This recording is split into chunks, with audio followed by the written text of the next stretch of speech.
Audible Originals presents The Fireground, written by Dervla McTiernan, performed by Ben Chappell and Harriet Gordon Anderson.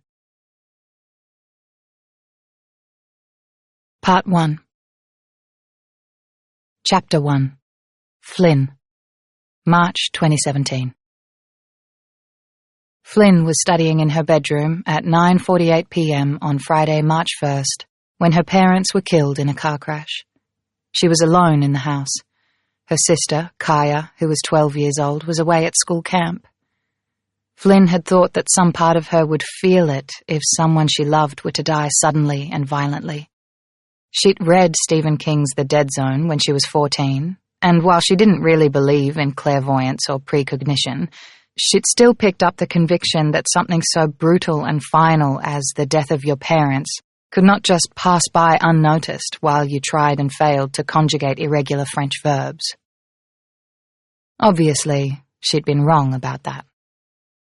There was a coroner's inquiry months after the funeral, which was why Flynn knew every detail of the timeline of the accident, as well as every small decision and stupid piece of bad luck that had led to her parents' deaths. Her parents were killed, along with their taxi driver, by a 48-year-old former triathlete named David Sampson. Or rather, by his out-of-control car, which slammed into their taxi at 90 kilometers an hour, causing their car to slide under the wheels of a 40-ton truck that was traveling the other way. Sampson had died too, but before the impact. He'd had a heart attack behind the wheel. One of the experts at the hearing suggested that a cause of Sampson's particular heart condition could be historical abuse of performance-enhancing drugs. The coroner shut his testimony down quickly, maybe because Sampson's 14-year-old daughter was sitting in the room, holding hands with her mother and listening to every word. It didn't matter to Flynn what the cause of the heart attack was. She couldn't bring herself to blame Sampson. The crash had been an accident, any way you cut it. Flynn was asleep when the police came to tell her that her parents had died. She woke to the loud knocking and was still half asleep when she opened the front door to two strangers in uniform. It took too long for her to understand what they were trying to explain. A kind of brain fog had descended. It was like her body processed the information before her mind could. When the policewoman finally stopped talking, and before she really understood what was happening, Flynn had turned to the side and vomited into the hedge. Later, when she tried to remember, she knew that the police officers must have brought her back inside. Someone had made her a cup of tea, which she didn't drink because she didn't like tea. She remembered that their dog Cooper climbed on her lap and whimpered and licked her face. She remembered the feel of the rug under her bare feet, but not much else. Time must have gone by. How much, Flynn couldn't tell. Her memories of that night came in fragments. She remembered her Aunt Rebecca coming to the house. Rebecca was her father's sister, but they weren't close, and Flynn couldn't remember the last time she'd seen her. Maybe when she was a toddler? There was a photo somewhere, a family gathering down south, but nothing recent. Darling, I'm so sorry. Oh my God, what a tragedy. Rebecca sat beside Flynn on the couch, put her arms around her and pulled her in for a hug. She smelled of sour, heavy alcohol. Next day, alcohol. Flynn tried to pull away, but Rebecca held on tight. You don't need to worry about identifying the bodies. I'll do that. I'll do that for you. Of course I will. You don't even have to ask. After the cops left, Rebecca went to the kitchen and came back with a bottle of wine and 2 glasses. She poured wine for both of them. Flynn was 16 years old, and her parents did not allow her to drink alcohol. She'd had a beer at a party 2 months earlier, but she hadn't liked the taste, so she'd just held the bottle all night. When Rebecca pressed the very full glass into her hand, Flynn reminded her aunt that she was 16, but Rebecca just mumbled something about exceptional circumstances. Flynn put the glass back on the table. Rebecca didn't seem to notice. Where's Kaya? She's at camp, Flynn said. She's coming back tomorrow. Mum was going to pick her up at school at 11. Everything was starting to feel horribly real. Flynn could feel hard pressure at the back of her throat, a whole ocean of tears that she was just about holding back. She didn't want to cry again. She was afraid she wouldn't be able to stop. Oh dear. I suppose we'd better check with the school. I'll collect Kaya, of course. I'll have to give her the bad news. I'll collect her, Flynn said. I've got my learner's permit. Or I can get a taxi or something. Or I'll call one of Mum's friends at school. I'll tell them about Mum and Dad, and they'll drive me to school to get Kaya. It's okay. You can go home now. On some level, Flynn knew that Rebecca wouldn't just leave, but she wanted her to. Rebecca wasn't part of their lives. Already she represented the after, and Flynn wasn't ready for that. Don't be silly, Rebecca said. Of course we can't leave you to yourselves. We'll have to look after you from now on. And it'll be easier for you and Kaya if Miles and I come and live with you. Our place is too small, plus it's rented. Her eyes travelled around the living room, measuring and assessing. I'm sure we'll all be very comfortable here. Her fingers twisted around the fringe of the blanket that lay over the back of the couch, twisted and pulled. She didn't look sad. She looked eager. There was something Gollum-like in the expression on her face. The thought of living with Rebecca, the reality of her mum and dad dying, made Flynn feel so sick. She tried to make it to the bathroom before she vomited again, but she didn't even get close. Oh dear. Rebecca stood behind Flynn in the hallway and rubbed her back. Oh dear. Flynn felt like she was going to faint. She leaned against the wall and slid down until she could put her head on her knees. I suppose I'll have to clean that up, Rebecca said.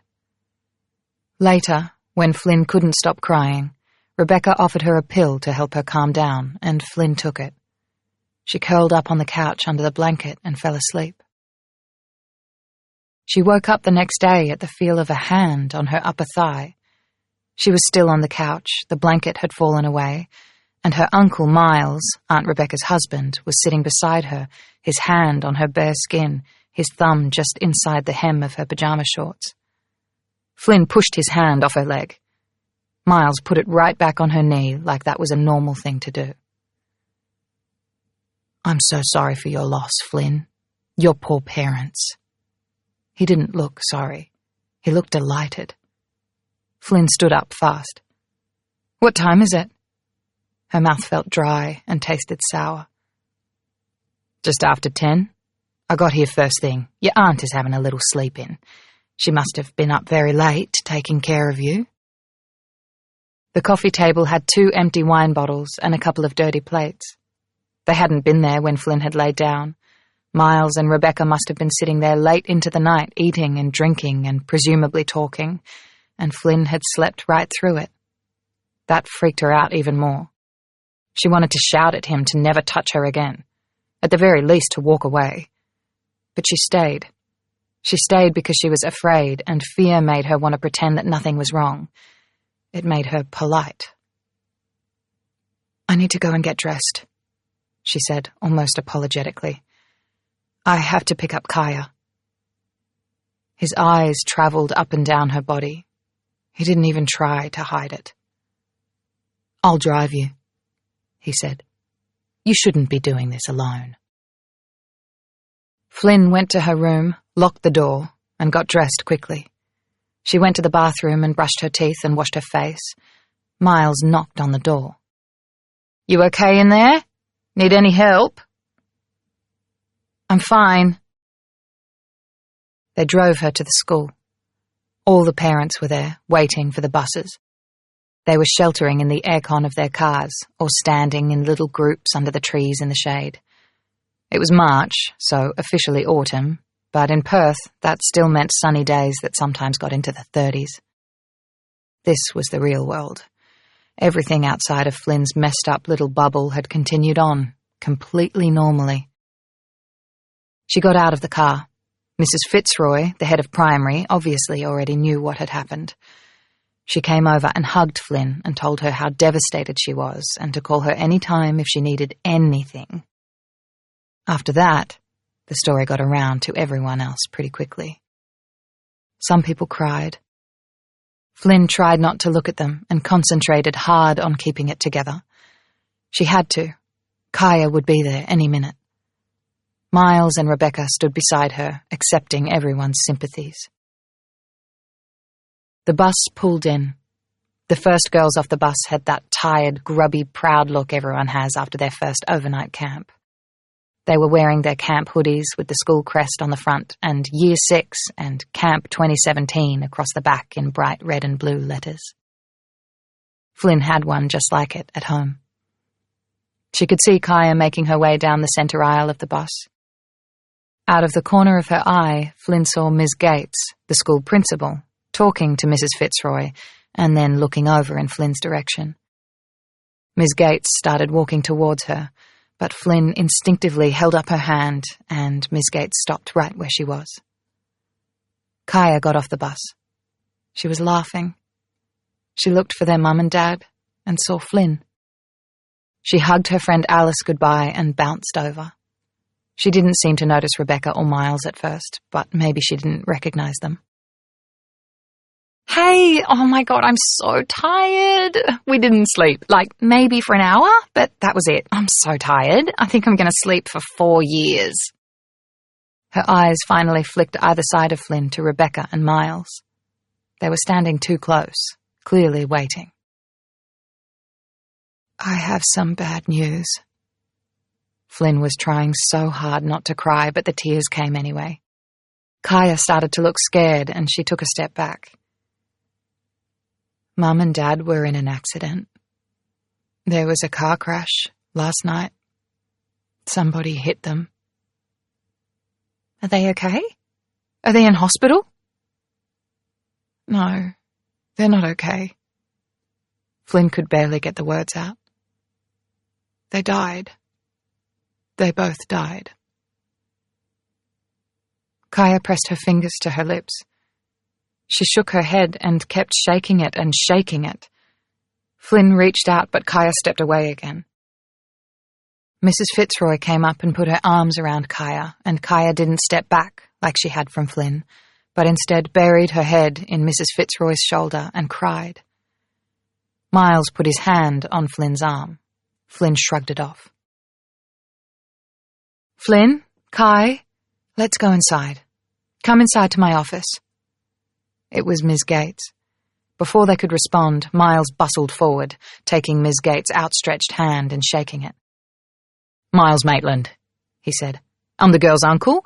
This is their aunt, my wife Rebecca. We'll be caring for Flynn and Kaya from now on.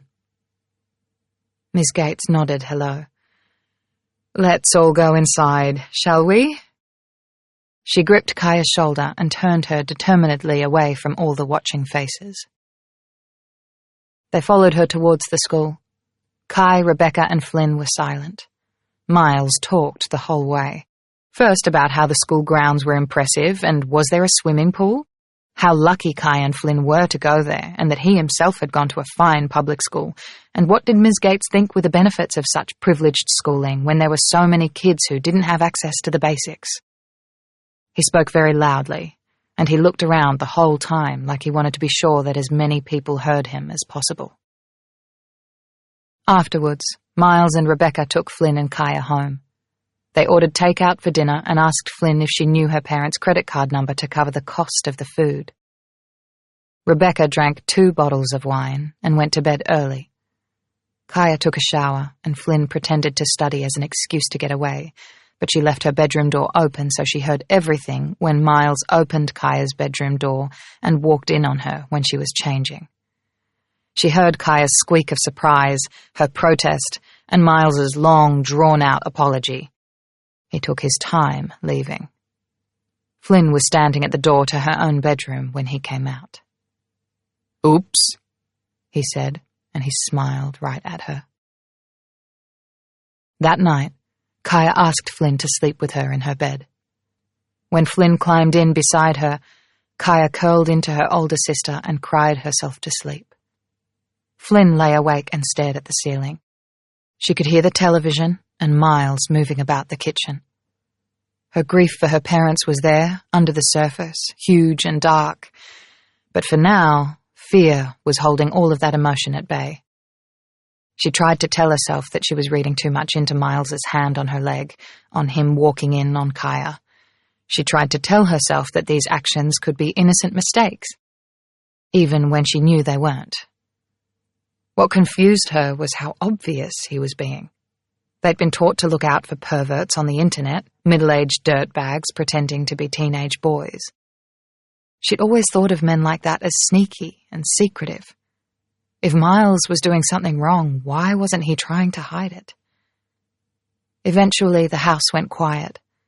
It was midnight, and Flynn was drifting away to sleep, when she heard heavy footsteps approaching Kaya's room, where they were both sleeping. Flynn sat up and watched the door handle turn. She held her breath. The door didn't open because she'd locked it before they went to bed. For a second, she thought Miles might try to force it, but a moment later, the footsteps retreated. After that, there was no way Flynn was going to sleep, and no way she could kid herself anymore. That was when she realized that people like Miles were probably only sneaky and secretive with people they were trying to fool. With their victims, there wasn't much point in pretending. Kaya was still sleeping. She was curled up into a ball, both hands near her face. In the near darkness, she looked like a little kid. That was when Flynn decided that she wasn't going to wait around for something to happen.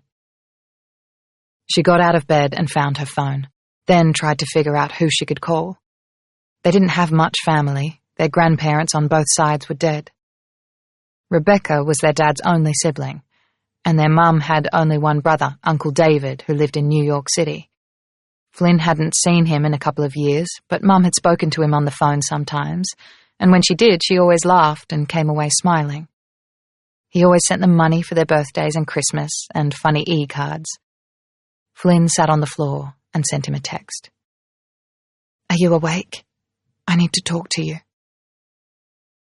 The 3 dots blinked on her phone for a moment. "I'm in the airport, on the way to see you guys. No direct flights, but I'll be with you day after tomorrow. All okay?" And then, "Sorry, stupid question." Flynn thought about how much to say, then wrote, "Do you know anything about Mum and Dad's will? Is Rebecca our guardian? Is Miles?" The dots blinked again, for longer this time, then blinked out. Flynn squeezed her phone hard. She looked at the door of the bedroom. There was light in the crack under it. Maybe Miles was still up. She wanted to go to the bathroom, but felt she couldn't risk it. Her phone vibrated. "I don't know. Is that what Rebecca said? Maybe your parents asked her to be your guardian. They didn't mention it to me." Flynn's phone buzzed again. "About to board. Let's talk about it when I get there. Everything's going to be okay, Flynn. We all love you and will take care of you and Kaya." Flynn stared at the message for a long time. 2 days until he got there. 48 hours. A lot could happen in 48 hours. A lot that couldn't be undone. She couldn't wait for David. She got into the wardrobe, closed the door, and called Miss Gates. It rang 4 times. It was nearly 1 a.m. She might have her phone on mute. "Hello?" "Miss Gates, it's Flynn. I need your help." Chapter 2. Noah. April 2011. Noah Santoro was rubbish at sport. He wasn't trying to be modest or anything. He really was shit.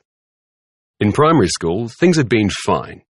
They tried out sports like basketball and football and PE for a term, and almost everyone was equally rubbish, and it was fun. A break from sitting in a classroom, trying to make sense of stuff that the teachers seemed to think should be easy, but which to Noah was so difficult it was almost funny. Except not funny, because his stomach clenched so hard and his throat tightened so much that he couldn't even speak when his seat buddy marked his spelling test at 5 out of 15, while everybody else got only 1 or 2 words wrong. Or when their teacher started a new topic in maths, and Noah's best friend Josh would get it in about 5 minutes, and then start messing around because he was so bored, whereas Noah knew that he could listen for the whole school day and still not understand. So PE had been a break from the feeling that he was never going to be good enough. He could catch a ball and throw it, and he was pretty fast on his feet. That was enough to be considered all right in primary school. In high school, though, everything changed. For term 1, everyone had to choose a summer sport. The options were basketball, tennis, and cricket, and Noah chose cricket because that's what Josh wanted to play. Once he'd signed up, he didn't really think about it again. Given all the other stuff he was worrying about, sport wasn't even on his radar. Until he and Josh showed up for the first day of training, and he realized that every other kid had their own cricket bat and pads and special bags to carry their gear. Turned out they all played club cricket and actually knew what they were doing, so Noah and Josh were by far the worst on the team.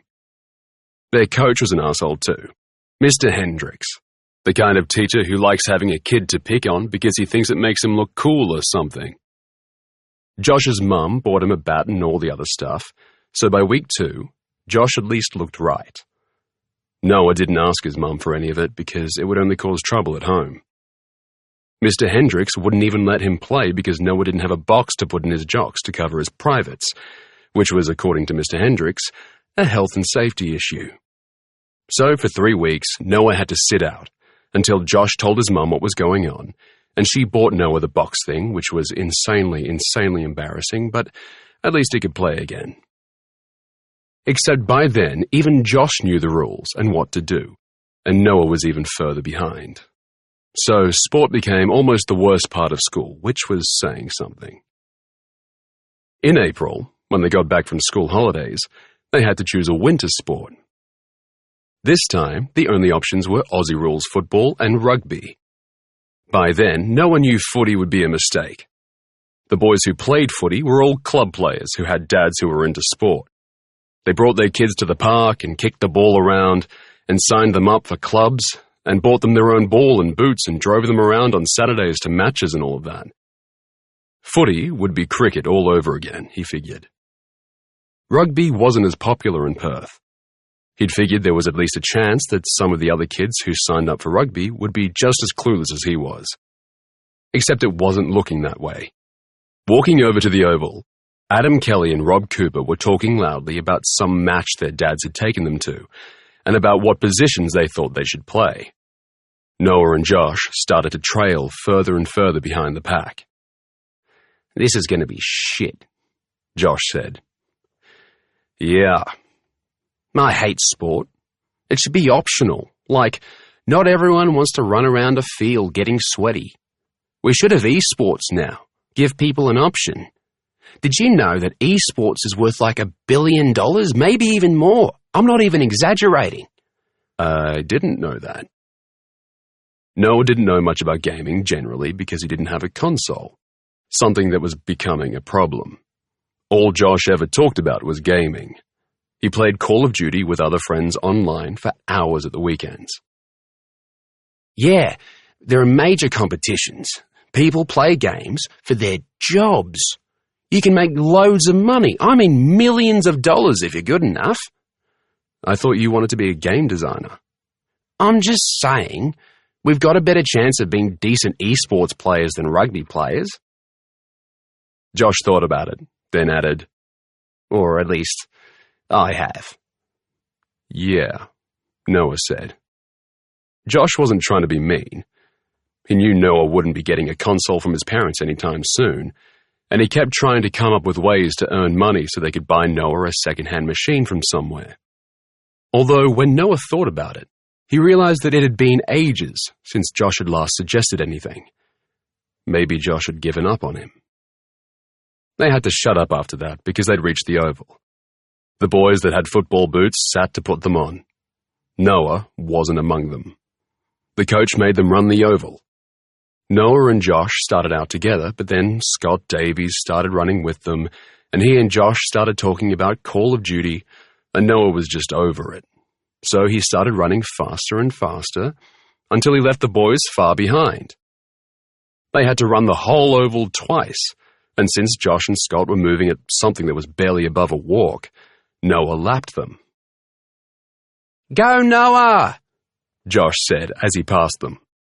Noah didn't look at him or smile or anything. Was Josh being sarcastic? Probably, though it hadn't really sounded like it. Damn, maybe he was being nice and now Noah had just ignored him. Josh would probably be pissed.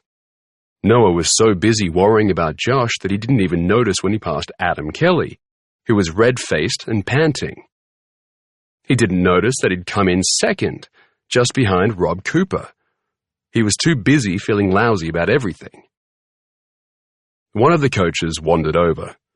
He wasn't a big guy like Mr. Hendricks. He was smaller, but he looked fit. He had really short hair and a beard the exact same length, like he'd just buzzed the whole lot with a razor. "What's your name?" he asked. Noah." "Noah what?" "Noah Santoro." The coach was carrying a notebook and a printed sheet of paper with a list of names. He read down through the list and scribbled something beside Noah's name. "Ever played rugby, Noah?" Noah shook his head. "That's okay." He looked Noah over briefly. "Grow a lot this year, did you?" I don't know," Noah said, and then felt stupid. I think. His uniform fit him, because it was new, but his home clothes were nearly all too small for him. His shorts stuck into his stomach, and his t-shirts and jocks were all too tight. So he probably had grown a bit. "Why don't you grab a ball from the gear bag over there?" Noah went to get a ball. When it came to the drills, the coach, his name was Mike Anders, told him to line up with Rob Cooper. Josh had already paired up with Scott, so it was kind of a relief to be told where to go, even though Rob would probably be a dick. Except he wasn't. He was pretty friendly, and he didn't seem to think that Noah was useless when he made a mistake. He kind of laughed, but he laughed the exact same way when he dropped the ball himself, so he wasn't being mean or anything. They did so many drills. They messed around with the balls for ages, doing stuff like passing them under their legs and behind their backs, which Mr. Anders called ball awareness. Then they played a game that was almost like tag, but which Mr. Anders called player evasion. Then they did the obvious stuff like passing and kicking. Noah could pass and catch just fine, but he couldn't kick the ball for anything. The shape was weird and it kept going everywhere that it wasn't supposed to.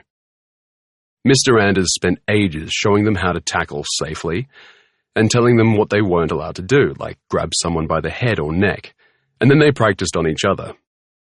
Rob was pretty strong. He could knock Noah over no problem, but when it was Noah's turn to do the knocking, he could do it too. Lastly, they did something called Army, which was a game where they ran in circles and then dropped to their bellies and crawled along using just their elbows, then popped up and did it again.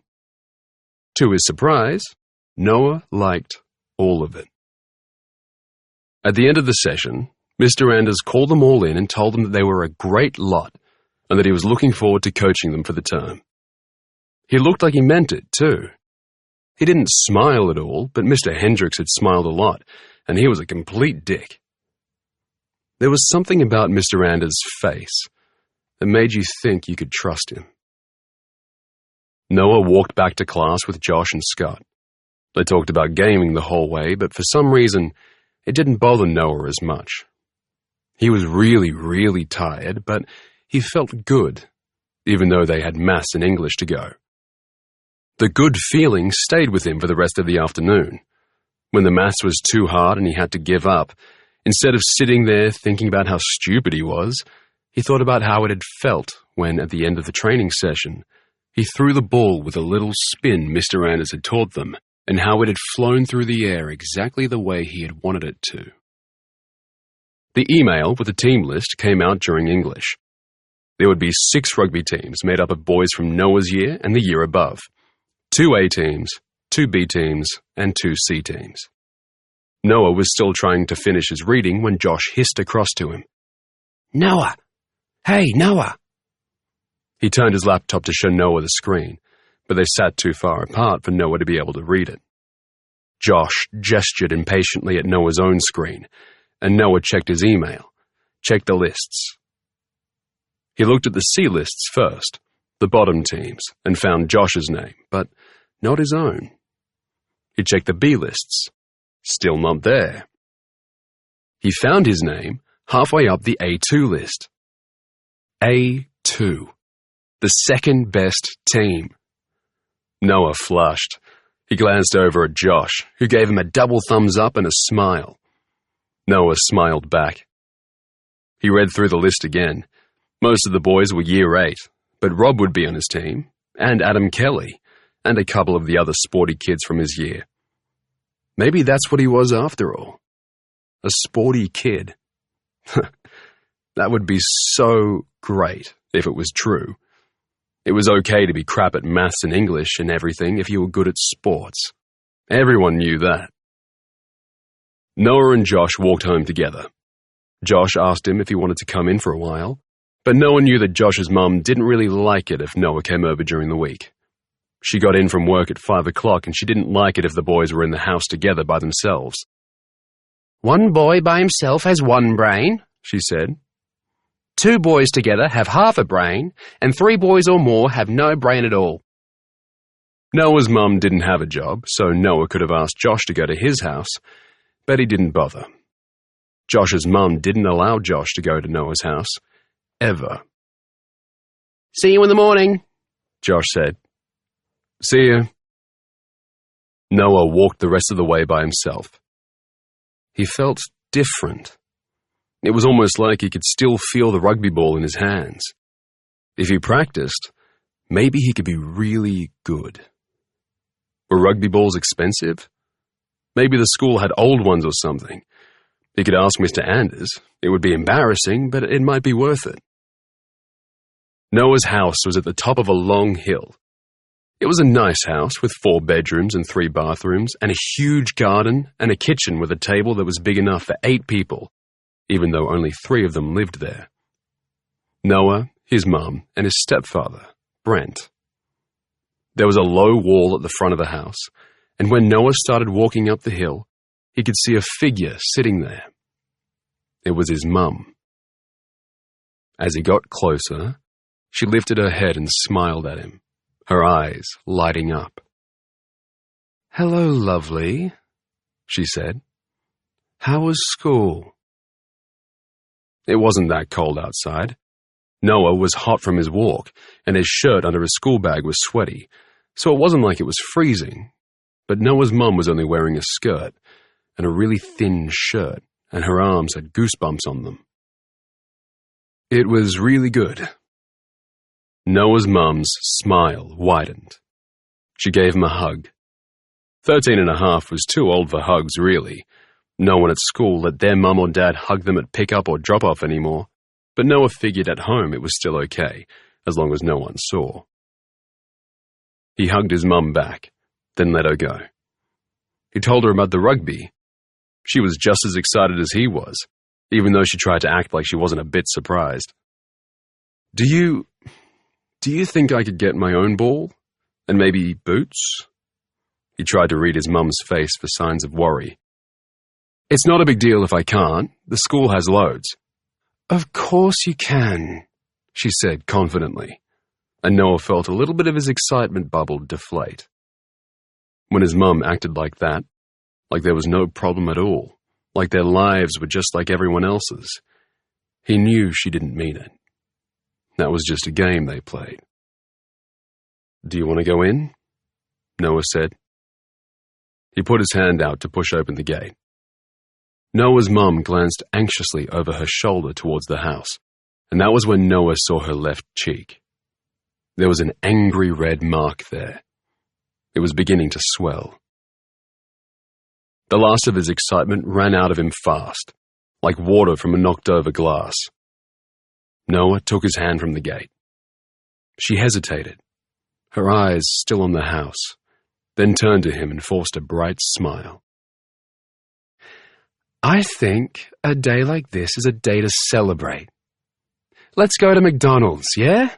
We can eat out and I can help you do your homework." Spending money on takeaways was against the rules, but Noah couldn't say that, because the biggest rule of all was to pretend that there were no rules. "Are you sure?" he said.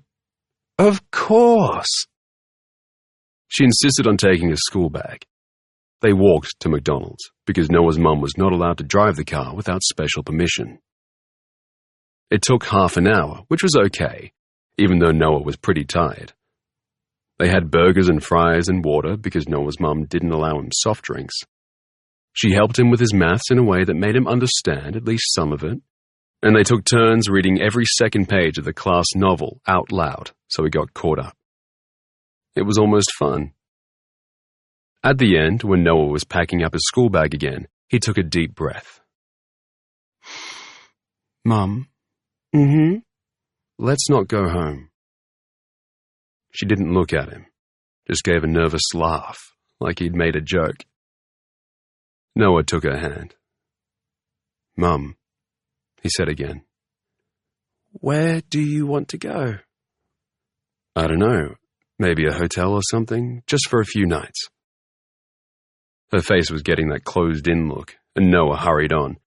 "Or we could stay at Josh's house just for tonight, and then get our own place, somewhere really, really cheap." Noah's mum used to work before she married Brent. She'd had her own job, and they'd had their own place, which Brent always said was a shithole, but Noah could kind of remember it, and he'd seen photographs, and it had looked all right to him.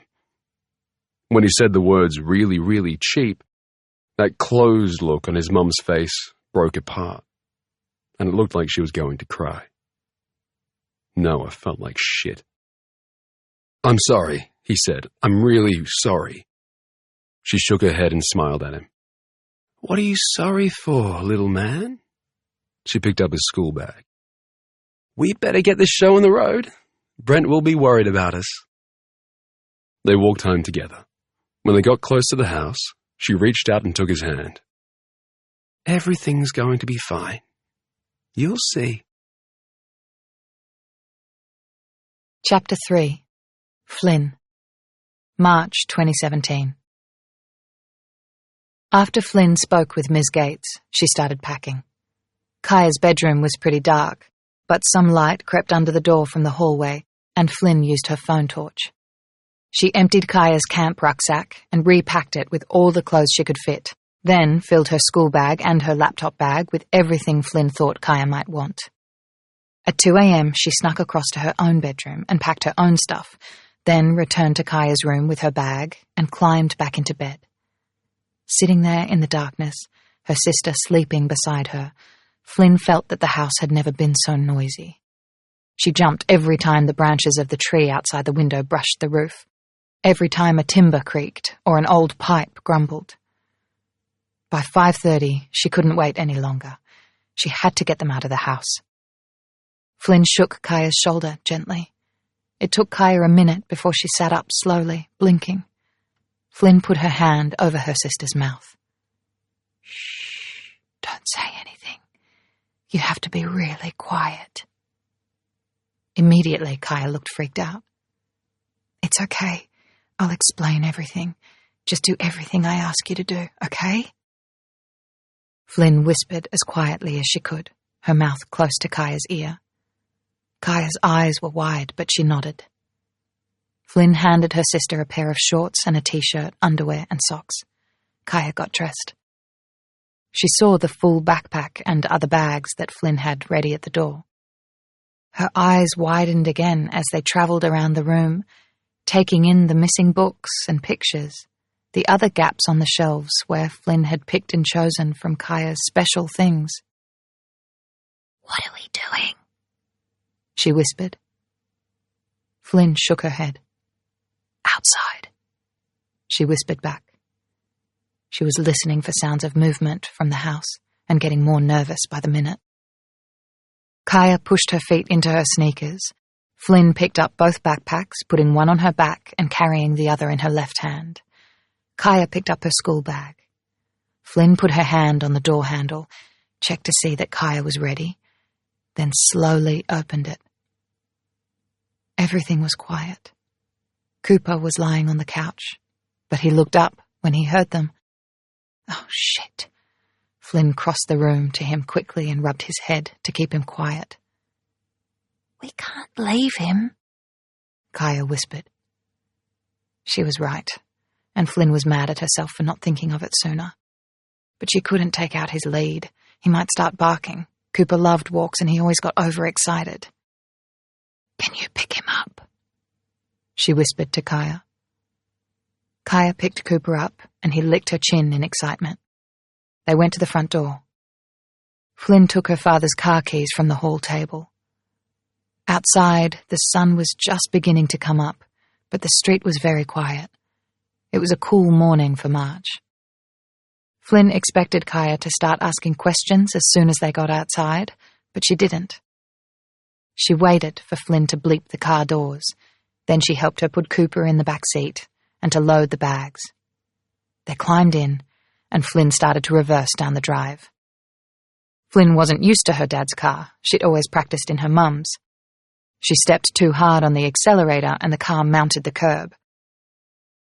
At the same moment, the front door of the house opened and Miles stepped outside. He was wearing boxer shorts and a t-shirt. They stared at each other for a long moment. "Flynn?" Kaya sounded uncertain. Flynn stepped on the accelerator. The front wheels bumped over the curb as she turned the car and drove them away from the house, down the empty streets. "Where are we going?" Kaya twisted in her seat and looked behind them, like she was afraid they were being followed. "Just give me a minute, Kai. I just need a minute." Flynn felt sick and shaky. How was she going to explain everything to Kaya? How much should she tell her? It felt like her options were nothing or everything, and it couldn't be nothing. She took a breath. "Rebecca and Miles want to move into our house and look after us." Flynn risked a glance at Kaya's face. She was really pale, and she looked scared. "But I don't think Mum and Dad liked Rebecca or Miles, and I don't think they would trust them to look after us properly." Kai said nothing. Flynn kept driving. After a minute, Kaya said, "He's a pervert, isn't he?" Flynn glanced at her again. "I know what that is, Flynn. I'm 12 years old. I'm not a little kid, and he gives me the creeps." Flynn had no clue what she should say. "I just don't think it would be a very good idea for us to live with them." "Can't we just stay in our house by ourselves?" Kaya said, her voice thickening. Flynn took her sister's hand. "I don't know. I don't think so." "Where are we going to go then?" Kaya started crying. Flynn held on to her tightly. "I have a plan," she said. They got to the school just after 6 a.m., which was too early. They took Cooper into the park and let him run around. He took a giant dump under the goalposts and Flynn had no... Hello, dear listeners. Every evening, I love winding down with an audiobook. I hope this book brings you the same comfort and inspiration. Now let's take a short break with some relaxing music before we continue this journey.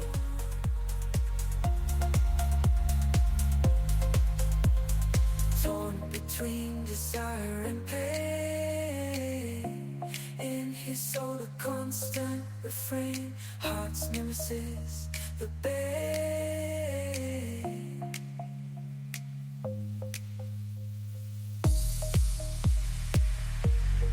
In the echoes of his pride, he fights against his mind, heart's nemesis, endless fire. poo bags to pick it up. It didn't seem like the most important thing. After a while, they sat on the swings in the junior school and watched Cooper snuffle about in the sandpit. Flynn wondered if Miles was looking for them, if the police were looking for them, and if so, where? Miles probably thought they'd gone to a friend's house, but he didn't know any of their friends. If he did call the police, they would come to the school. Not because they would expect to find them there, but because they'd have nowhere else to start. At 7 a.m., Flynn got off her swing and held her hand out to her sister. "Come on, Kai." Kaya stayed where she was. She stopped swinging and dug her feet into the sand. She leaned forward, letting her hair fall so it hit her face, and she stayed in that position for a long moment. Flynn waited. Eventually, Kaya sighed and got up. They put Cooper in the car and left a window open. It wasn't hot, not yet, but they wouldn't be able to leave him for long. They walked up to the school hand in hand. Ms. Gates was waiting for them, along with Mrs. Bodkin. Mrs. Bodkin was the boarders' housemistress. Flynn didn't know her. The boarders' world had always been so separate from the day students. Flynn looked Mrs. Bodkin over and thought maybe she had a kind face. Ms. Gates gave her a hug. It felt weird, but nice. Her hair smelled of coconut. "Are you all right?" she asked, and it seemed like she actually wanted to know the answer. "Yes, I'm fine," Flynn replied, which was so far from the truth that a bubble of hysterical laughter welled up and burst out, and she put her hand over her mouth. Ms. Gates gave her another little hug, then reached out and put a hand on Kai's shoulder. "Let's get you girls inside." She brought them to her office, and Mrs. Bodkin asked if they were hungry, and then she asked Kaya to help her get some things from the kitchen. After a glance at Flynn, Kaya slipped from her chair and followed Mrs. Bodkin from the room. Ms. Gates waited for the door to close. "Are you sure, Flynn?" Flynn nodded. He didn't even try to hide it. Ms. Gates's mouth settled into a grim line.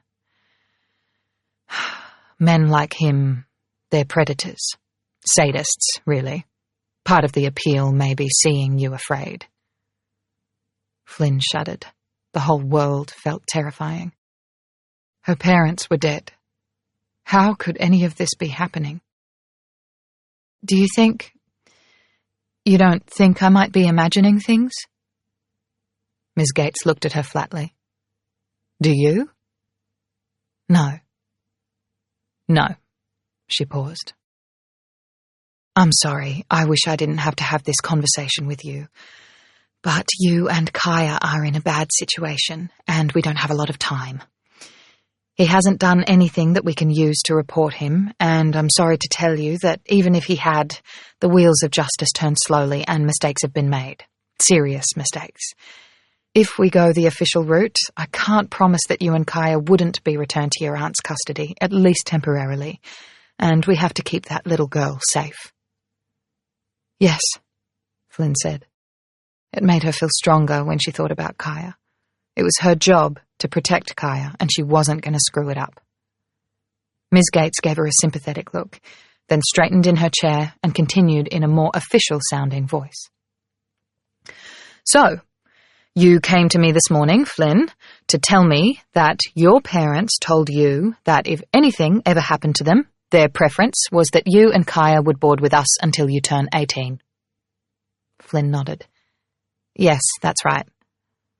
"Very good, which is why you brought Kaya to us this morning, and I can confirm that your parents also came to me some months ago and told me of their wishes." "Really?" Ms. Gates nodded firmly. "Really?" Mrs. Bodkin and Kaya came back in, carrying toast and hot chocolate for everyone. Ms. Gates passed around plates and food and explained to Kaya that from now on they'd both be boarding at the school. "It's what your parents wanted, Kaya. Now, we don't usually board sisters together, but we have one room available and Mrs. Bodkin is making arrangements to get it all set up for you girls. You will be able to share the room, if that suits." Flynn cleared her throat. "Yes, please. Thank you." "We can always look at that arrangement again in 6 months or so, and potentially make changes if you'd both rather room with friends or alone." "What about Cooper?" Kai said. "Cooper?" "He's our dog. He's in the car." "I see." Ms. Gates was so gentle. It made it really, really hard for Flynn to keep it together. "We can't have a dog in the boarding house, unfortunately, Kaya, but I'm sure we can work something out." Kai started to cry, just a little, but Ms. Gates kept talking. Do you know that I live just beside the school in the principal's house? I have a little dog, a very silly cavoodle. Her name is Blackberry, which is a funny name for a dog, but my niece named her, and it suits her, really. Blackberry gets lonely sometimes when I'm working, and I wonder if Cooper would like to come and live with me and play with Blackberry, and then you and Flynn could come and visit him whenever you like. Kaya just cried harder and shook her head. I want to go home. Flynn said, Thank you, Miss Gates. Miss Gates shook her head, like what she was doing didn't matter and was no big deal. But it did matter, and it was a big deal. Having her on their side made Flynn feel stronger. They weren't alone. Mrs. Bodkin took Kaya to get Cooper from the car and to take him for a walk around the school grounds. Miss Gates and Flynn stayed in the office. It felt like they were waiting for something. They didn't have to wait long.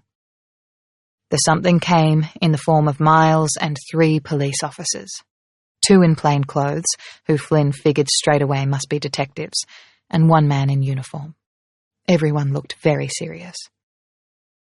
Flynn, you scared the flip out of me, Miles said. He crossed over to her and hugged her. She pulled away, but he kept his hand on her right shoulder.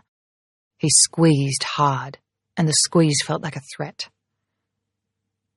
Flynn, why don't you take a seat over there?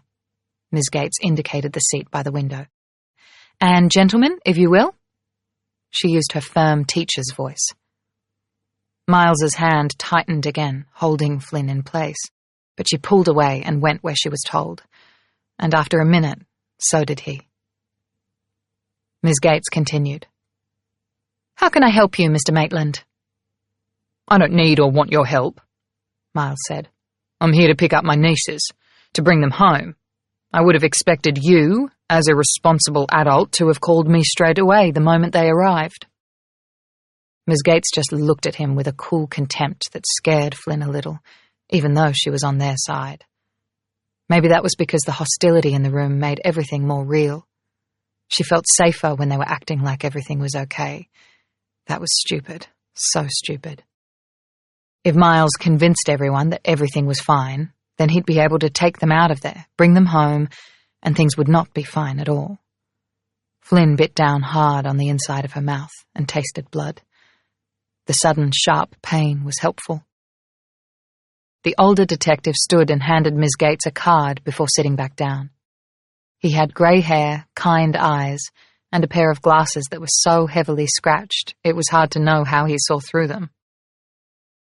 Detective Jamie Whittaker, he said. I'm sure we're all very glad that the girls are safe here at school. Miss Gates accepted the card and introduced herself to the police. It appears that there has been some mistake, or perhaps a misunderstanding.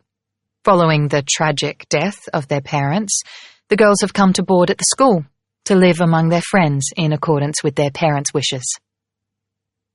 For a moment, Miles seemed to be completely speechless.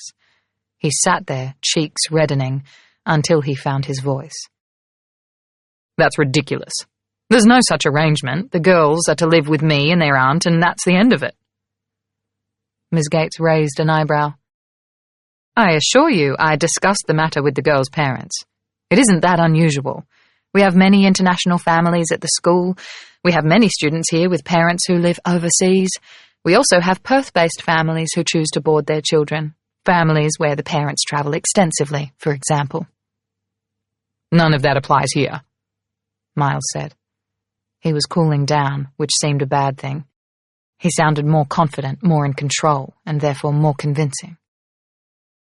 The girls have immediate family right here in Perth, and they should certainly be with us in a stable family environment after suffering the loss of their parents. Miss Gates continued, as if Miles hadn't even spoken. And, of course, there are occasions where relationships with immediate family are not cordial. And in those circumstances, parents or guardians do occasionally prefer that their girls are cared for at school. She said it so blandly and phrased it so generally that Miles couldn't really object, but her meaning was also very clear. Flynn saw the two detectives exchange glances over Miles's head. Detective Whitaker cleared his throat. Where the girls reside would be a decision for their legal guardian. Did the parents leave a will? There was a pause, and then Ms. Gates said, It may take a week or so, or at least a few days, to determine exactly what the position is regarding a will. Their Aunt Rebecca and I are their only relatives, Miles said. Clearly, we are responsible for them. Where is their aunt now?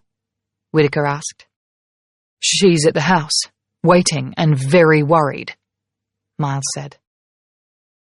Flynn clenched her hands into fists. My parents and my aunt weren't close. I think... Her voice sounded too weak, too apologetic. She forced herself to stand up straighter. She looked Detective Whitaker in the eye. My aunt has a drinking problem, she said bluntly. My parents did not spend any time with her, but we were close to my Uncle David. He's flying in from New York. Not true! Rebecca barely touches alcohol. I don't know where you got that idea from, Flynn, but it's very offensive, Miles snapped. And David is a homosexual. Clearly, his lifestyle means he's unsuitable to care for two teenage girls. Miles had misread his audience, and his words dropped like stones. There was a silence in the room. After a moment, he seemed to realize that he wasn't impressing anyone. He tried again. What I mean is, David's hardly likely to move to Perth to look after Flynn and Kaya, is he? There was another short silence. Perhaps, said Detective Whitaker slowly, if there is some doubt as to who the legal guardian is at this point, it would be best for the girls to stay at school until it has been resolved, assuming that is their preference. He was looking right at Flynn. It is. It definitely is, Flynn said. Well then, said the cop. We won't pay the fees, Miles said abruptly. I don't agree with private schools. Bad for the kids, bad for the country. Ms. Gates folded her hands neatly in her lap. The girls' fees are already paid for the year. Obviously, there are boarding costs, but we do have a fund to cover the costs of families who are experiencing financial distress, and I would support any application from the girls should that prove necessary. If she was nervous or worried, she didn't show it. She looked like a woman who was supremely in control of the moment. However, I would be surprised if Flynn and Kaya's parents have not left them well provided for.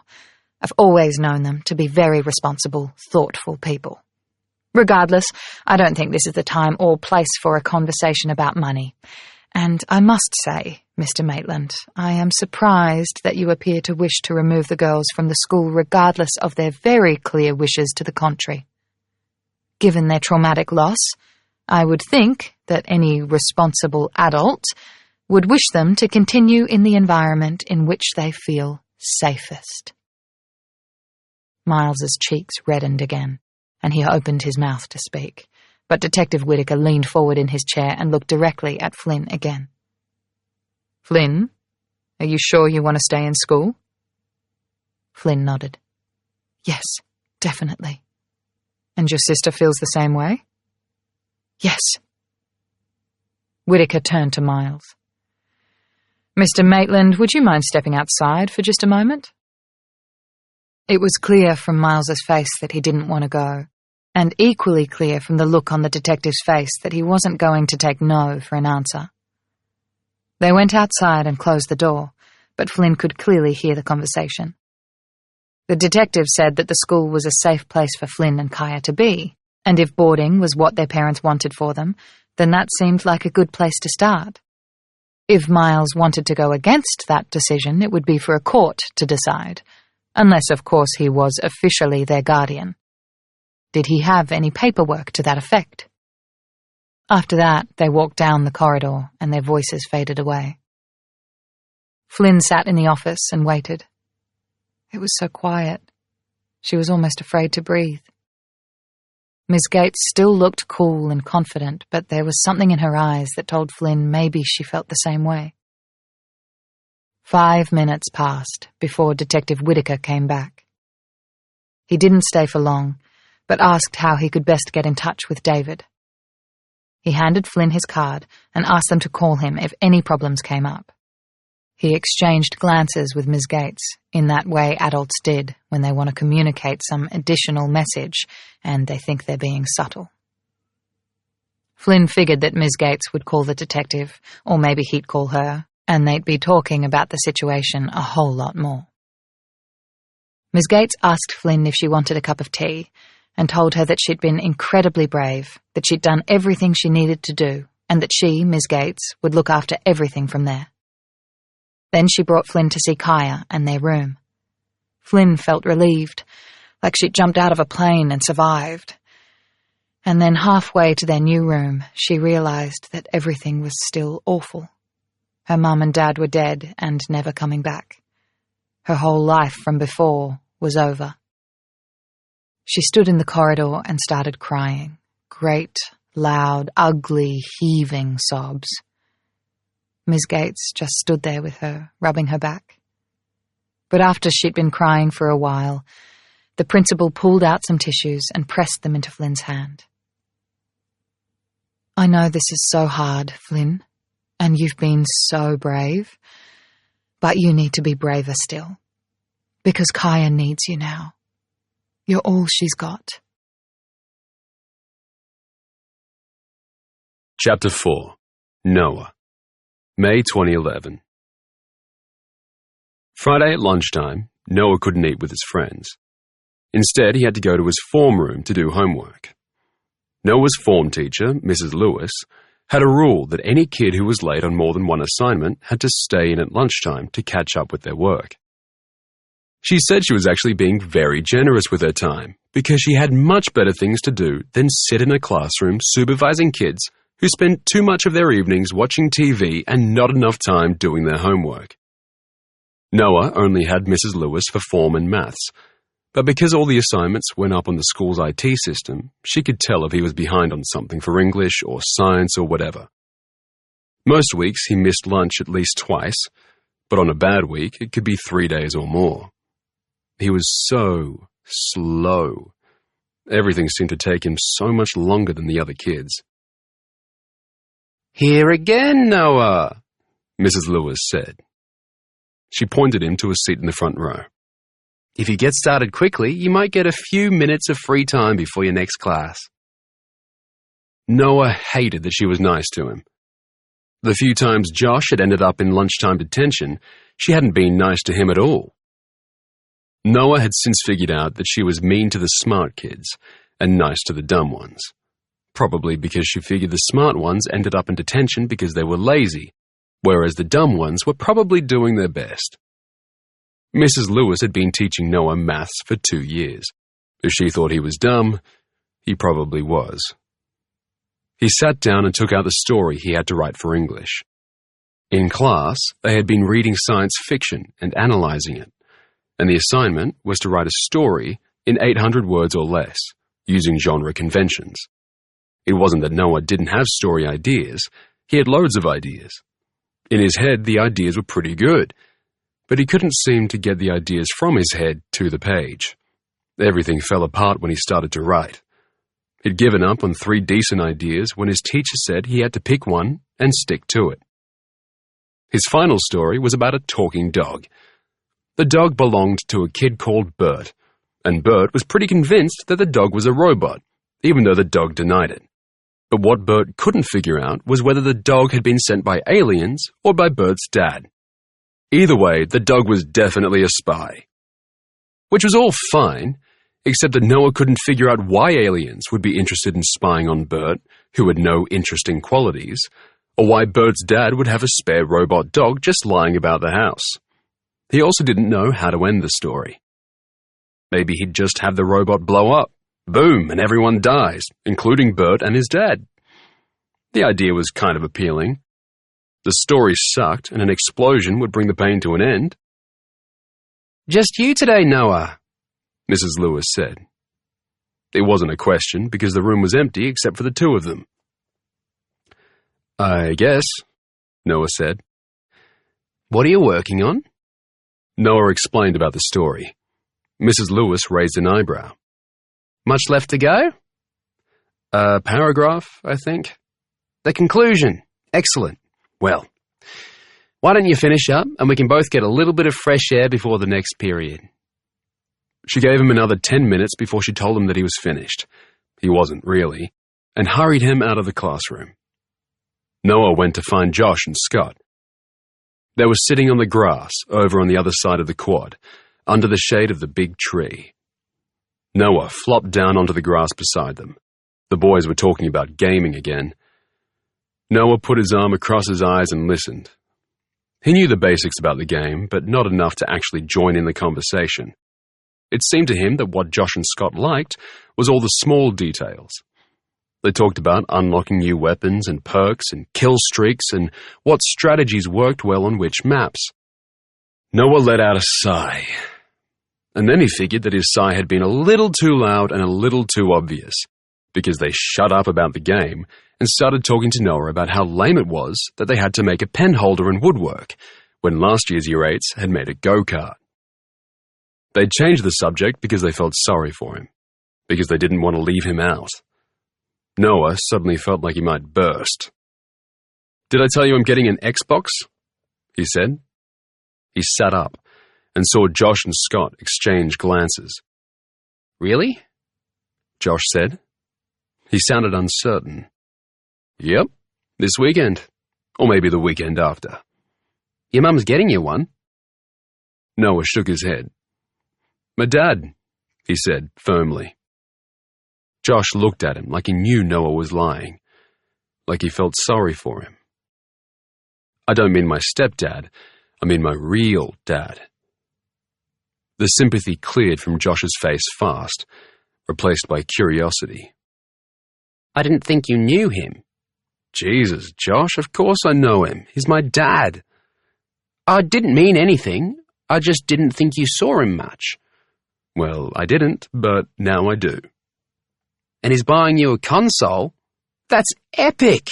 Make sure he gets you the 360S. Some people think it's just the same except skinnier, but they're wrong because it has extra features." "What features?" Scott asked. "Extra ports," Josh said importantly. "And some other stuff to do with the audio output and stuff. Point is, you want to get the most up-to-date one, right?" Noah agreed. They walked back together to class, talking over one another about what game Noah should get with his console, and what game he should ask for his birthday. They both agreed that Call of Duty was the #1 pick.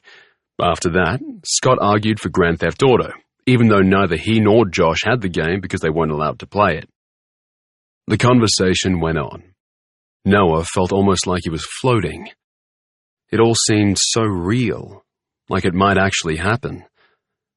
The floating feeling lasted all the way through maths and through rugby training, which was now Noah's favorite time of the week.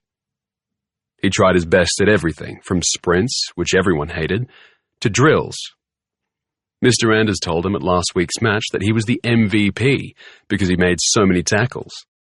Noah kept his happy feeling right up until the moment when Mr. Anders blew his whistle and told them they were done for the day. It was time to go home. As the other boys packed up and left, Noah walked slowly around the oval, picking up the markers that Mr. Anders had set out, thinking about things.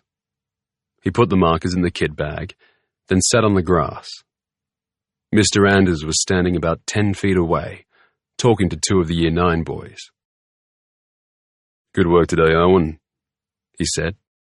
"But I want you to watch your numbers. You're following the ball, which is fine, but if you're on the wing, you can't allow yourself to be pulled in like that. The other team will pass the ball wide every time." There were mumbles of agreement from Owen. Then Mr. Anders told the other kid, Noah didn't know his name, that he could come in for extra kicking practice on Monday morning if he liked. And then the boys were leaving, and Mr. Anders was coming back for the kit bag, and still Noah didn't move. Was he going to do this? Maybe it was a mistake. It could be a huge mistake. But he wanted that happy feeling to be an everyday feeling, and he wanted his mum to feel it too. Noah didn't look at Mr. Anders as he drew closer. He just kept his eyes on the other side of the field and waited for his teacher to pick up the bag, say goodbye, and leave. Except that wasn't what happened. Mr. Anders put the last of the gear into the bag, zipped it up, and then sat down too. He wasn't right beside Noah. The kit bag was between them. But he was close enough for talking. Neither of them said anything for ages. Mr. Anders waited, like he knew Noah wouldn't just be sitting there for no reason. Noah dug his fingers into the grass.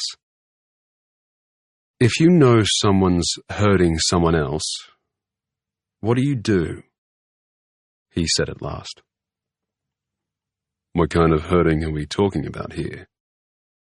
Mr. Anders asked. Noah looked down at the grass. Hitting, like with fists?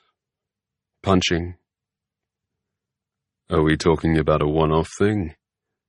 Something that happened at school between some of the boys? Or is it more ongoing? Because, if it's ongoing, then that's bullying, and we have pretty strict policies about that kind of thing. Not at school, Noah said. Ongoing for a really long time. Mr. Anders' voice changed. Up until that moment, he'd been his straightforward self. Now his voice tightened. He was angry, maybe upset. Has someone been hurting you, Noah? Noah shook his head. She won't let me call the cops. She says that he doesn't mean it, that his job is really stressful and too hard, and so he drinks, and then when he drinks, he hits her. She says that he loves us, and he looks after us, and that he's always really sorry, but if he was sorry, he wouldn't do it again, would he? Who are we talking about here, Noah? Noah didn't answer. I need you to tell me, mate. It has to come from you, rather than me just guessing. Do you understand? Noah didn't. And for reasons he also didn't really understand, it was too hard to say the words. After a moment, Mr. Anders sighed and reached out and patted his shoulder. We're talking about your mum, I think. And your dad. He's not my dad, Noah said. My mum married him, but that doesn't make him my dad. It doesn't, Mr. Anders said. Not if you don't want him to be. Noah shook his head. It wasn't about wanting or not wanting. Brent was not his dad, and never would be. That was just a matter of fact. I think my mum's afraid that if she leaves him, we won't have anywhere to live. She doesn't have a job. She used to be a nurse, but she stopped working a few years ago, and she doesn't have any money. But I think she'd be a really good nurse if she got a chance. For the first time in the conversation, Noah felt his throat tighten and tears threatening. He forced them back. Crying never got him anywhere. Noah, there are places that you and your mum can go while she gets back on her feet, if that's what she wants. There are organizations that help women who are in your mum's situation. If you like, I can talk to someone. I have a friend, another teacher, not at this school, who has connections. I could talk to her and see what's available, and then maybe I could talk to your mum. Noah turned to look at Mr. Anders. He wanted to make sure that his teacher was listening and understood what he was saying. You would have to be really, really careful. You can't tell anyone my name or my mum's name or Brent's name. You understand? It wouldn't be safe. Mr. Anders looked back at him gravely. I understand, Noah. I get it.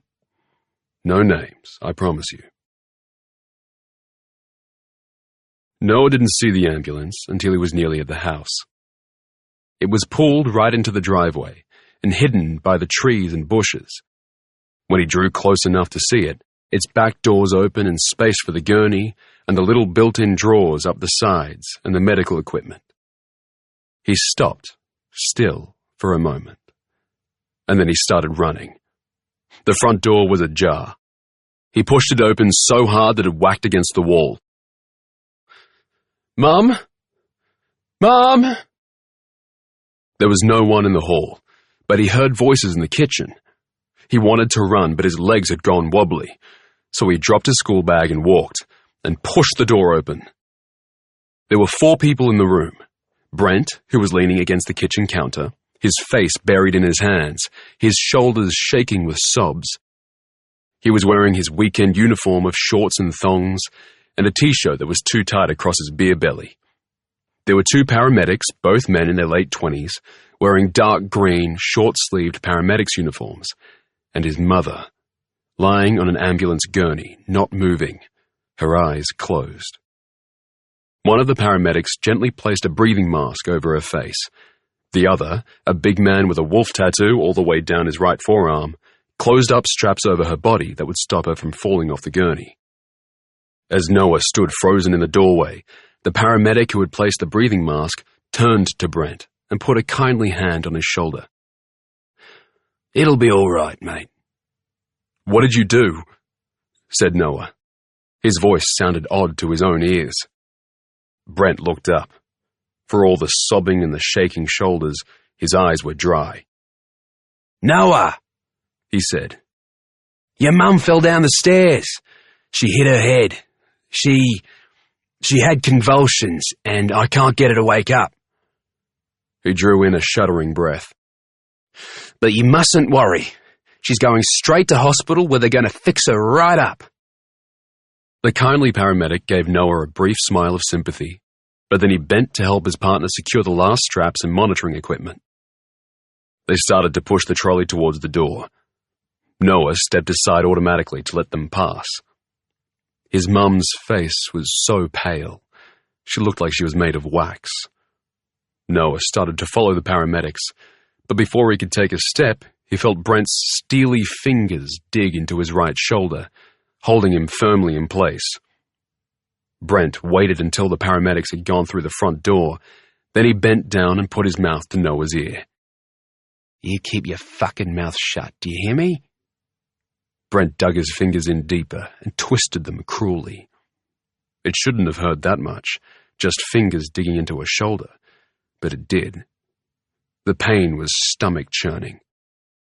"You go along with everything I say from here, and you'll be okay. You step over the line, and I'll make sure you're the next one in that ambulance." He walked past Noah towards the door. Noah followed slowly. Brent stood just outside the house, wringing his hands and watching as the paramedics loaded Noah's mum into the back of the ambulance. Noah stepped out into the sunshine. It was quiet outside. There were no cars passing on the street, but the loading of the ambulance gurney, the clicking of locks into place, and the switching on of monitoring equipment made a certain amount of noise. Noah cleared his throat. Brent turned and gave him a warning look. "If Mum fell on the stairs, why was she in the kitchen?" he asked. It was a simple question, but Noah's tone carried a lot with it. Suspicion, dislike, fear. One of the paramedics, the kindly one, turned to look at Brent. "I carried her there," Brent said. "I think I was in shock. I had some idea that I'd get her a glass of water." He was trying his best to sound upset, but he was angry now, and some of that leaked into his voice. "He hits her," Noah said, clearly. "He hits my mum, all the time." Brent took a step towards him. His hand descended again on Noah's shoulder. This time he didn't squeeze. He couldn't with the other men looking at him, but the threat was there in the weight of his hand and in the look in his eyes. As soon as the ambulance left, Noah would pay for what he had just said. "Noah is autistic and he has ADHD, Brent said loudly, turning back to the paramedics. "We've had a lot of trouble with him at school. He makes things up for attention." He lowered his voice and looked directly at Noah. "This isn't the time or the place. You're just delaying these men when your mum needs their help. Is that what you want?" "No," Noah said. His voice cracked and he blinked back tears. "You should go. Go now." He wasn't autistic, and he didn't have ADHD. No one knew that. But when Brent said the opposite with so much confidence, he suddenly wondered. Did he have those things? Had his mum hidden it from him? It didn't matter. All that mattered was that she got to the hospital, that she got better. The paramedic with the wolf tattoo moved to the front of the ambulance and climbed into the driver's seat. The kindly one held Noah's gaze for what felt like a long time, then held his hand out to him. "You want to ride with us, little brother?" Noah shook Brent off and walked forward on shaking legs. He took the outstretched hand and the paramedic pulled him up into the ambulance and showed him where to sit. "Put on your seatbelt, okay?" "Wait, hold on." Brent stepped forward. His face was reddening. "Noah, get out of there. You need to stay at the house. I'll travel with your mother." The kindly paramedic ignored Brent. He stood up and leaned out of the ambulance so that he could grasp one of the doors. He pulled it closed and secured it. He reached for the second one. Brent stepped forward and grabbed the side of the door. "I told you, he can't go." The paramedic didn't say a word. Instead, he seemed to almost uncoil. He couldn't stand up straight inside the ambulance, and he was still hunched over because of the low roof, with one hand grasping the inside handle of the door. But muscles that had been relaxed now tautened. His free hand clenched into a fist. His expression, when he looked down at Brent, was pure contempt. "Motherfucker," he said. "Take your hand off that door if you don't want to lose it." Brent's face whitened. He let go of the door. He stepped back. The paramedic slammed the door closed, the engine started, and they drove away. Chapter 5. Flynn. December 2018. It turned out Flynn and Kaya's parents had not made a will, and they had not appointed guardians. But when David arrived in Perth, Ms. Gates met with him. Flynn didn't know what was said in that meeting, but afterwards, the first thing David did was hire a lawyer. Rebecca and Miles hired one too. They made an application to be appointed guardians, but they backed down pretty quickly when David made it clear that guardianship did not come with any money attached, and that he was going to fight them for it, and that he had the backing of the girls' teachers and family friends. They went away suspiciously easily, and later, Flynn always thought that maybe David had paid them off. Not that he was super rich, but he had some money. He was an architect, the fancy kind who designed homes for celebrities and really, really rich people. He lived in New York City with his partner Salvatore, who was an artist. A few days after the funeral, David took Flynn and Kaya out for lunch to talk about next steps. After they'd eaten, he ordered 3 hot chocolates, took some papers out of his backpack, and spread them out across the table. "Okay, girls, let's talk about what happens next. Your principal tells me that you're both keen on continuing on at your school, which would mean boarding during the term time. And then, if you like, you could come to me in New York during your vacations. How does that sound?" Flynn nodded, a little uncertainly. "Good," she said. She wasn't at all sure that she wanted to board, but she didn't think there was any other option, really. "Right. Well, I suggest then that we look into selling the house. There's a mortgage, but the house is worth quite a bit more than what is owed on that, and we can put that money in trust for you girls. It can go towards paying your tuition and living costs." "No way," Kaya said. Her hands gripped the side of the table. "We're not selling our house, okay? Right, Flynn? We're not doing that." I'd prefer not to," Flynn said. Her voice came out sounding weak and wobbly. She tried to strengthen it. "Are there any other options?" David frowned a little. I guess, if you feel very strongly about it, there might be other options. Your mum had a life insurance policy. It isn't huge, unfortunately, but it's enough to pay the mortgage. So, yes, we could pay off the mortgage with the proceeds of the insurance policy and rent out the house while you're boarding. The rental income would be enough to cover your boarding fees, and I would be happy to cover the cost of your tuition. Flynn watched his face anxiously. He didn't seem happy, but then tuition for 2 at their school cost a lot of money, something like $50,000 a year. It was too much to ask. Flynn opened her mouth to say so, but Kaya spoke first.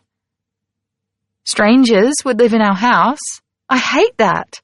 Why can't we just keep it like it is and go home at the weekends? Flynn felt a little spike of annoyance that her sister was so clueless, so unthinking.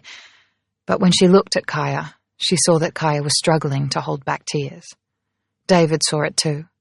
His voice softened, and he reached out a hand and took Kaya's in his. Honey, none of this is easy, but if we do it this way, you'll still have the house to go home to when you graduate, okay? After that, there was no more talk about options, and everything moved forward quickly. David stayed for another 2 weeks. He arranged for the house to be cleaned out and organized, for the 2 cars to be sold, and for a local rental agent to be appointed to manage the property. When all of that was done, he went back to New York. He took Flynn aside before he left, hugged her, and told her that she'd always been strong and that he knew she could handle things, which only left her confused and with a nagging sense of guilt and worry. What exactly was she supposed to be handling, and was she doing it right? Kaya and Flynn boarded for 2 years. During the holidays, as planned, they went to David in New York City. Flynn loved it. She loved David and Salvatore's Soho loft with its open plan and vast windows and views of the city. She loved the ease of David and Salvatore's relationship, the energy of their friends, and the conversation around the dinner table. She loved the city, especially at Christmas. Christmas in Perth meant the beach in the morning and the pool in the afternoon and seafood and salads. But Christmas in New York meant warm coats and cozy scarves and hot chocolate. It meant seeing the Nutcracker at the Lincoln Center or checking out the window displays on Fifth Avenue. Flynn loved all of it, but Kaya did not.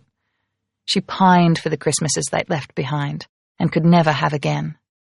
She wanted a mum and dad who hugged them and knew their favourite foods and the ones they hated, and who got excited about Santa Claus and made them watch the Polar Express for the 10th time.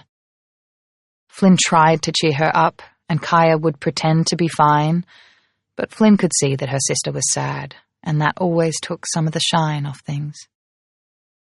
Flynn sat her final exams in November 2018. She was expected to do well, and was hoping for a place at Curtin University, studying engineering. When her exams were over, she had just under a month of school to go, but it was a month where little work would be done. There were end-of-school celebrations to prepare for and parties to attend. On the 16th of November, 6 weeks before her 18th birthday, David called her. The video call came through on her laptop when she was in the school library. The library was pretty empty. Flynn slipped her headphones on, carried her laptop to the far corner of the room, sat down, and clicked accept. A moment later, and David's smiling face was looking up at her from her screen. She'd assumed he was calling to arrange for flights for the next New York trip, but that wasn't it at all.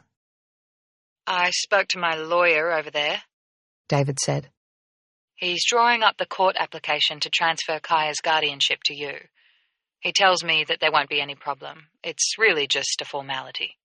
You want me to be Kaya's guardian? David looked surprised. It's not really about what I want, Flynn. This is about you girls. Oh. I know that coming to the city has always been very difficult for you both, even though you did a much better job of hiding it than Kai. He gave her an affectionate smile. I don't want to keep dragging you over here on those endless flights if you'd rather be in Perth. Flynn didn't know what to say. David's smile faltered. I get it, Flynn said. And, of course, I'm with Kaya all year round, and I'm her sister, so it makes sense that I'm her guardian. Exactly, he sighed. It was night in New York. David had the lights turned down in his apartment so she could see the city all lit up in the windows behind him. Of course, I'll always be here for whatever you need. You know that. But you're the woman on the ground, making all the day-to-day decisions. It's important that we give you the proper legal authority to allow you to do all of that. Yes, she said again, like an idiot.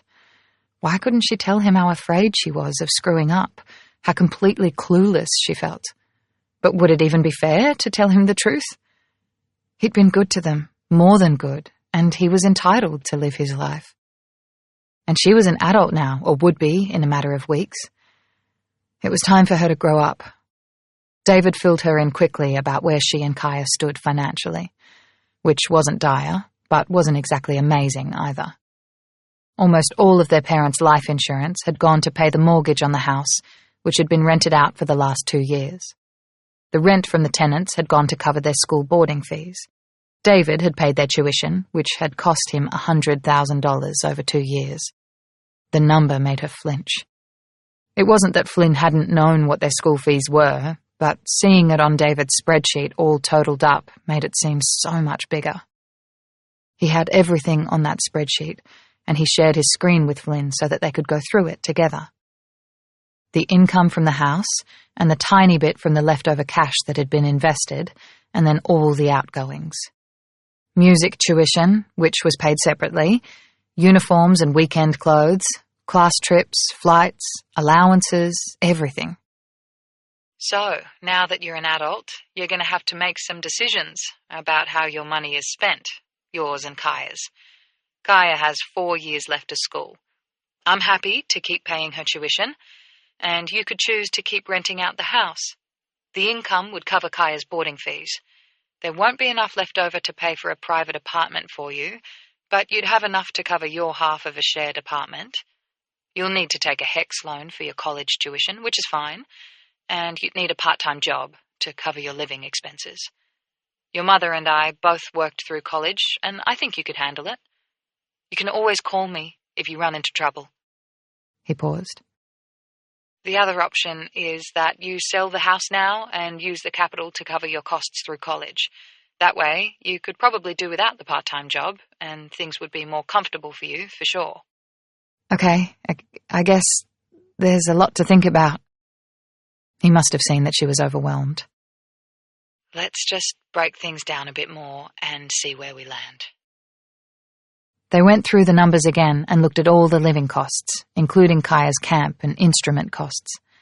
They looked more closely at Flynn's first-year course load, which, according to the university prospectus, included nearly 40 hours a week of class time, not including time for study.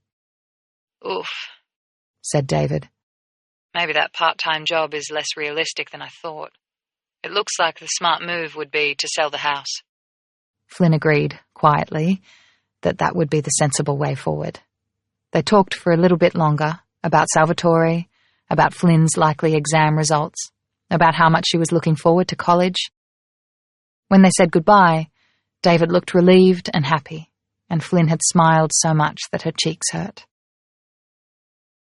She left her laptop in the library. She walked out of school and got on a bus that would take her to the South Perth foreshore, where she could walk by the river. She didn't cry, though there was a part of her that wanted to.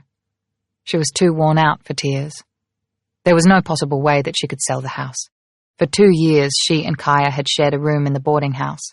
For the first month after their parents died, Kaya had cried herself to sleep every night. For the second month, it had only been every second night. When she cried, Flynn climbed into bed beside her, held her and hugged her and smoothed back her hair and promised her that they would go home again. That they would live in their house with Cooper and all their things, and that they would be happy. Talking about home was the only thing that calmed Kaya down. Eventually, the night crying tapered off. These days, the crying fits happened only occasionally, but the talk about home, that had never gone away. The idea of home was what kept Kaya going. It was what got her up in the morning. It was what allowed her to function in her classes and to sleep through the night. So Flynn walked on the foreshore and made her own plans. When she was clear in her mind about what she wanted to do, she got on the bus and went back to school, to the library, and put together a resume. She applied to every job she could find that didn't require experience. The resume didn't exactly do a great job of selling her. She couldn't even claim high school graduation, not yet, and she'd never worked. She got a lot of rejections, but she kept trying.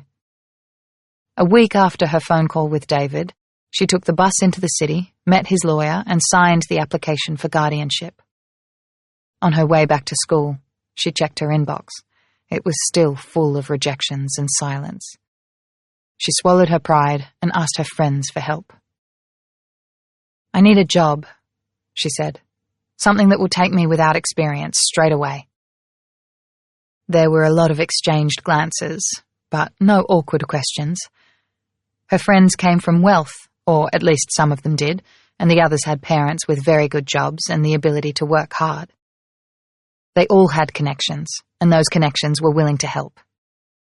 Flynn was offered a job working as a receptionist at a law firm where her friend Andy's dad was a partner. She accepted it gratefully, and if everyone assumed that she'd taken the job as a summer gig before college started, she didn't find it necessary to correct them. Flynn called the real estate agent who'd been managing the rental. David had already told him that they were selling the house, and he'd been expecting her call. "The tenants are vacating on Friday," he said. "I'll inspect after they've vacated, of course, but I think you should assume that we'll have at least some remedial works to do before you can put the house on the market. Probably a good commercial clean and some painting as a minimum, but we can assess once the tenants are out. The market's in okay shape right now. Our only concern might be that higher-end suburbs are seeing some softening. Dalkeith is down almost 12%, but South Perth is tightly—" Flynn cut him off. "We're not selling." "But I thought—" "We're not selling. What time can I pick up the keys on Friday?" Officially, there was 1 week left of school term, though Flynn's time was largely her own. On Thursday afternoon, she picked up Cooper from Ms. Gates and went to wait for Kaya after her last class. She took her sister and their dog to the foreshore, where they bought 2 strawberry smoothies and walked. Cooper was giddy with excitement. They let him off the lead, and he kept running ahead, then back again to bounce his front paws off Kaya's legs before running on again. "He's so cute," said Kaya. "I think he wants me to chase him." "Maybe finish his smoothie first." "Yeah." They walked on in the sunshine. "Kai?" "Uh-huh." "I've got something I need to ask you." Straight away, Kaya looked scared. She was always like that now, afraid of the unexpected. "It's not anything bad," Flynn said. "Okay. I've made arrangements so that we can move home." Kaya turned to her. Her lips were stained pink from the smoothie. She was a sporty kid. She played soccer and spent a lot of time outside. Her hair had been bleached blonder than ever, and her nose and cheeks were covered in freckles.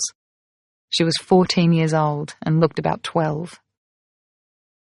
"When?" she said. "Next week, if we want." With her free hand, Kaya gripped Flynn's arm. Her eyes were shining. "Are you serious, Flynn? Are you serious?" "It's just, you have to know, if we do this, we're not going to have as much money. You might not be able to go on the French trip, and we won't be able to buy new clothes very often, or—" "I don't care about any of that," Kaya interrupted. Do you mean it?" Flynn nodded, and Kaya squealed and threw her arms around her sister, hugging her as hard as she could and spilling half her smoothie in the process. "Can we stay home for Christmas instead of going to New York?" Kaya asked. "We can." Kaya raised her left arm up to the sky and whooped. David didn't fight the new plan when Flynn called him. He was very grave when she explained what she'd done, that she'd postponed her college place for a year and found a job. "Kaya has 4 years left in school," he said. "What's going to be different next year?"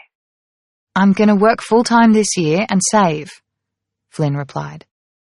By next year, I'll have enough money that I'll be able to work just a few hours and go to college. Flynn, I'll help you if you... No, David. She cut him off, but she smiled as she did it. I'm so grateful to you. We both are. But it's time I stepped up.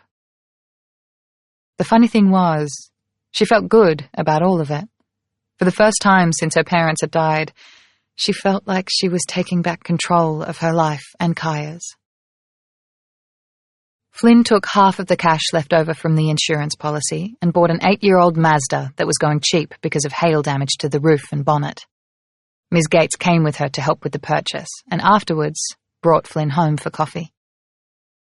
You're a brave girl, Flynn, she said. We're all very proud of you. Just don't let this year turn into 2. Sometimes life has a way of getting complicated. The day after the lease was up, Flynn and Kaya stuffed the back seat and the boot of the car with their stuff from the boarding school, then arranged to come back for a second load. They drove to the real estate agent's office to pick up their keys, and then to the house. Flynn pulled up outside. The house looked different from how she remembered it. The grass was too long, the shrubs were all overgrown, and the paint on the outside looked kind of grubby. Flynn glanced at Kaya and saw the sudden uncertainty on her face. Come on, Bug, she said. Inside, things were worse. The timber floors were dirty, and there were crayon marks on the walls in the living room. In the kitchen, the fridge was making a loud buzzing sound, and 2 cabinets were missing doors. Flynn found them later in the back garden, where termites had eaten them almost to dust. In the bathroom, the tenants had somehow managed to crack the shower tray, and the room smelled damp and musty. Flynn found Kaya standing in her old bedroom, looking shell-shocked, her arms wrapped around her body. It's all wrong. It feels wrong. It even smells wrong. Well, yeah, because none of your stuff is here. And because we need to do some work. We need to clean and paint, just for starters, and get some new beds and a couch and stuff. We'll go to IKEA, pick some stuff out. And a new carpet, Kaya said, looking at the floor, which had a large brown stain over near the window. Let's see if we can wash it out first, Flynn said, thinking of the dwindling bank account. I can paint, Kaya said, beginning to look a little more enthusiastic. We can choose whatever colour we like, right? I guess, but maybe we should start with white. Fixing up the house was actually kind of fun in the end. They took turns choosing music to play, and they cleaned and painted every room. They had 2 pizza parties, and Flynn's friends came over and helped. Well, kind of helped. The pizza parties turned into dance parties, and not a lot of painting got done. But the parties helped clear the sad vibe that had been lurking in the house and made it feel more like home. Flynn bought 2 cabinet doors from Bunnings, and they painted those too. They weren't an exact match for the existing kitchen, but they weren't bad either. They even managed to get the old shower tray out, and with the help of a YouTube video, install a new one. And they made their trip to IKEA, where they bought 2 new beds, a new bedding, bedside tables, a couch and a coffee table and a TV bench, as well as a dining table and 4 chairs. They bought a second-hand TV. The amount of money they were spending was freaking Flynn out. But her new job started after the Christmas holidays, and when she looked at the numbers in the spreadsheet that David had helped her to set up, she was confident that she would be okay. On the 5th of January, Flynn started work. Kaya had 4 weeks left of holidays, and Flynn's new job meant that Kaya spent most of that time alone. Looking back, Flynn wasn't sure if that was when things had started to go wrong. Not that Kaya complained.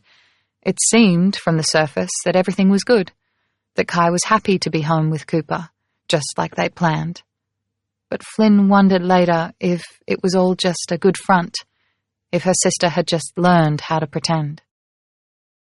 When Kaya went back to school, everything seemed fine. If Kai was embarrassed about Flynn pulling up at the school in her battered old Mazda when her friends were being picked up in Range Rovers and Bentleys, she didn't show it. Not that the school was exclusively for the super rich. There were plenty of families who were working long, hard hours to scrape together the fees to send their girls there. So maybe it wasn't about money.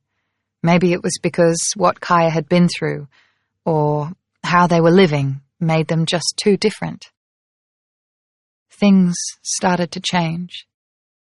Kaya had always had a big group of friends. She'd been invited to plenty of birthday parties, been included in the group chats. When the invitations started to drop off, she didn't talk about it. She pasted a smile on her face when Flynn picked her up from school, and when Flynn asked her how things were going, she said they were fine. It took Flynn a while to find out that things were very far from fine, and even then she had to be told. She didn't figure it out for herself. Ali Reynolds, Kara's mum, told her.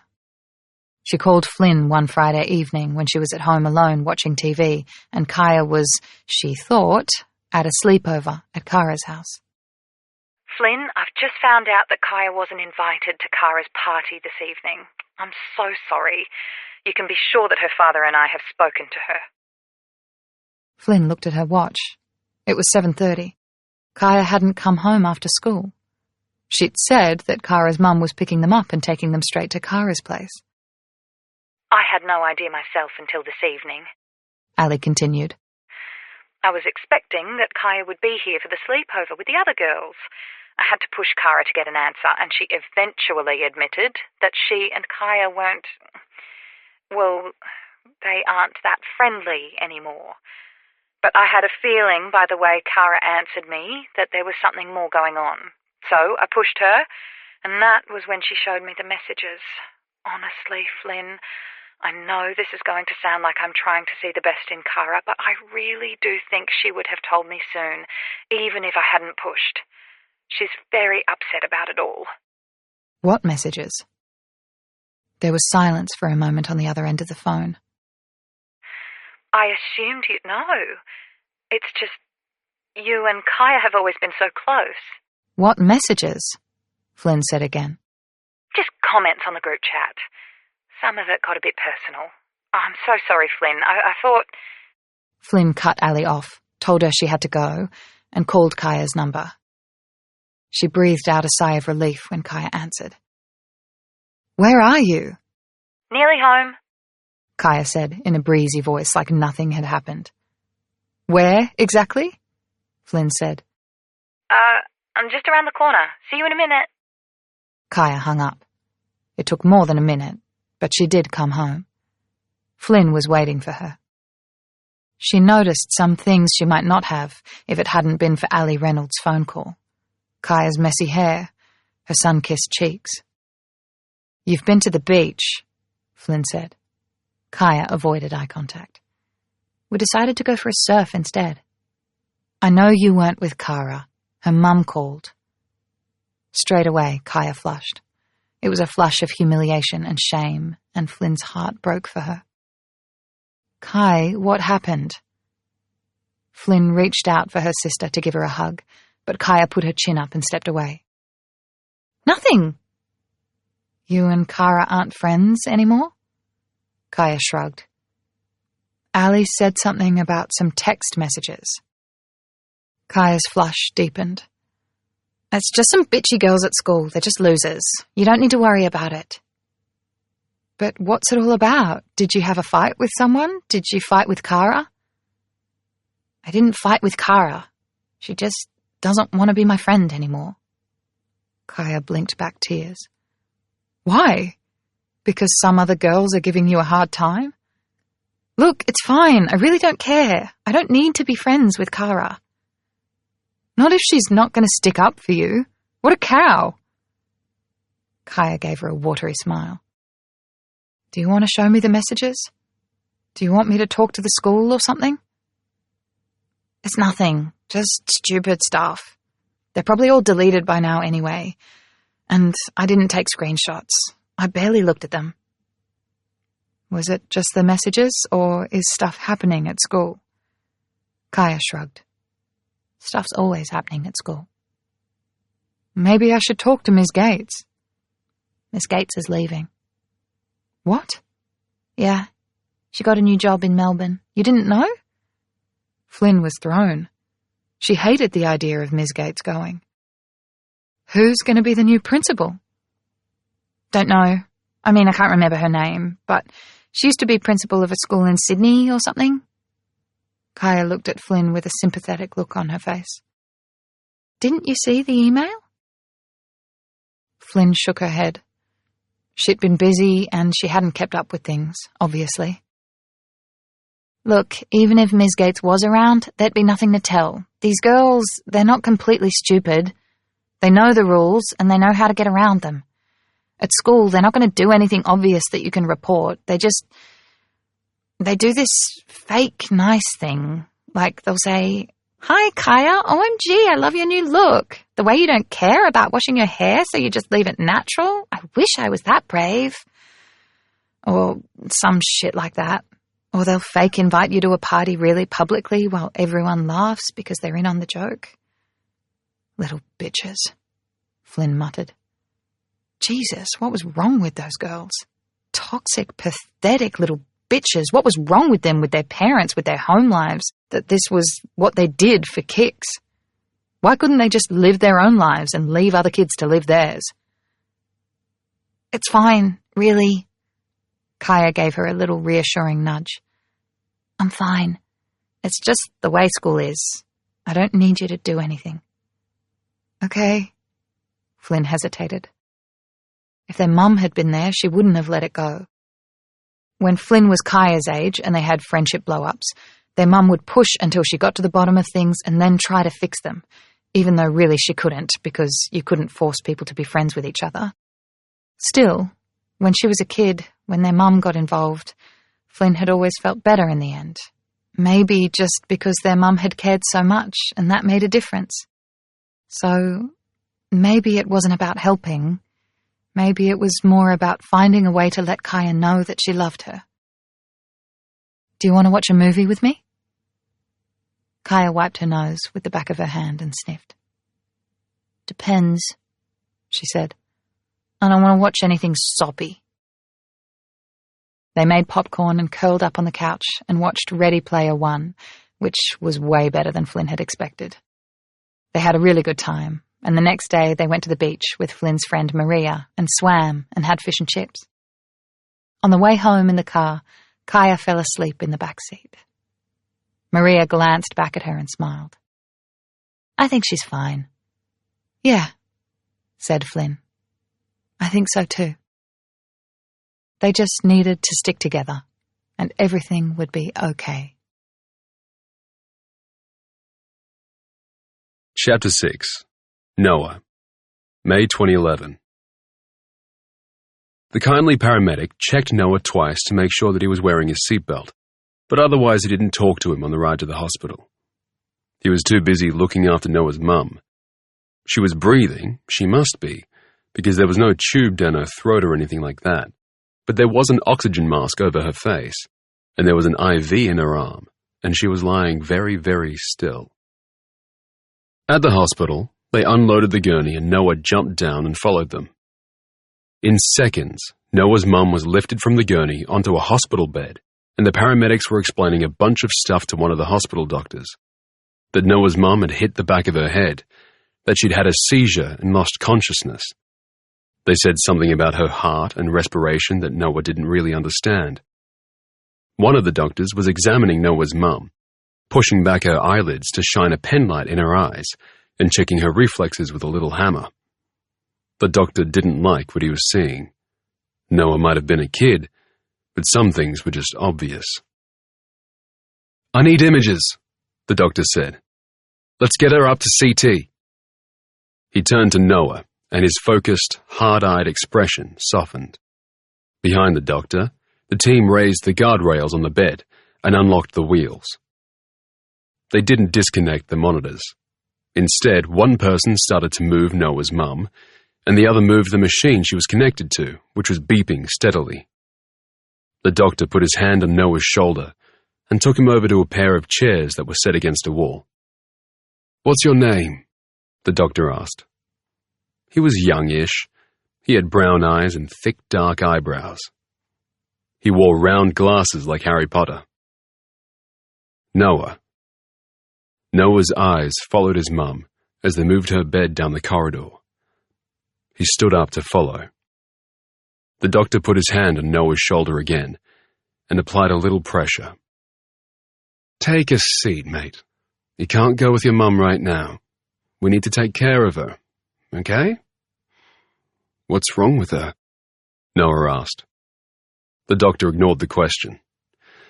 "I'm hoping you can tell me exactly what happened to bring your mum here this evening, Noah.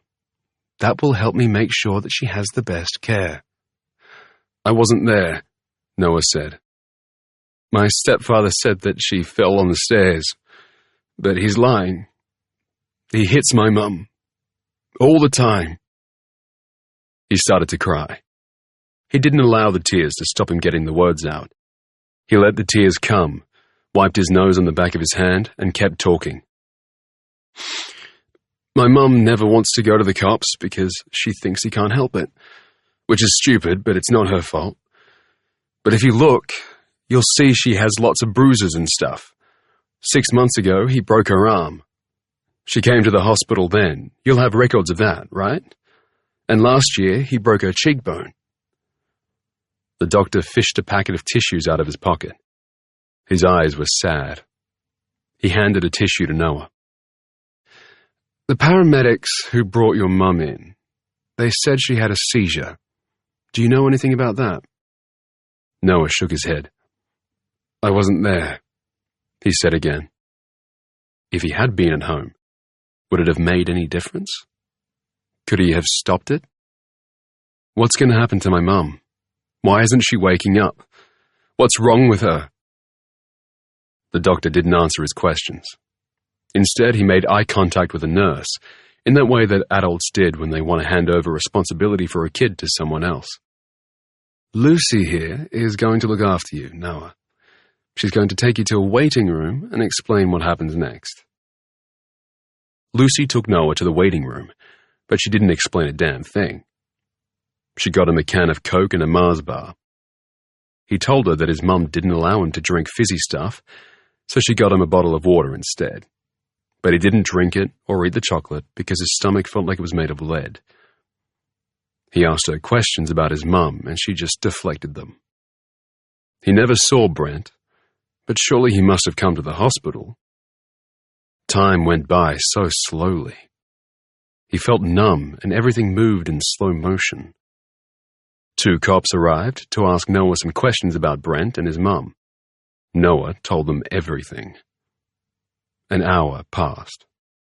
It was freezing in the hospital. Noah was only wearing shorts and a t-shirt, and his skin came up in goosebumps. A woman came and sat beside him. She was tall and very skinny with long red nails and hair that was tied back in a messy ponytail. She said her name was Margaret. "I'm a social worker, Noah. Do you know what that is?" "Yeah," he said. He didn't. His mind started picking at the words while she kept talking. A social worker? Someone who had a job where they had to be social? But why would you get paid for that? "Okay, that's good," she was saying. "Given the situation, I've come here to take you to a safe place where you can stay for the next few days, to a foster family. Do you know what that is?" "Yes." This time he was telling the truth, and now he was scared. "Where's my mum?" he asked. The numb feeling that had slowed the world down around him disappeared fast. He felt shaky and afraid. "They haven't told you." Margaret shot a disapproving look at Lucy, who had already backed off toward the door, clearly keen to move on from Noah and get back to her usual work. "Your mum's in surgery. She had a little bleed in her brain, and the doctors are doing an operation to release some of the pressure so that she can wake up and start to heal. That kind of surgery takes a long time, lots of hours, but the doctors do it all the time. You don't need to worry, okay? But there's no point in sitting here all night. You need to get some sleep, and then tomorrow I'll bring you to see your mum. Where's Brent? Margaret's eyes darkened. She folded her hands in her lap. I'm not a police officer, Noah, but I believe that the police have arrested your stepfather. I think that he'll be charged for what he did to your mother. Do you understand? Noah nodded. So, can I go home? He just wanted his own bed, his own stuff around him. Margaret was already shaking her head. Or can I go to my friend Josh's house? He lives just down the street. Margaret stood up. I'm sorry, Noah. I wish I could bring you to Josh's house, but unless his parents are approved foster parents, that's not possible right now. I'm going to take you to stay with a lovely couple named Tara and Joe. They look after kids in emergency situations like you. Don't worry. It's just for a couple of days until your mum is back on her feet. Margaret was right about only one thing. Noah stayed with Tara and Joe for just a couple of days, but after that, he didn't go back to his mum. Tara brought him to visit her in the hospital, and he sat by her bed and held her hand, but she didn't wake up. The doctors explained everything to him. They talked about catastrophic brain injury and nursing homes, while Noah held her hand in his and begged her silently to wake up, to please wake up. He never went back to his school. He never saw Josh or Scott or Mr. Anders or any of them ever again. On the third day, Tilda came to the hospital. Tara told him that Tilda was his mother's sister and that she was going to take care of him from now on. Maybe it was true that Tilda was his aunt, but Noah had never met her before. Tilda took him to the house to pack his stuff. Noah started to feel more and more panicky.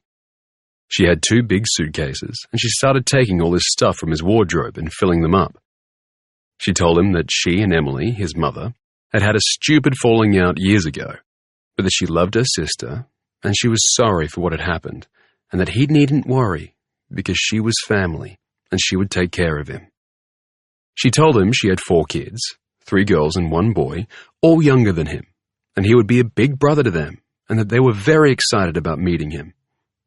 And Noah's breath came faster and faster, and he walked away from her and into his mum's room, and he went into her wardrobe and pressed his face into her clothes, and then the tears came, and he stayed there until Tilda made him leave.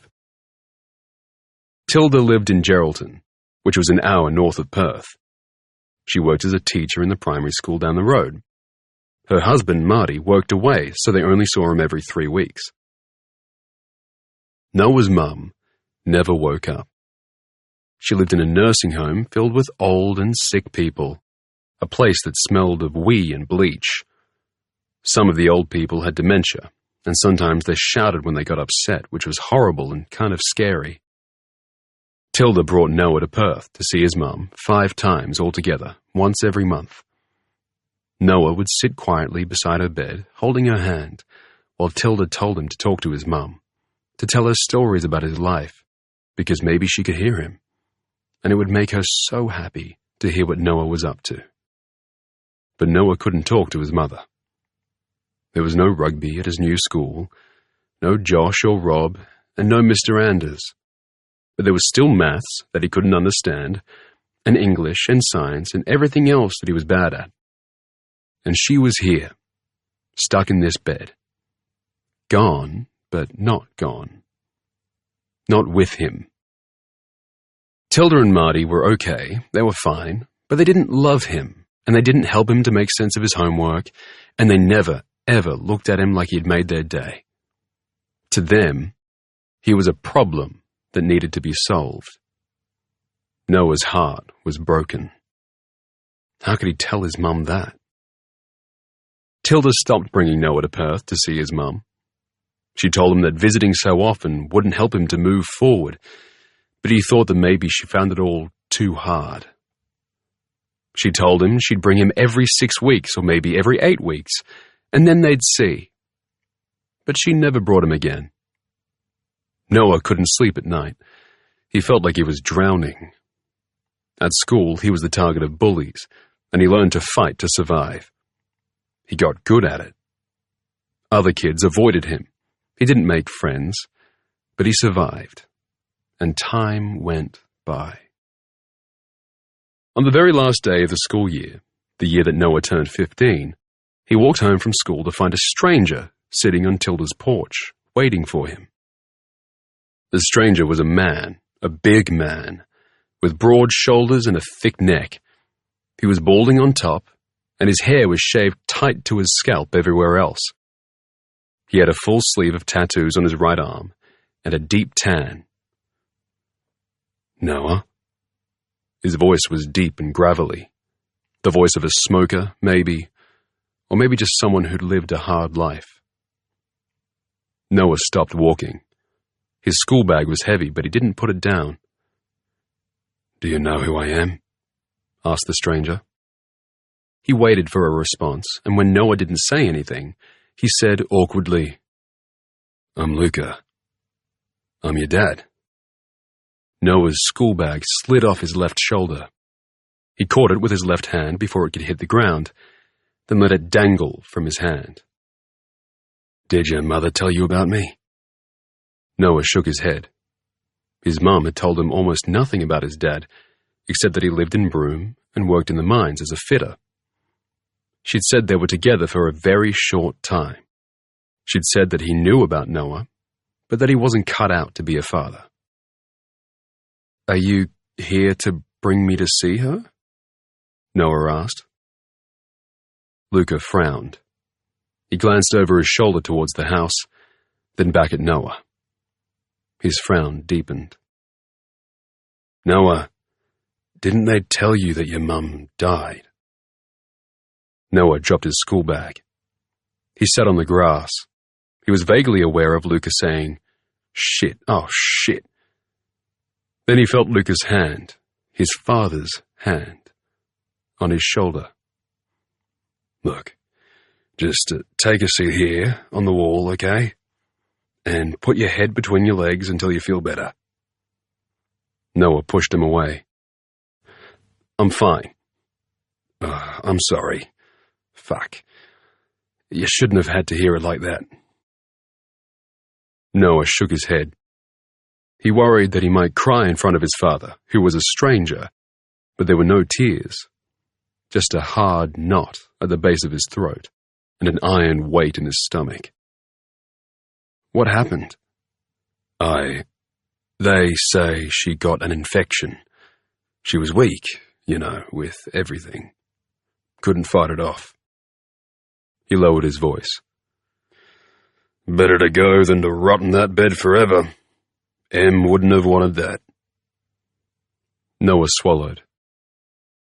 "You knew she wasn't getting better?" Noah shrugged. "But not that she had died?" "No." Luca swore under his breath. "They should have told you. Should have brung you to the funeral. That was wrong." It was all so shit. Noah felt the sadness inside him pulling him towards the earth. He felt weighed down, anchored by it. He sniffed and wiped his nose with the back of his hand. "What are you doing here?" he asked. "I've come to get you. To bring you back with me to Broome." It was the last thing Noah expected to hear. He stared at his father. Luca glanced again over his shoulder toward the house. "They have 4 mouths to feed. One more is too much." Noah nodded. Luca looked away and cleared his throat. And you're my son, right? You have a home with me. It's what your mother would have wanted." They went inside and packed Noah's things. Chapter 7. Flynn. August 2021. On Friday morning, Kaya got into the car without complaining. She was wearing cut-off shorts, sneakers, and a new Quicksilver t-shirt in pastel rainbow colours. Her hair was loose around her shoulders. She looked very pretty and very carefree. "You good?" "Mm-hmm." Flynn and Kaya listened to music in the car on the drive and didn't talk about much of anything. The address Willa Tomlinson's assistant had given them brought them to a very pretty Federation house that had clearly had a serious and recent renovation.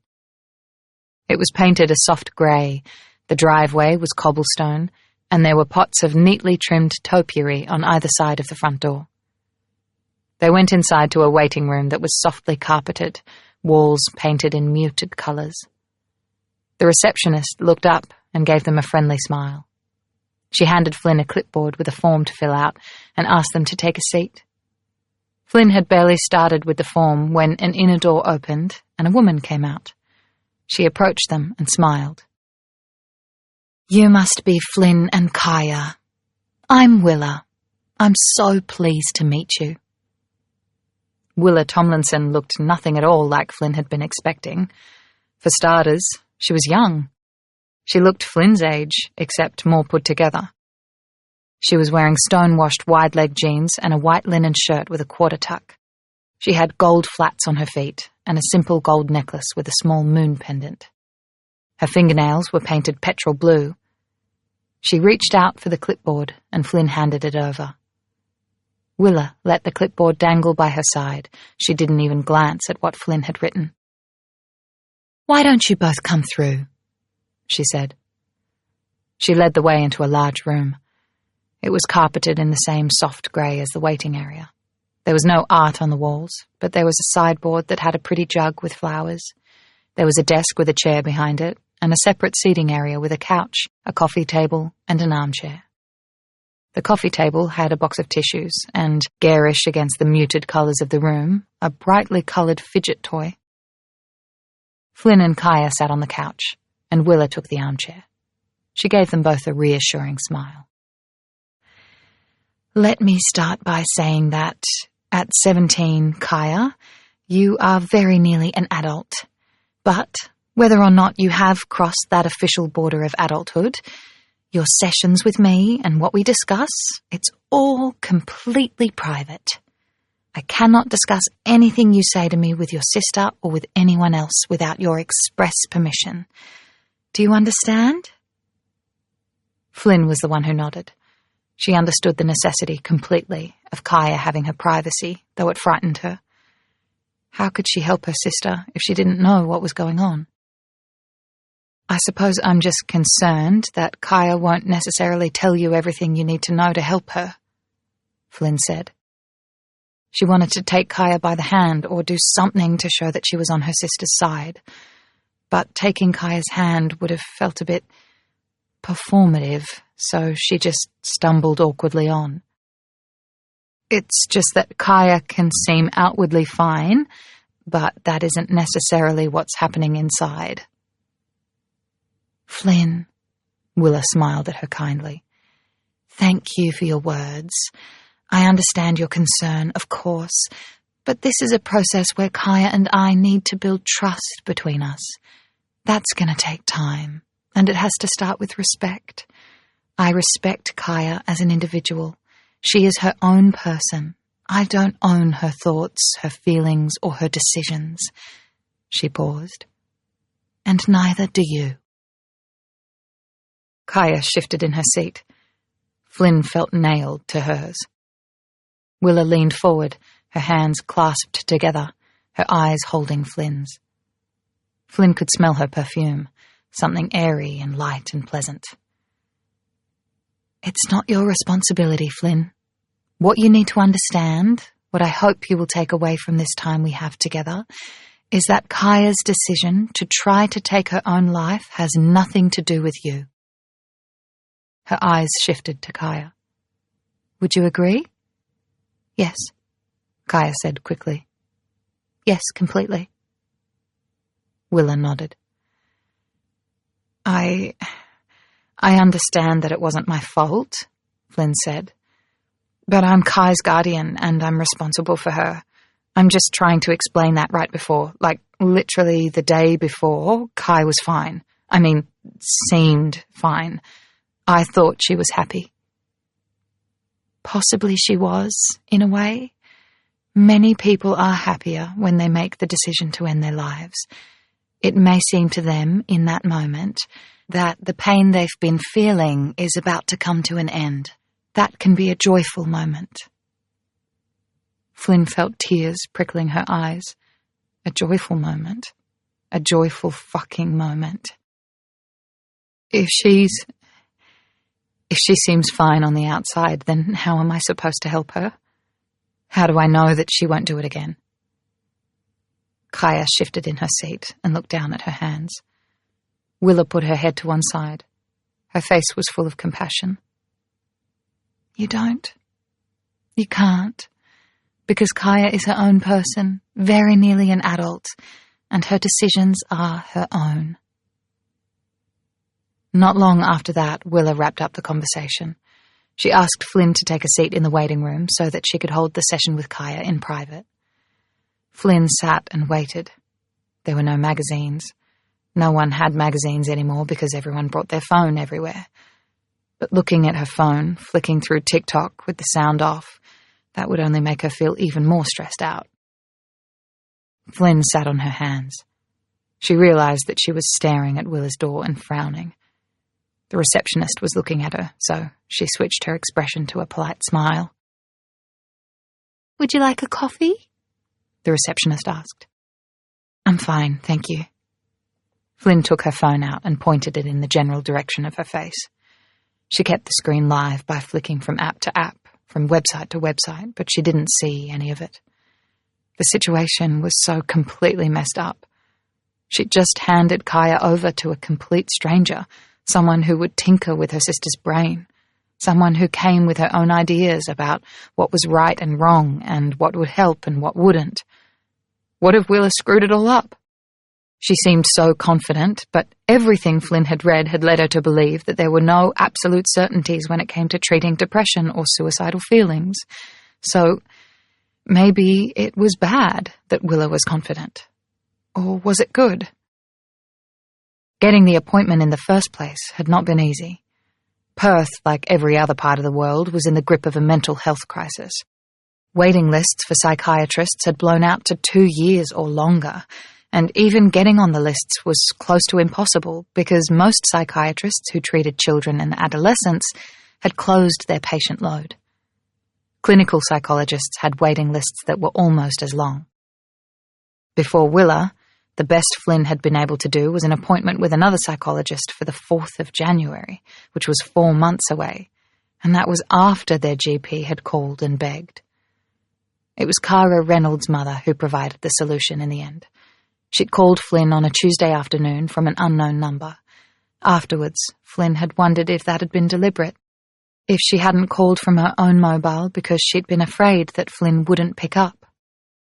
It's absolutely none of my business, and please, Flynn, if I'm overstepping the mark, just let me know.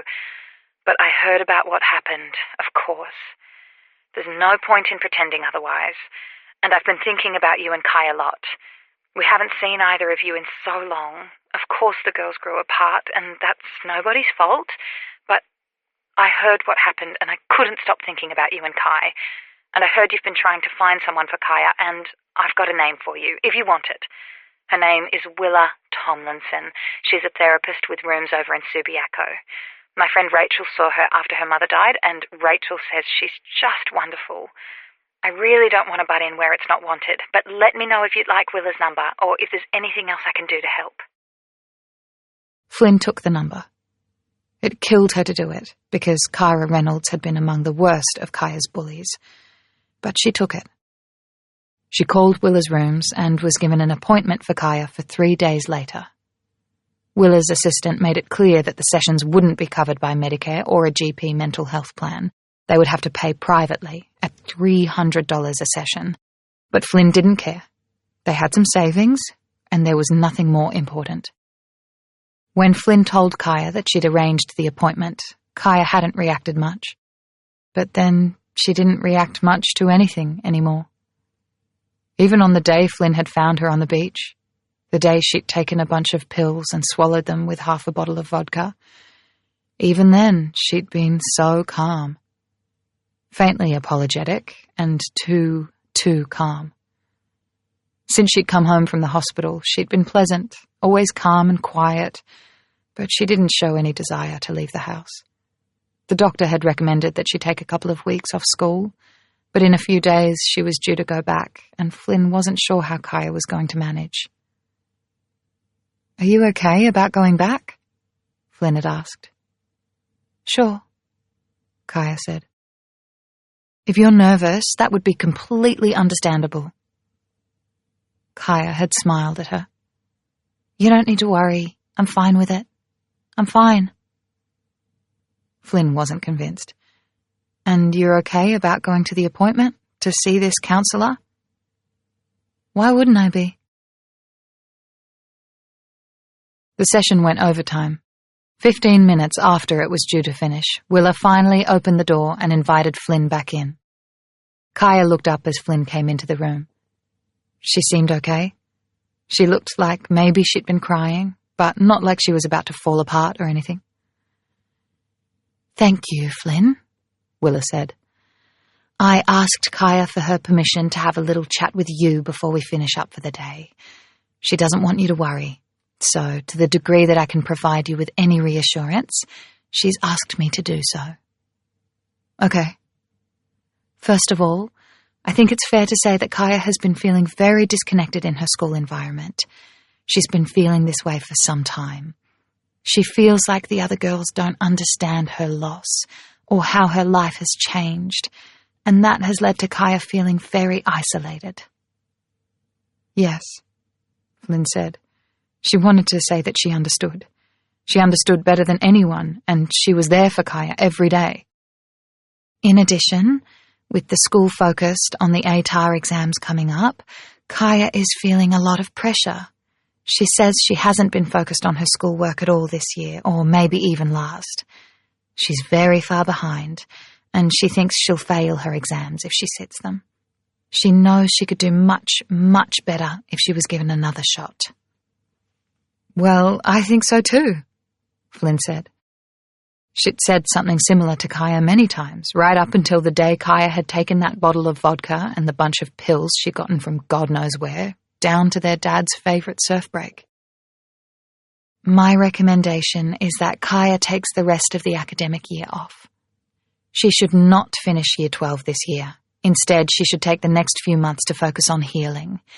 If you're agreeable, she can then return to school next February and do the year over." Flynn tried to process the words. It seemed like such a drastic step. A whole year's tuition wasted and another year to pay for. On the other hand, it made more sense to her than Kaya just going back into school the following week as if nothing had happened, as if she wasn't still hurting, as if those little bitches in her year group weren't at least 60% of the problem. If she repeated the year, all of those girls would have left the school. Kai would have a chance with a whole new group of girls with none of that ugly history, and she might be able to focus on her studies. Kaya was so bright. She could do really well if she worked hard. "I would have to call our Uncle David because of the tuition fees, but I think that's a good idea." Screw it. She'd get the money from somewhere. She could borrow against the house if she had to. Kaya reached out and grabbed her hand. "Really, Flynn? You think it's a good idea?" She seemed almost disbelieving. "I do. I think it's a really good idea." "But that's another year you have to wait to start college." Somehow Kaya had gotten the idea into her head that Flynn was just waiting for her to finish school before she finally went to college herself, which wasn't true. Yes, the cost of paying for Kaya's living expenses and her own was higher than she and David had anticipated, but that was only part of the reason why Flynn hadn't gone to college. The truth was, she liked her job. She liked the people she worked with. She liked the ritual of getting up in the morning, getting dressed, and catching the bus into the city. Her job came with membership of a yoga studio, and she went there 4 mornings a week. She liked earning her own money, paying her own way, and saving. It made her feel secure. She didn't want to be a broke student hanging out every day with a bunch of other 20-year-olds. Maybe because, just like Kaya, she was different from other girls her age. She felt happier where she was. I'm happy at work, Kai. I really am. I've told you that. You shouldn't be worrying about me. And if school is a problem, of course we'll find another way. Willa clapped her hands together once, sharply. Excellent. That's good progress. I'll write a letter to your school principal supporting the application for Kaya to repeat the year. It's better that she hasn't sat any exams yet, I think. She stood up, indicating that the session was over. Flynn picked up her bag and stood as well. Thank you so much, she said. Willa gave her a gracious smile. She walked them to the door and paused, her hand on the knob. I think it is important that Kaya replaces her time at school with other purposeful activities. Nothing terribly stressful. A part-time job would be a good idea. Something she enjoys, if that's possible. I could call the zoo, Kaya said. I used to volunteer there when I was younger. She sounded hopeful. I'd like to see Kaya again sometime in the next few days, certainly within the next week. In fact, let's set up weekly meetings, okay? At least for the next couple of months. Also, Kaya, if the zoo doesn't work out, let me know. I'm involved with a climate action group you might be interested in. A climate action group didn't sound like such a good idea to Flynn. Surely the idea was to help Kaya get away from negativity and doomsday thinking. Flynn knew two people who were heavily into climate activism, and they were both depressed, probably from the utter frustration of trying to convince people to accept the obvious and actually do something about it. Maybe her doubt showed on her face, because Willa smiled. She addressed Kaya. This group isn't about protesting or activism exactly. It's more about thinking past the immediate climate crisis, about what comes next. We don't sit around and talk. We go out into the bush. There are fun classes like wilderness survival training and other outdoor pursuits, even surfing. She opened the door to the waiting room. Kaya, can you give me a minute with your sister? Sure. Kaya looked a little uncertain. I need to go to the bathroom anyway. She went down the hall. Willa turned to Flynn. I do think, if you're open to it, that the group would be good for Kaya. We have a group going out the weekend after next. One of the challenges for a girl of Kaya's age, losing her parents so young, is that it can lead to isolation. It's hard to stay bonded with your peers when you've experienced a loss so profound. Their normal teenage preoccupations can seem silly or meaningless. But of course we all need human connection to be happy. The absence of that connection can be devastating. It leads to numbness, withdrawal, severe depression. These weekend camps, they give young people a chance to bond with others in a fun and positive way. I've seen kids make deep and lasting friendships, grow into themselves, find purpose and happiness again. Flynn wasn't sure what to make of Willa. She was intense. The way she talked was almost evangelical in tone. It was kind of off-putting. On the other hand, her confidence was contagious, and the camp thing sounded like it was exactly what Kai needed. That sounds good, she heard herself say. Willa smiled at her and clapped her hands together again. Then let's set it up. Chapter 8. Noah. March 2015. Noah thought about leaving before Luca got home. It would have been easier that way. He could have avoided an uncomfortable conversation. It would probably have taken Luca at least a few days to realize that Noah wasn't coming back, which maybe would have made the point without Noah having to say it to his father's face. In the end, Noah decided not to run away. He was 6 months off turning 18. Half the guys he knew had already finished school and started apprenticeships. What he wanted to do wasn't much different. So he packed his stuff and sat on the Navy couch in the living room and waited. The couch was the same one that had been there when he'd arrived. It had been faded then. It was fraying now. Luca would probably only change it if it actually collapsed or something. It wasn't that he didn't have money or that he was tight about spending it. It just wouldn't occur to Noah's father to spend money on making their home look nice or feel more comfortable. There were no cushions on the couch, no pictures on the walls. The floors were a kind of mottled grey tile, chipped in places. The walls were white, kind of, and the Venetian blinds were old enough that sections were missing and too much light came through if you tried to sleep past dawn. Noah looked around the place he'd lived for the past 2.5 years and felt nothing. This apartment had never been home. Luca didn't get in until after 10. He worked away at Marindu Mine 2 weeks out of 4, and he got back into town on a Friday at 6 p.m., so he'd obviously gone to the pub before coming home. He came in good humour, smelling of cigarettes and beer, and carrying a brown bag of fish and chips. "All right, Noah," he said. "You eating? Got plenty here for both of us." He dropped the bag on the kitchen table and went to the fridge to take out 2 bottles of beer.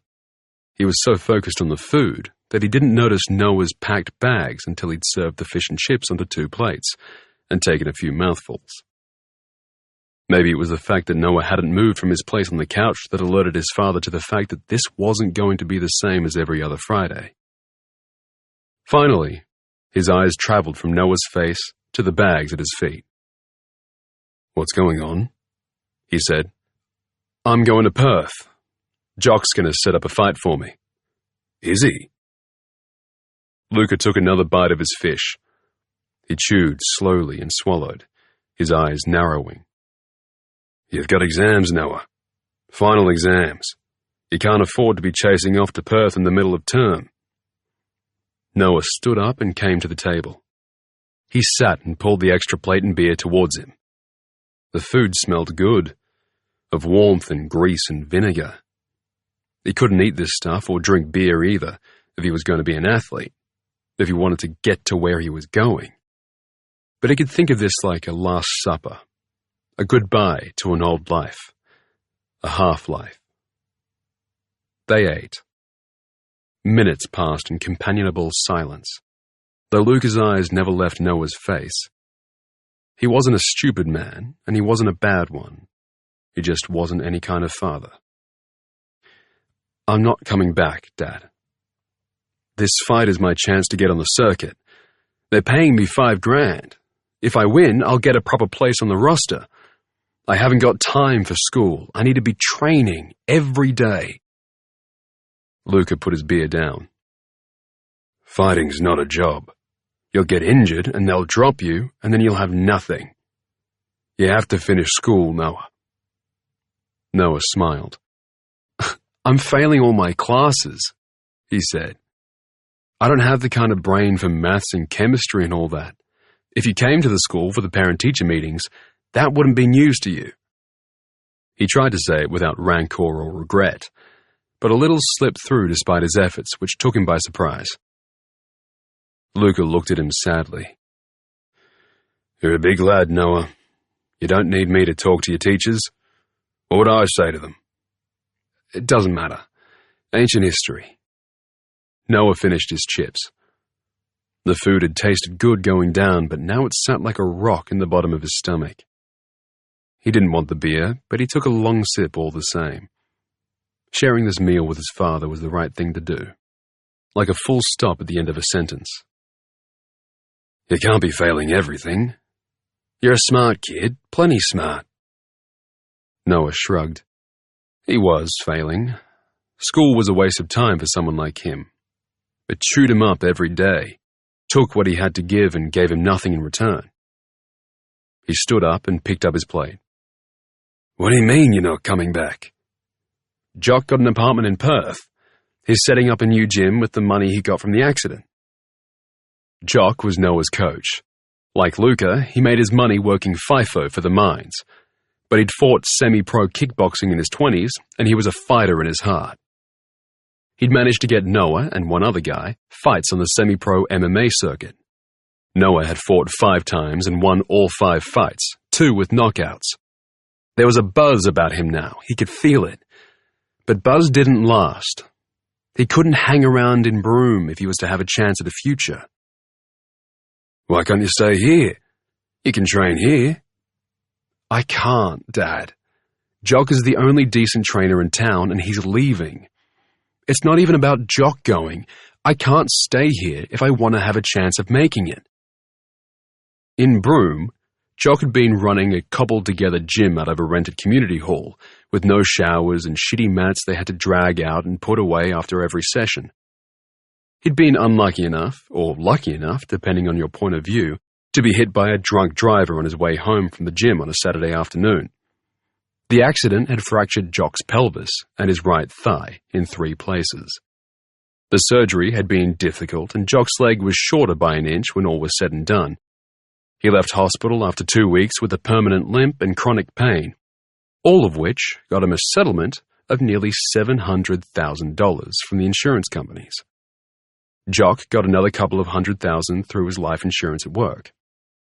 He was going to use that money to change his life, to leave Broome behind, move to Perth, and buy himself an apartment and a space he could set up as a proper gym. It was exciting watching him make big decisions. Noah wanted some of that for himself. Not the gym or the apartment, but the sense of possibility and of taking control. "You have to finish school," Lucas said again. "Doesn't matter if you think you're failing. Do your best, make an effort, scrape through. All you have to do is pass, and then you can get a trade. You're a smart lad, Noah, and you're good with your hands. There's no reason you can't—" "No, Dad." Noah cut him off. He picked up his smaller backpack and slung it over his shoulder. He reached for words that didn't want to come. "I want to say thank you for coming for me at Tilda's place, for taking me in." He meant it. He was sincerely grateful. Because Broome had not been a good place for Noah, but he knew enough now about the world to understand that it could have been so much worse. "Jesus, Noah." Lucas' face had flushed, and his eyes looked suspiciously moist. "You're my kid." Noah shrugged. Lucas stood up. His hands opened and closed helplessly. He'd never been physical with Noah, never reached out for a hug or even a casual pat on the back. "I'm sorry," he said. "I'm sorry that I fucked it all up. You're a good kid." "It's all right." "Can you... Look." "It's all right, Dad," Noah said again. Except it didn't feel all right. He didn't want this. Didn't want some kind of half-assed effort at a heart-to-heart, years too late, when he was about to leave. He picked up his second backpack. "I'll call you. Let you know how the fight goes." "But what's the point in leaving now? It's late." Luca gestured towards the window. "I'm staying at Jock's tonight. He wants to get on the road early, so it's just easier."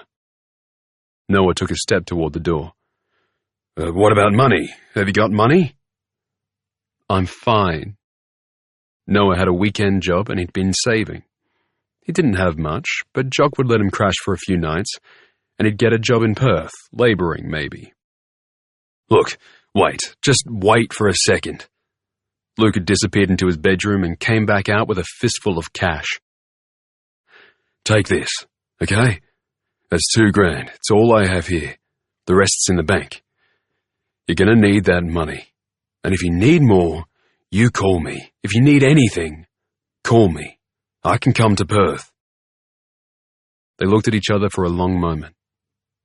They didn't understand each other. They wanted to, but they were made of different stuff, and there was no one there to translate for them. For the 10,000th time, Noah felt the ache of his mother's absence. He slammed the door on the ceiling. Luca's hand was still holding the cash out to him. "Take it, Noah." Noah took it. "Thank you." "I never understood the fighting," Lucas said. "I always thought you were a soft kid. Not in a bad way, but gentle." Noah shrugged. "Had to learn how to fight because of school." "That's not why you do it." Lucas' eyes searched his face. No. Noah was going to leave it there, but Lucas seemed to be trying hard to understand, trying to have some small moment of connection. So Noah tried to explain, though he didn't really understand it himself. When I'm fighting, I'm not thinking. I'm thinking, but... He tried and failed to find words to explain what he felt in the ring, what it felt like to have the whole world fall away and to be focused, for as long as it took, only on his opponent and on his own body, which did exactly what he told it to. Instead, he shrugged. I'm good at it, I suppose. That's nice for a change. Luca hugged him. The move took Noah by surprise. Luca was a big man. He was maybe an inch taller than Noah, but 50 pounds heavier, all of it muscle. He wrapped his arms around his son and pulled him close and held him for what felt like a long time. He smelled of the sun, and sweat, and beer, and engine oil. I'm here, Luca said, letting him go at last. Maybe I haven't been such a great dad.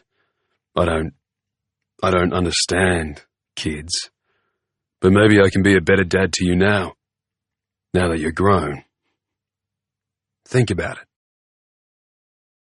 Noah thanked his father and said a last goodbye and left. He walked down the street in the darkness. Bats swooped overhead, and one of the streetlights blinked, then blinked again, and went out.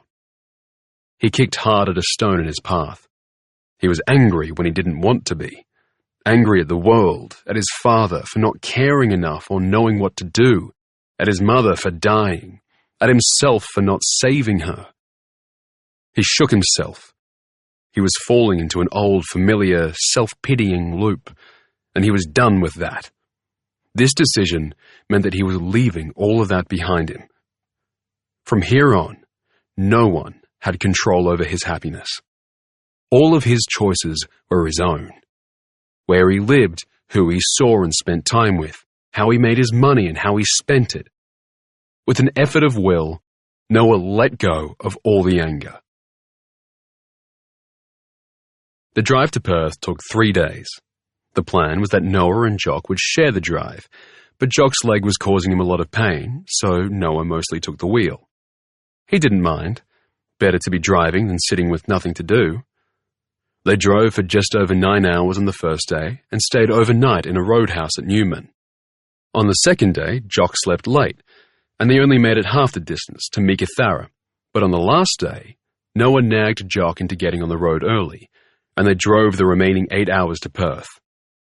By then, Noah had already spent $150 on food and accommodation. He was grateful for Luca's money. He didn't want to reach Perth with a hole in his pocket, particularly because Jock's casual offer of a place to stay had been just as casually revoked. Jock, it turned out, was going to stay with his sister for a couple of months while he looked for an apartment to buy, and her hospitality did not extend to stray fighters. You'll find a place, Jock said. Have a look on Gumtree or something. Plenty of young lads out there looking for a roommate. Sure, said Noah, returning Jock's casual tone. Next time they stopped and had connection, he got online and started to look. He found a couple of ads for shared rooms for $100 a week, a few more that would offer him his own room for $200, and felt a bit brighter. He had enough money for a month's rent and some living expenses. He'd start job hunting as soon as he got there. I found a place you can train, Jock said. A gym near Yokine. I talked to the guy who runs the place. He'll give us access for a price. What about your place? That's going to take a while. I have to look around for the right building, really give it some thought.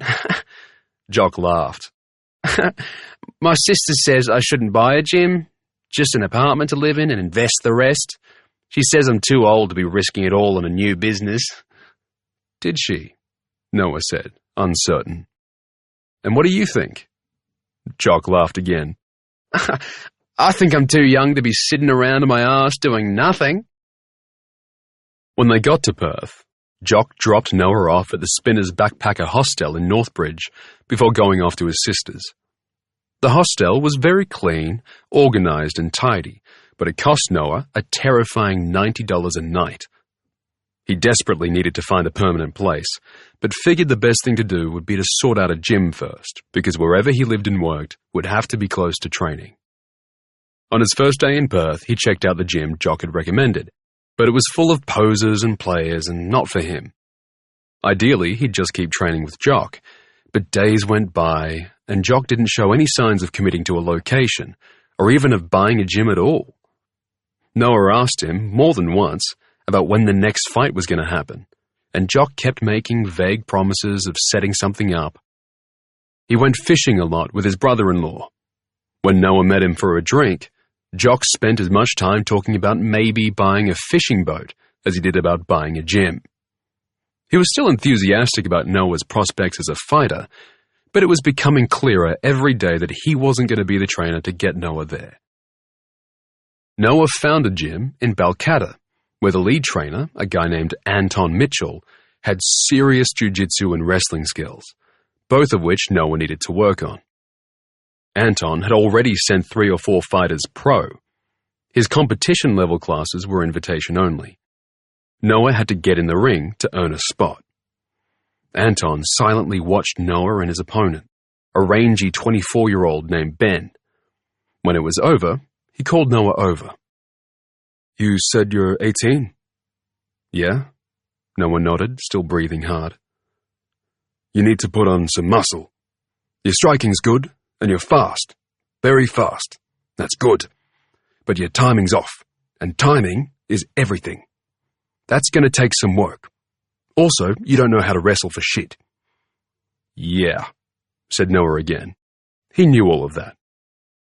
Anton seemed to like that Noah hadn't gotten defensive. "All right, you can join the class. Monday, Wednesday, and Friday at 6 a.m., plus fitness on Tuesday and Saturday. Costs $125 a week. You got that?"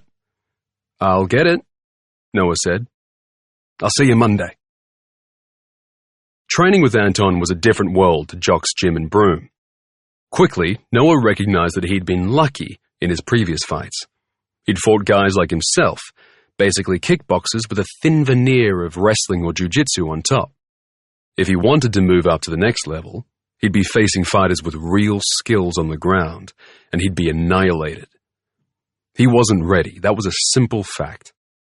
For the first 3 weeks of Anton's sessions, as soon as his back hit the ground, that was it. He couldn't get off it.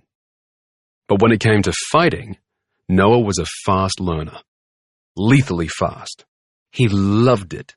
Loved the physicality of it. Loved the challenge of going up against someone with everything you had, your brain bending to strategy, thinking 4, 5, 6 steps ahead, and your body taking on someone bigger and stronger and controlling them, shutting down their offense and submitting them.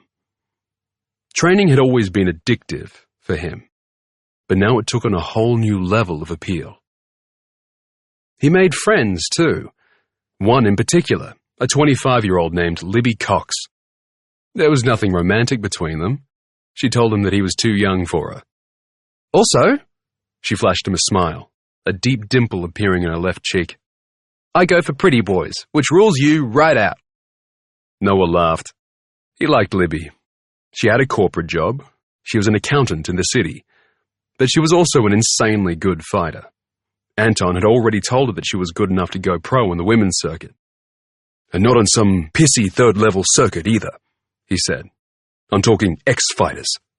You do well there. The UFC would definitely look at you." Libby wasn't interested. I like to fight. I like the challenge of it. Keeps me sane, thinking about it when I'm at work. But I'm not interested in competition.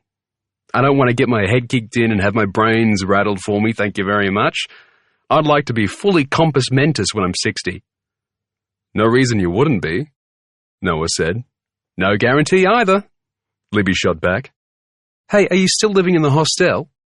Noah nodded. He'd picked up some day labouring work. A permanent place to live was next on his list. "One of my roommates is moving out. Single room, shared bathroom. $180 a week, but it's right by the train line. Want to check it out?" "Sure. Yeah, absolutely." Turned out, Libby had been living with 2 other women, and now that one was leaving, Libby and her remaining buddy, Magdalena, had decided that they might be better off breaking up the female energy. The place was great. A 3-bedroom apartment in Glendalough, near the station, just like Libby said. When Noah visited the place for the first time, it was clean and smelled faintly of fresh coffee.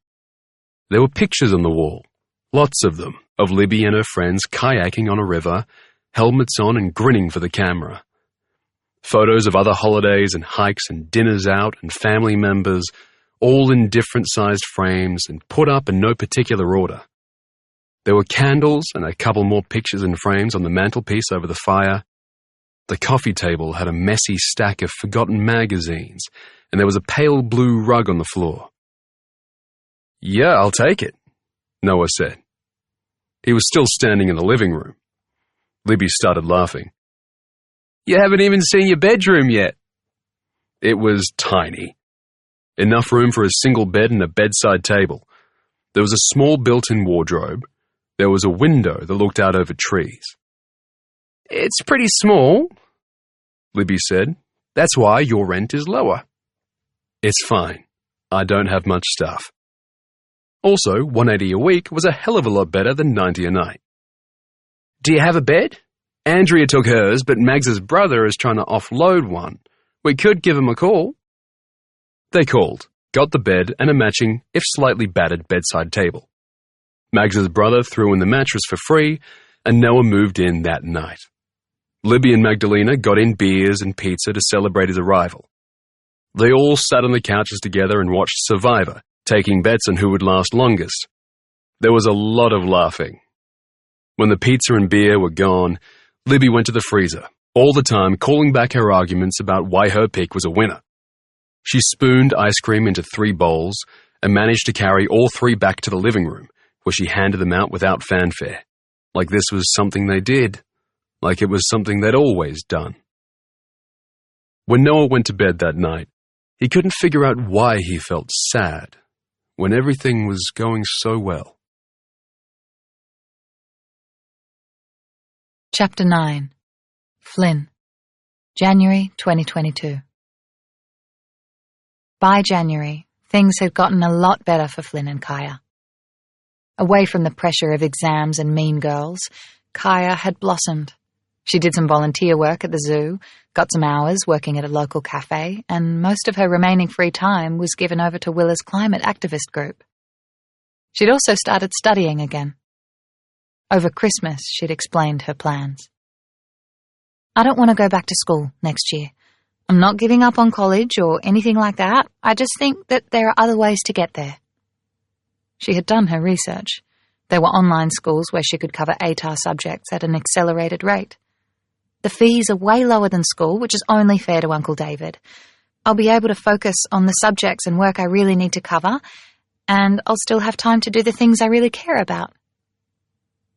Flynn had been dubious, but also, given everything, unwilling to argue.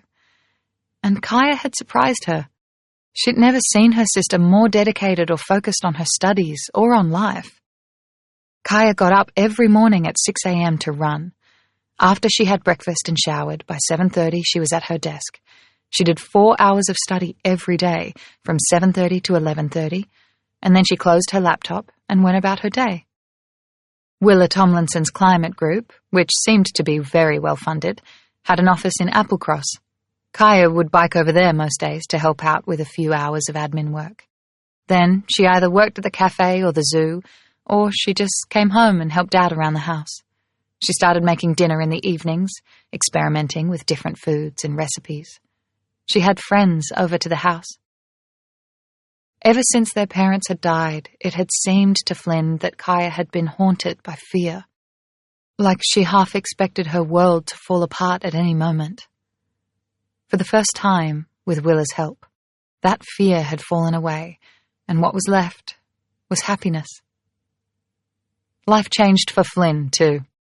She got to be herself, not a pretend mum or a big sister or a housekeeper or a martyr. Kaya being so busy meant that Flynn suddenly had time to herself. She started going out more. One Thursday night in mid-January, she bumped into an old friend from school in a beer garden in Highgate. Rosie looked very much like Flynn remembered her, except maybe prettier. Her hair was curly and cut to just below her chin. A very hot day had become a very hot night, and Rosie had a light sheen of sweat across her nose and cheeks, except that on her it looked more like a dewy glow. Her eyelashes were dark and long, and her teeth were very white. She threw herself at Flynn in a cloud of perfume, heat, and enthusiasm. "Dude, so long! How are you? You look amazing! Come and have drinks with us! Come! She took Flynn by the hand and dragged her back to a long table that was already packed with people. "Move down, Paul! Jesus!" She nudged at a tall guy who was sitting at the end of one of the benches. He slid down a few inches, and Rosie pushed Flynn into the small space. "Sit! Now, stay there. I'm going to get drinks. Don't move until I get back." She disappeared into the crowd, leaving Flynn alone with a large group of strangers, most of whom completely ignored her sudden arrival. "Sorry," she said to tall Paul. He turned to her and smiled. "Paul," he said unnecessarily. "Flynn." "How do you know Rosie?" "From school. We haven't seen each other in a few years. You?" "Uni. She's going out with my mate Ben." He nodded toward the other end of the table, where a guy with floppy blonde hair, a wide smile, and deep dimples was now standing on a seat and demonstrating something complicated with a beer bottle and 2 beer mats that was causing the people around him to fall around laughing. Paul had green eyes and dark hair. He was wearing an old t-shirt and shorts, and his body was perfect. Lean but not skinny, muscled but not in a way that suggested endless reps in front of a gym mirror. He smelled like sunscreen and ocean and the heat of the day. He was easy to talk to, and he had a great smile. Maybe it was the beer, but Flynn wanted to lean forward and breathe him in. It took Rosie half an hour to return from the bar, and she came with a small entourage to carry the bottles of beer, sparkling wine, and glasses of shots she'd obviously ordered for the entire table. Her arrival was greeted with shouts of enthusiasm and a round of applause. Rosie made a little bow, looking flushed and pretty. Ben called her to the other end of the table, and she went to him, seemingly forgetting all about Flynn. "I think I'll go," Flynn said to Paul. "Nice to meet you." "You could go, or you could stay and keep me company." She laughed. "I think you have plenty of company." But she stayed and had another beer, and then another, and they talked, leaning close so that they could hear each other over the music and the crowd. It had been way too long since she had felt that magnetic pull of attraction. She wanted him to kiss her. She wanted it so badly that her breath caught in her throat, and she could see he wanted it too. Seeing how much he wanted her was thrilling. It made her feel powerful. Flynn excused herself and went to the bathroom. She could feel his eyes on her back as she walked away. She didn't know this guy, not really. The attraction between them was light and insubstantial, or would have been if it wasn't for the heavy thrum of desire that anchored it. And she didn't give a shit. There was a freedom in knowing that she wasn't likely to see him again. She needed to do this more often. Go out with people her own age. Let loose. When she came out of the bathroom, she saw Paul lurking at the edge of the crowd. He started walking as soon as he saw her, trying to make it look like it was just coincidence that they were about to bump into each other, away from everyone else. Flynn stood still and watched him come towards her. She laughed, and he gave her a sheepish grin. Then he took her by the hand and led her to a quiet corner, then leaned in and kissed her deeply. He was a good kisser. He was confident, obviously experienced. He ran his hand over her lower back, over her bottom, and pulled her closer. Flynn's stomach turned over. They stayed at the bar until the staff started to clear up, then walked down the street together in a small group. Ben started singing little sections of Ed Sheeran songs that he kept mixing up while Rosie corrected him. Flynn tried to call a car rideshare app, but there were no drivers available, so they ended up queuing for a taxi the old-fashioned way. Paul had his arms around her. He rested his chin on her head. "What are you doing for the weekend?" Rosie asked, her bright eyes turning suddenly in Flynn's direction. "We're going to my parents' place in Dunsborough. You should come. Please say you'll come." Flynn might have said no, except that Kaya already had plans to go camping down south for the weekend. The knowledge that she would otherwise spend the weekend alone made her hesitate.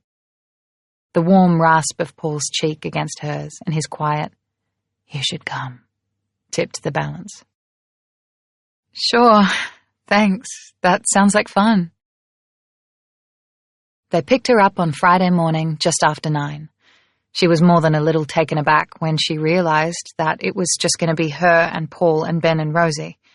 Somehow she'd gotten the impression that it was going to be a larger group. Would she have gone if she'd known it was just going to be the 4 of them? Maybe not. Probably not. She would have said yes to a date with Paul, but not a whole weekend with just him and another couple. It was too late to back out, though, and the drive down was actually pretty fun. Paul drove, and he was relaxed and friendly.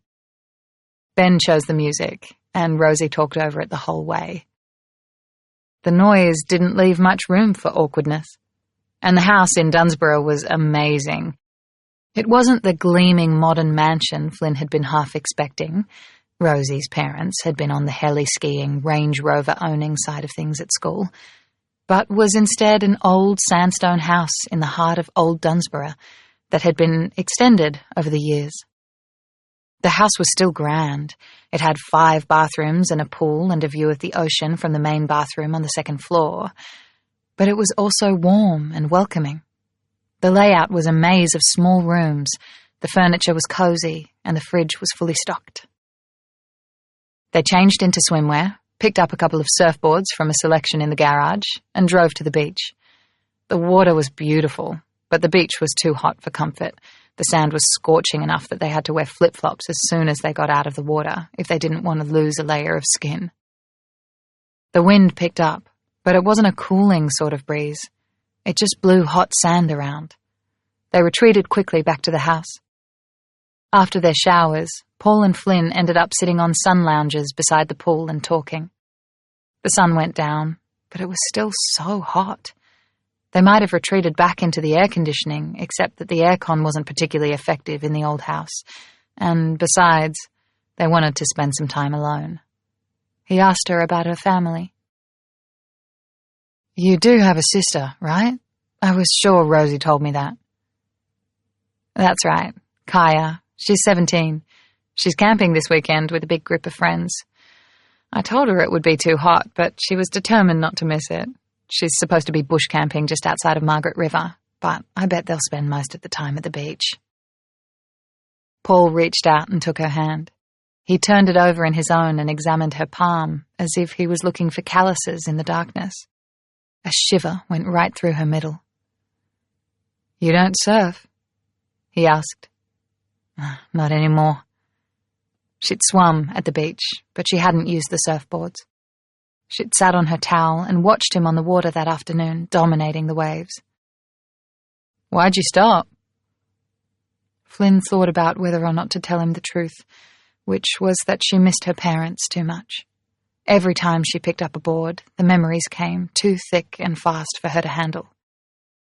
Instead, she shrugged and smiled. "Got tired of getting sand in my pants. Took up rock climbing instead." He laughed, and then he drew her closer. He slid his other hand behind her neck and cupped the back of her head. Flynn wanted to close her eyes, but instead she held his gaze.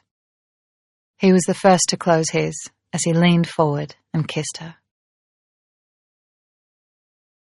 Flynn woke up the next day to a dark and silent bedroom. It took her a moment to realize that Paul was still asleep beside her. She was wearing her t-shirt and knickers. They hadn't had sex. She'd been tempted, very tempted, but it felt like too much too soon. They would have Saturday and Saturday night, and then she'd go back to Perth and he'd go back to Melbourne to uni, and chances were that they wouldn't see each other again. She wanted him to be a good memory, and she was pretty sure that the chances of that were higher if they didn't have sex. Sex would make her feel too vulnerable. She slipped out of the bed as quietly as she could, found her shorts and bra, and left the room. She showered and dressed in the downstairs bathroom, then made coffee. Everyone else was still asleep, and the house was very quiet. She took her coffee out onto the patio. The sun was just rising and filtered by the trees, and the early light was gentle. In a couple of hours, that would change. They were having an almost unbearably hot summer, with a record number of days in the 40s. In Perth, she'd found herself avoiding anything that took her out of the air conditioning. She walked Cooper no later than 6 a.m., ordered groceries for delivery, and dreaded getting the bus to work. Dunsborough was a few hours south of Perth, and usually it was at least a few degrees cooler, but not this weekend. For weeks now, the heat had been unrelenting everywhere. Flynn finished her coffee and went back inside. She found an old paperback, a copy of Terry Pratchett's Night Watch that she'd read when she was a teenager, and curled up on the couch. When the house started to stir, she started making breakfast. The smell of bacon and coffee brought everyone to the kitchen. Rosie arrived first, then Ben, and last of all, Paul. He smiled at her, gave her a half hug and a kiss on the cheek, and went to pour himself a cup of coffee. Flynn found that she was smiling too. They spent the morning at the beach, then came back to the house to shower and get out of the sun for a while. They hung out in the living room. Rosie had her feet on Ben's lap as she scrolled on her phone. Ben was reading, and Paul was going through an ancient deck of cards to make sure they were all there, and trying, with mock seriousness, to convince everyone playing a game of strip poker that evening would be a good idea. "Have you guys seen this?" Rosie asked. Flynn was fully engrossed in Night Watch. She didn't even look up, figured it was another cat video. "There's a fire in Margaret River," Rosie said. "A bad one." The words Margaret River brought Flynn back into the living room. She put her book down. Paul stopped sorting through the cards. He looked straight at her. "How bad?" Flynn asked. "Bad, I guess." Rosie handed her phone to Flynn. Flynn's stomach sank as she scrolled through the article. The fire had started near Caves Road and was burning in an easterly direction. It was out of control and moving quickly. Residents in Witchcliff had been warned that if they hadn't already left, it was too late to do so. They needed to prepare to defend their homes. Residents in Margaret River were being evacuated. "I need my phone," Flynn said. Where the hell had she left it? Beside the bed she'd shared with Paul. Oh, she hadn't even brought it to the beach. Flynn ran up the stairs. The phone was right there on the bedside table, but the battery was dead. She found her charger and plugged the phone in and turned it on and waited for the screen to wake. She called Kaya's mobile. It went straight to voicemail. "Kai, can you call me as soon as you get this? I'm sure you know already, but there's a fire close to where you are. Can you call me? I'm a little worried about you." Flynn hung up. Paul had followed her upstairs. He was standing in the doorway. "Everything okay?" "Yeah, no, I don't know." He crossed over and sat beside her on the bed.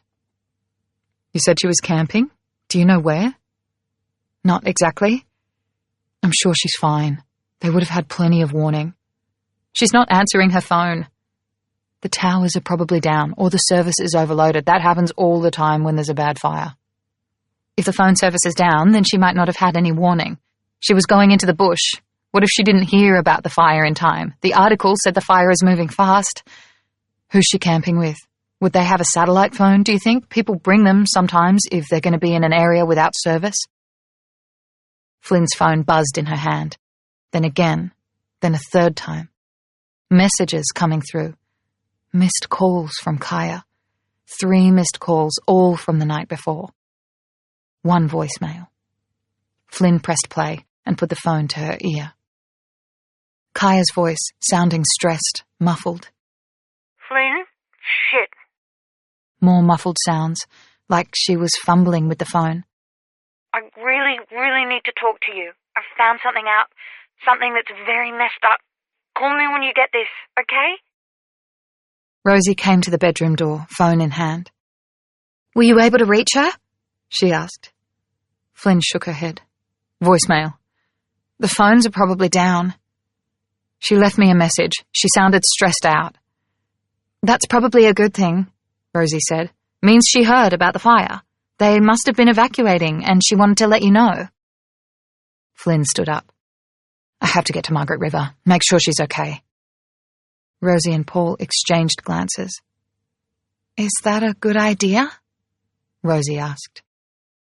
"You said she was in the bush," Paul said. "She'll be long gone. Even if you manage to get where she was camping, you won't find anyone there. But I don't think they'll let you through. They'll have closed the roads. They'll want everyone staying in town, or, if things get really bad, evacuating north." "I have to go anyway," Flynn said. "I can't sit here and wait. If she's evacuated, she'll be in town. We can pick her up." Rosie grimaced.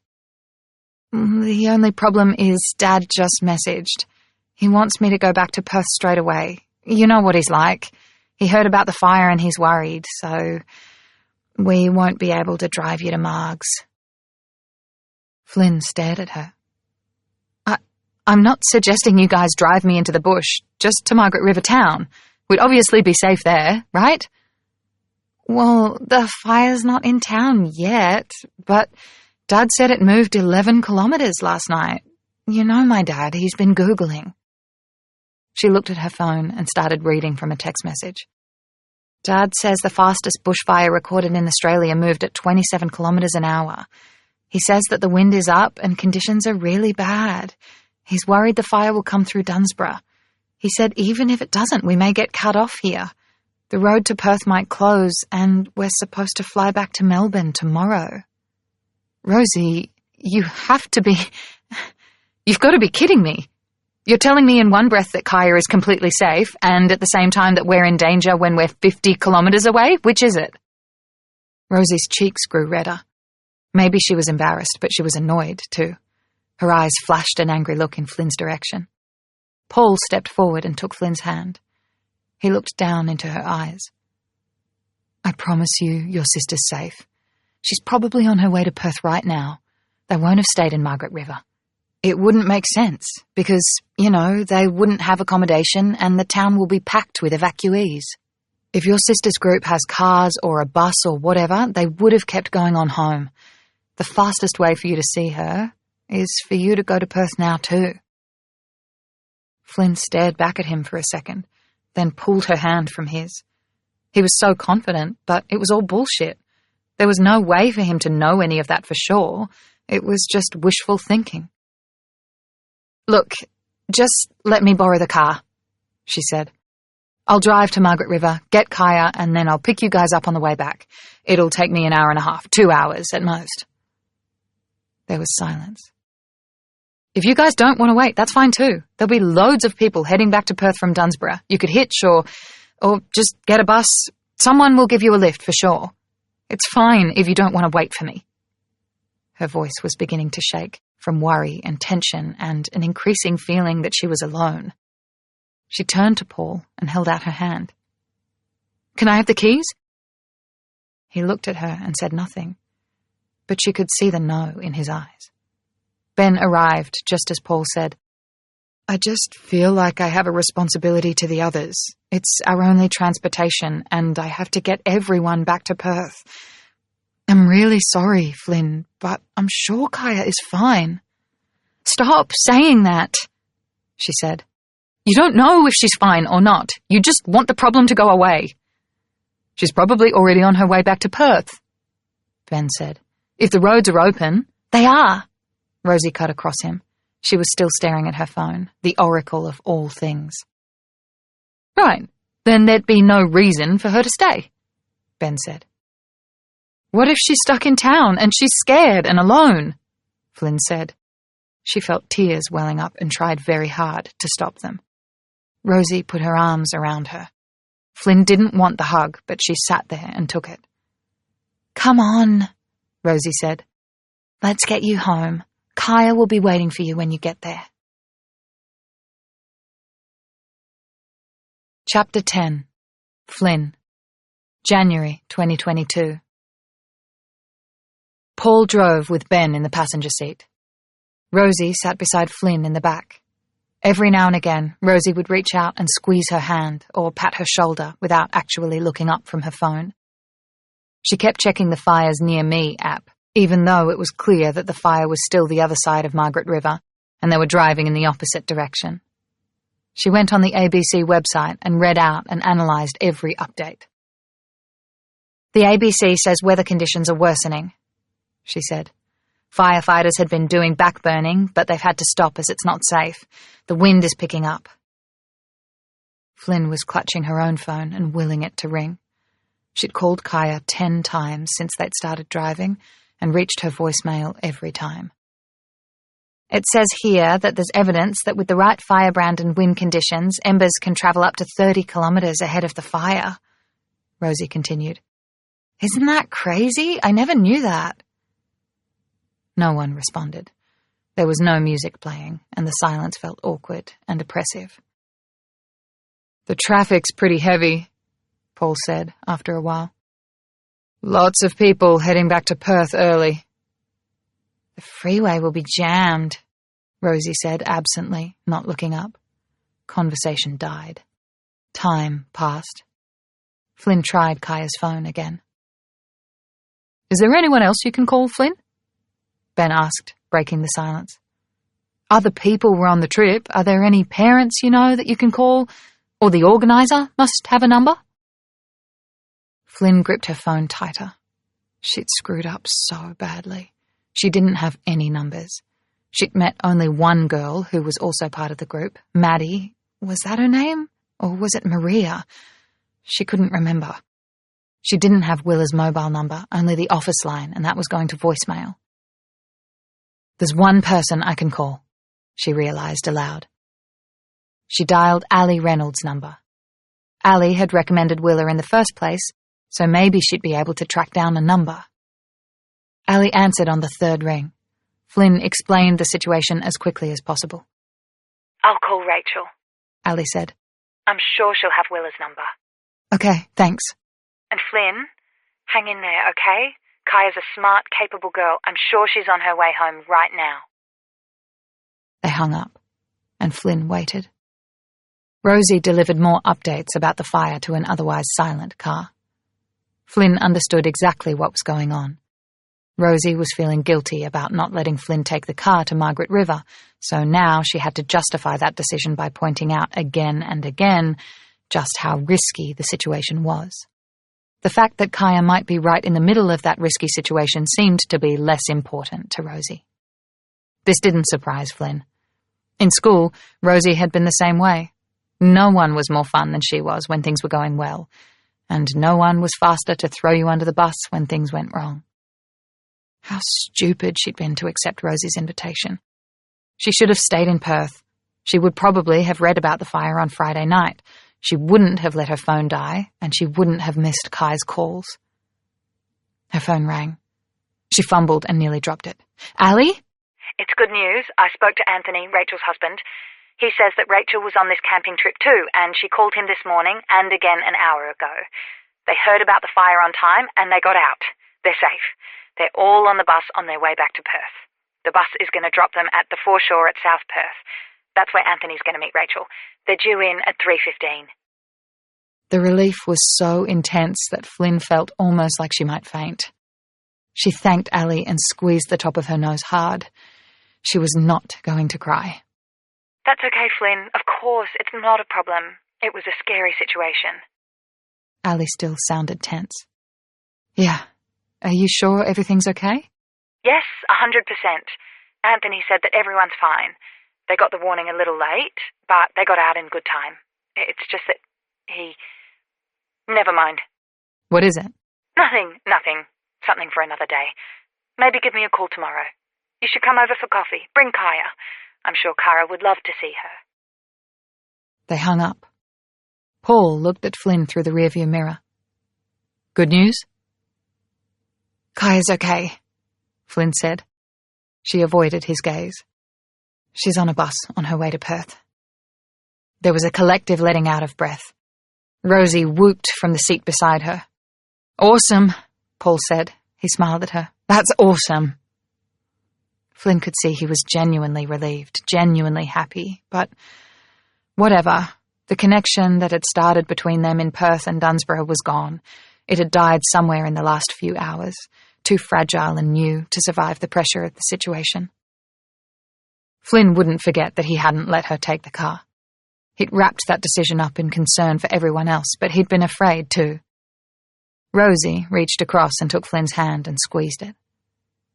"I told you," she laughed. "I know we're not supposed to say it, but I told you so." As predicted, traffic on the freeway was heavy. Flynn tried Kaya's phone a few more times with no luck, but she wasn't afraid for her sister anymore.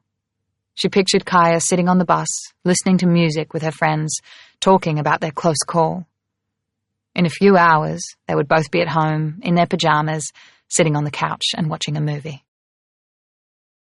They got to South Perth foreshore at 3:15. There was only one bus. It was parked down near the Boatshed restaurant and just beginning to let people off. The bus had a Black Swan logo and Westerly written on the side, a private vehicle hire company that rented buses to public schools and private groups. Paul pulled in close by. There were other cars, people standing around, waiting, others greeting people with hugs as they climbed off the bus.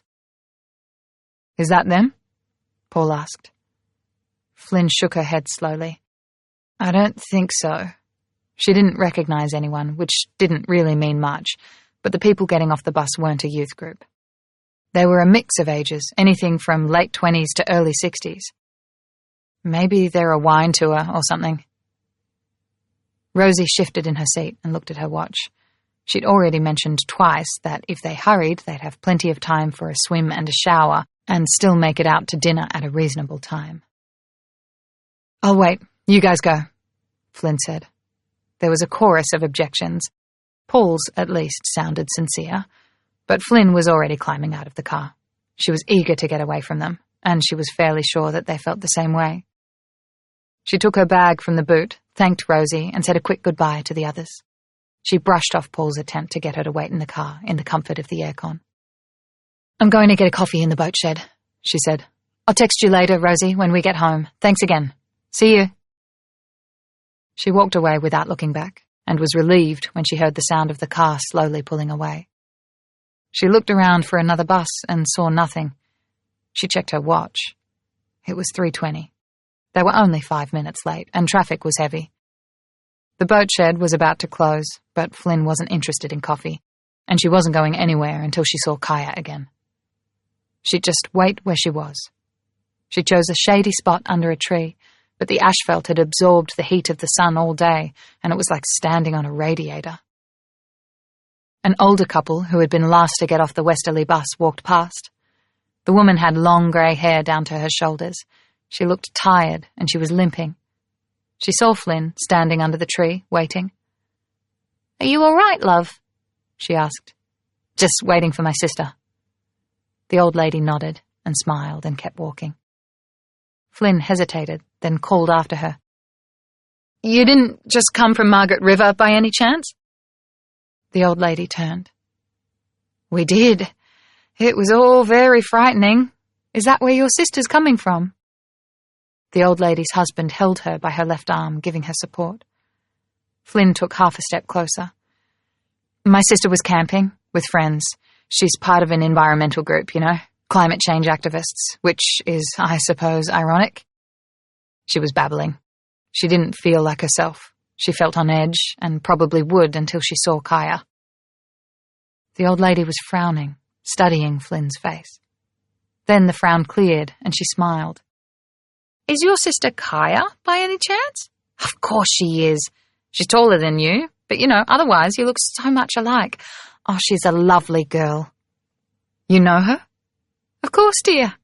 I suppose I'm one of those environmentalists you mentioned." "Oh, okay." Flynn glanced over her shoulder at the Westerly bus, but the driver was already closing up the luggage compartments. There was no one left on board. "Don't worry," the old lady said.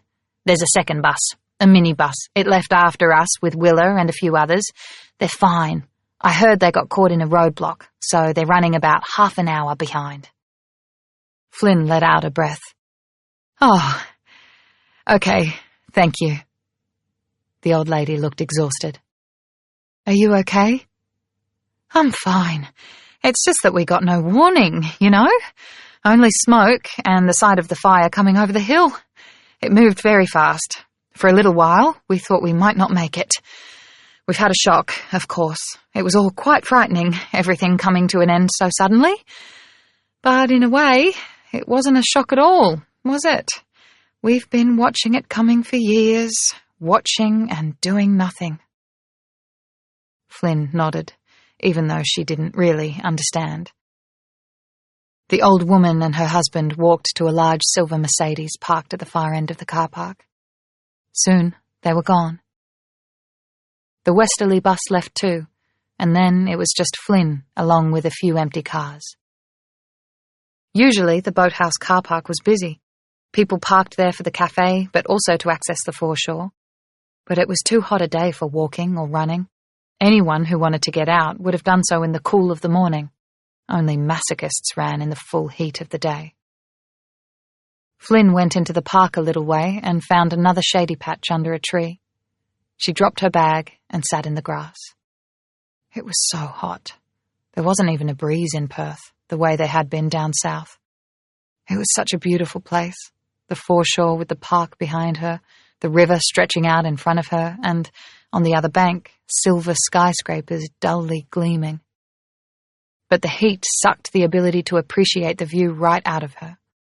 The shade of the tree just about made things bearable, but every breath tasted hot in Flynn's mouth. She turned around so that she could watch the road and wished for a water bottle.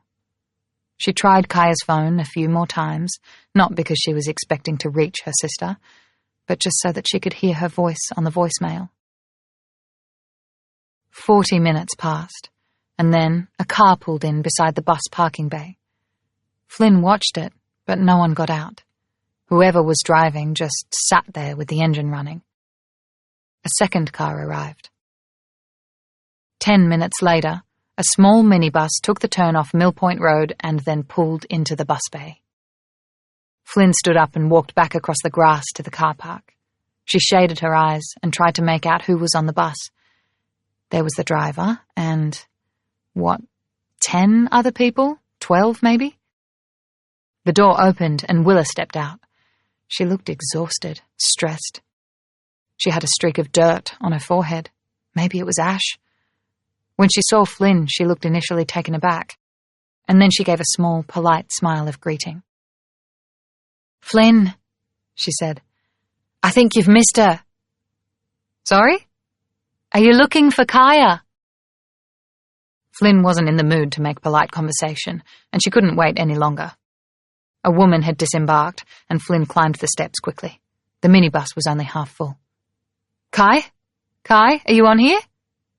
It was obvious that she wasn't, but Flynn couldn't stop herself from calling her sister's name a third time. She got back off the bus. Willa was waiting for her. "She came on the earlier bus, Flynn, the big bus. I'm sure she's at home by now." "She didn't," Flynn said. "I was here. Kaya wasn't on that bus." Her legs were starting to feel weak. She had to breathe faster to get air to her lungs. "Where's my sister?" Willa had put her backpack on the ground. She crouched down, opened the bag, and pulled out a clipboard that had sheets of paper with a list of names printed on them, and started flicking through it quickly. "No," she said. "We checked everyone off on the list before we left. We made sure that no one got left behind." She handed the clipboard to Flynn. "See? There's a tick by Kaya's name. You must have missed her." "I didn't miss her." "Look, it was chaotic. We got the warning so late. But everyone got on the bus. I'm sure of it. We counted." "You counted," Flynn repeated. She was trying to focus on the list of names, but the letters were swimming in front of her and the sun was beating down on top of her head. It was so goddamn hot. At the beginning of the list, the printed names and the handwritten ticks lined up perfectly, but as it continued, the writing got sloppier and the ticks got bigger. They no longer sat perfectly after each name. Flynn concentrated on the 2 names before Kaya's and the 2 names after. 5 names total. She counted the ticks that sat beside the 5 names. She counted 4. 5 names, 4 ticks. Her stomach turned over. Her vision blackened at the edges. Flynn? Willa sounded afraid. You counted, but did you see her? Did you see her on the bus before it left the campsite? No, I didn't see her, but someone else did. I'm sure someone else saw her. Willa turned away and started to ask the other passengers if they'd seen Kaya. She sounded panicked. Flynn thought of Rosie, about everything she had said about the speed of the fire, about how the heat could kill long before the flames arrived. The sky would go black from smoke, blocking out the light of the sun so that it was dark as night. Flynn saw Kaya alone in the darkness as the heat built and the fire roared. The blackness at the edge of her vision crept inwards. She felt a roiling surge of nausea in the pit of her stomach. The darkness won, and she fell.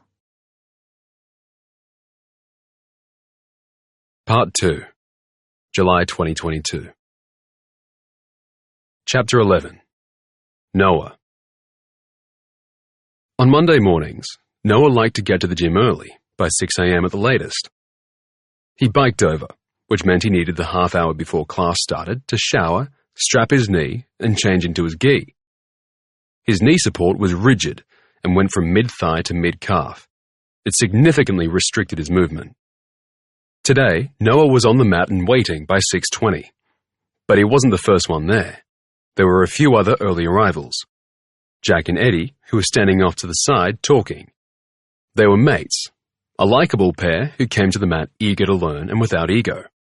Lorraine Pearson was there, warming up.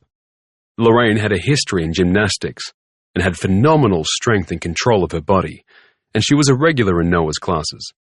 She enjoyed the intellectual challenge of figuring out how to get out of a hold or get her opponent into one, and she liked the fitness side of things, but she didn't have a fighter's soul.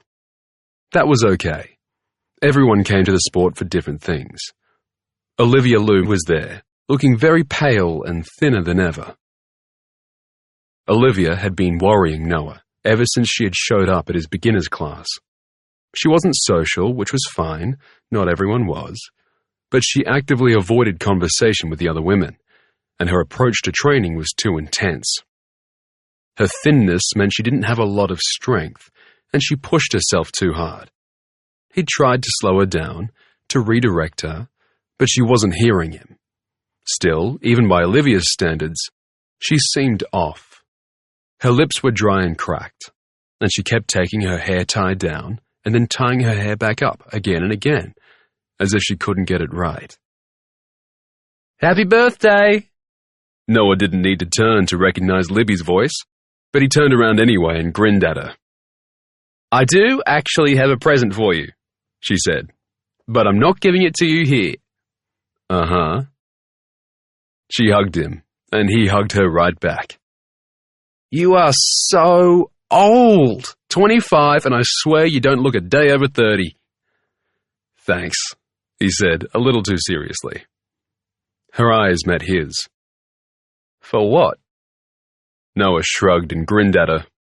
It would be much too pathetic to say that she was probably the only person in the world who knew or cared that it was his birthday.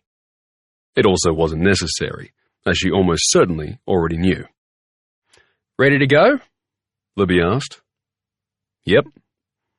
Noah nodded discreetly in Olivia's direction before taking his position at the top of the class. Libby would understand from that nod that he was asking her to keep a closer eye than usual. The mats had started to fill up. Noah counted. The turnout was 26, which wasn't bad for the Monday morning class. "Okay, everyone, line up in belt order." The most senior member of the class, instructors accepted, was Lorraine, who was a blue belt pushing for purple. She took up position at the front to the far left of the class. Jack and Eddie came next, and everyone else got in line down from there. Nearly everyone in the class was a white belt. Noah taught 3 other beginners' classes at the gym, and the Monday morning class was reasonably popular. He advertised all of his classes online, and for beginners' classes, he had 2 sets of ads. The first was aimed at jiu-jitsu fans, people who maybe watched the UFC and wanted to try mixed martial arts for themselves, The other set of ads didn't mention MMA or jiu-jitsu specifically, but instead focused on the self-defense aspects of the course. The ads were successful, and his classes attracted a similar mix of people. Most beginners were in their 20s. Classes were usually 70% male, and of the women who signed up, maybe half were Ronda Rousey fans, and the other half were just interested in learning self-defense that actually worked. Noah used to teach the class by himself, but as the number of female students grew, he recognized that it would be better if he had a female co-instructor.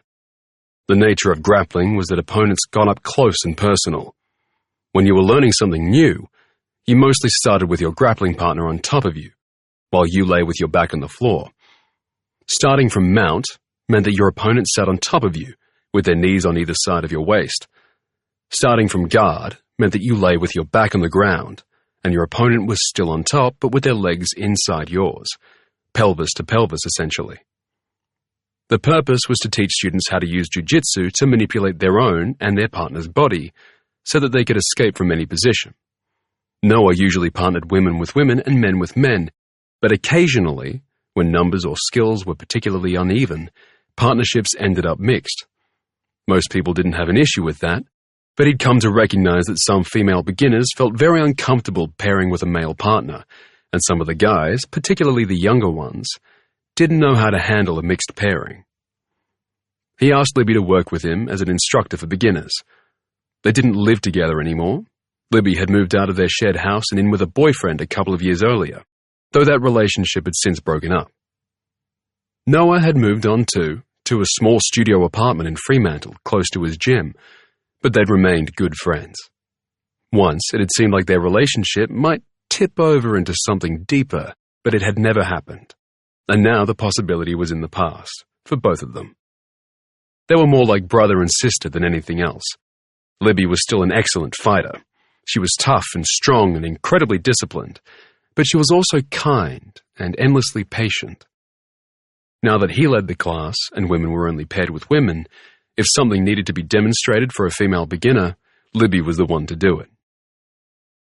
They finished the warm-up, 3 laps of the gym running forward, 2 running backward, and then hip escapes and sidewinders up and down the gym, before Noah called the class into a circle in the center of the mats. He glanced around to make sure that everyone was paying attention. There was another new beginner. That pretty, dark-haired girl who had come the previous week to observe the class had come back to try it out. He'd talked to her last week. She'd obviously done her research, and she'd had some smart questions. What was her name again? Flynn something. She was younger than him by a few years, he reckoned, and kind of serious, quietly spoken. Their eyes met briefly, and he looked away. Okay, I want to continue our work on functional application of hip escapes. Libby and I will demonstrate, and then you guys will pair up and take turns working on escapes. Noah lay on his back, and Libby took up mount on top of him. Straight away, Noah slipped his elbows inside Libby's knees so that she couldn't move forward. He hooked a foot outside each of her ankles. So remember, with my feet in this position, Libby's legs are pinned in place. She can't move her feet wider for balance or to stabilize her position. So when I do this, Noah used his left knee and his hips to flip Libby forward so that her hands moved from his chest to the floor behind his head. Then he slipped his hips sideways so that he was on his side rather than his back, and easily rolled Libby off him and to the side. You'll see that Libby was off balance so that I could move her off me. Remember, if you're on the bottom, you're working to get off your back. You can't do anything from your back. He stood up. It was awkward with his knee brace, which didn't allow for much bend. 2 severe dislocations and a failed surgery had put an end to his short-lived professional career and left him with an unstable joint that could not be relied on. He strapped it rigid for training, which limited what he could do, but didn't stop him teaching or running the gym, which he owned in partnership with his friend Raoul. Raoul had had more money than Noah when they decided to set up together, but less time to give, so the agreement was that Raoul put up 70% of the seed capital, and Noah committed to teaching most of the classes for the first 3 years. The arrangement continued to work well because Raoul's day job had only gotten more demanding, requiring him to travel more frequently, whereas teaching at the gym was Noah's near full-time job. He did some laboring too to earn extra cash when he needed to. And he loved it. Lately, Raoul had been talking about Noah maybe buying out his interest, so that Noah could own the place outright. Noah didn't have the money, not yet, but he was thinking about it. Let's pair up, everyone. Girls with girls, guys with guys. Take turns, switch positions. Remember, I want to see you using structures and frames rather than muscle strength. I want to see those monkey grips we talked about last week. The class got to work. Noah and Libby moved around the room, working with each pair for a while, adjusting positions and giving encouragement or redirection, then moving on. Noah was working with Jack and Eddie, who wanted some help with heel hook entries, when Libby called his name urgently from the other side of the mats. He turned to see her kneeling beside Olivia, who was lying flat and unresponsive on the mat. Shit. Noah rushed to Libby's side. What happened? Nothing. She fainted, I think. Libby was checking Olivia's breathing, her pulse. She patted the other woman on the cheek. Olivia? Olivia, can you hear me? Try to wake up if you can. Olivia's eyes blinked open. It seemed to take her a minute to realize where she was, and when she did, she flushed with humiliation. Oh, I'm sorry. Oh my God, I'm really sorry. She tried to sit up, and Libby pushed her gently back. Slow down. Take your time. You need to take a minute. Like everyone else in the class, Olivia was wearing a gi, a pair of white reinforced drawstring trousers, and a white heavy cotton jacket. It became obvious that she was bleeding between her legs. Heavily. Too much blood was soaking through the gi for it to be a period. Could she be having a miscarriage? Noah was conscious of all the eyes watching. Okay, everyone, no point standing around and cooling down. I want to see hip escapes up and down the gym. Let's go. When everyone else had moved away, Noah knelt beside Olivia and Libby and spoke quietly. Olivia, I'd like to move you to somewhere more private and comfortable, but I think Libby's right. I don't think you should stand up right now. Would it be okay if I picked you up and carried you to the office over there? He gestured to his and Raoul's office. Libby will come too. She'll be with you every step. There's a couch in there where you can lie down and we can get you some water. Olivia hesitated but said yes. Noah picked her up very carefully. When he put her on the couch, she groaned softly. Her eyes fluttered closed. I'll get you some water, he said, retreating. Libby pulled over a chair and sat beside Olivia. She bent her head and murmured something, too quietly for Noah to hear, as he filled a glass from the water dispenser on the other side of the room. Before he returned to their side, he heard Olivia start to cry. He didn't know what to do. He hesitated, then left the water where it was and stepped outside the office, closing the door carefully behind him, and went back to the class. He called everyone back into a circle and asked Jack and Eddie to demonstrate Ooper with a head tilt. He stood back and left them to it, keeping an eye on his office in case Libby needed him. The door opened after a few minutes, and she came out. Have you got your mobile? She asked. It's in the changing room, Noah said. Is she okay?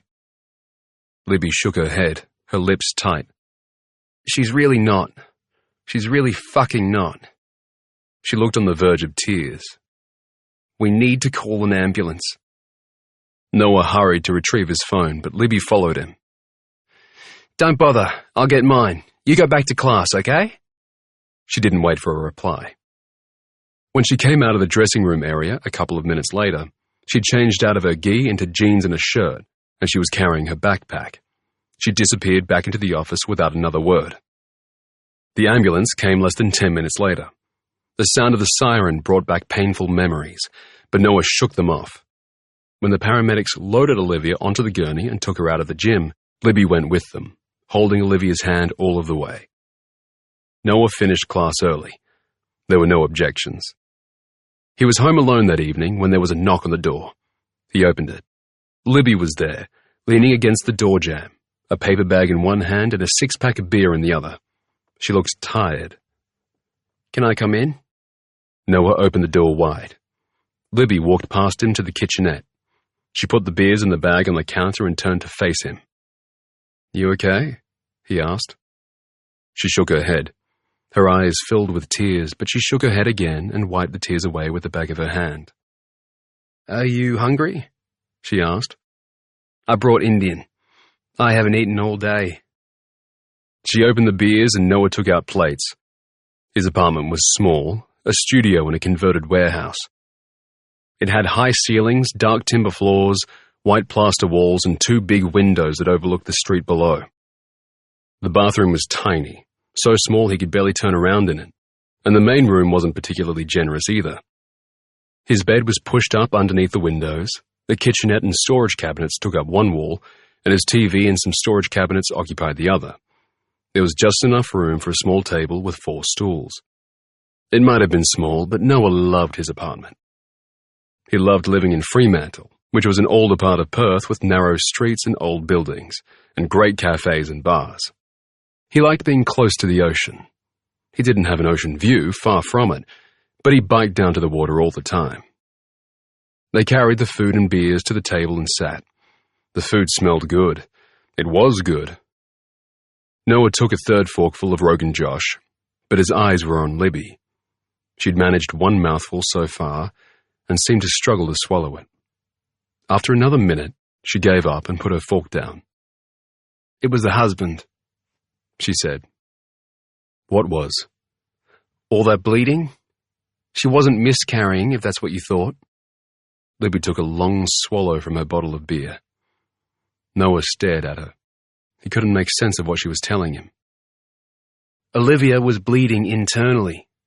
2 nights ago, her husband put a broken bottle inside her and twisted it. She told me that they'd been married for 3 years, and he's been kicking the shit out of her for most of that. Oh, Jesus. Noah felt numb.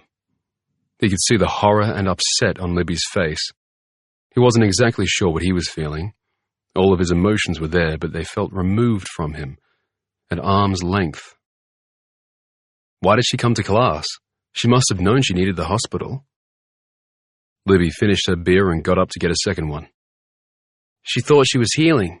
She was using pads and the bleeding had slowed down. Still. I don't know, Noah. Okay? I think she's traumatized or something. Maybe she thought we'd help her. If she told everyone at the hospital, then she's going to be okay, Noah said. They'll have called the police. They'll arrest the husband. They bloody won't. Libby took a long sip, then put her bottle down on the table too hard. She didn't tell anyone. As soon as the paramedics arrived, she shut up and wouldn't tell them a thing. He's a cop, her husband. She's tried to leave him 3 times, but he's got trackers on her phone and her car, cameras in their apartment. She can't get away from him. She's tried. Noah felt sweat break out on his forehead and his lower back. He didn't want to hear this story. He didn't want to think about it. Libby reached out and took his hand. He's going to kill her, she said. He came pretty close 2 nights ago. We've got to help her, Noah. You and me. I really don't think she has anyone else. Noah freed his hand from hers, stood up and walked to the window. Libby stayed where she was. The street outside was quiet. He opened the window. He should have heard the hum of traffic in the building's air conditioning units. Should. In that moment, all he seemed capable of hearing was the distant sound of an ambulance siren. How do you know she wants to leave him? He asked.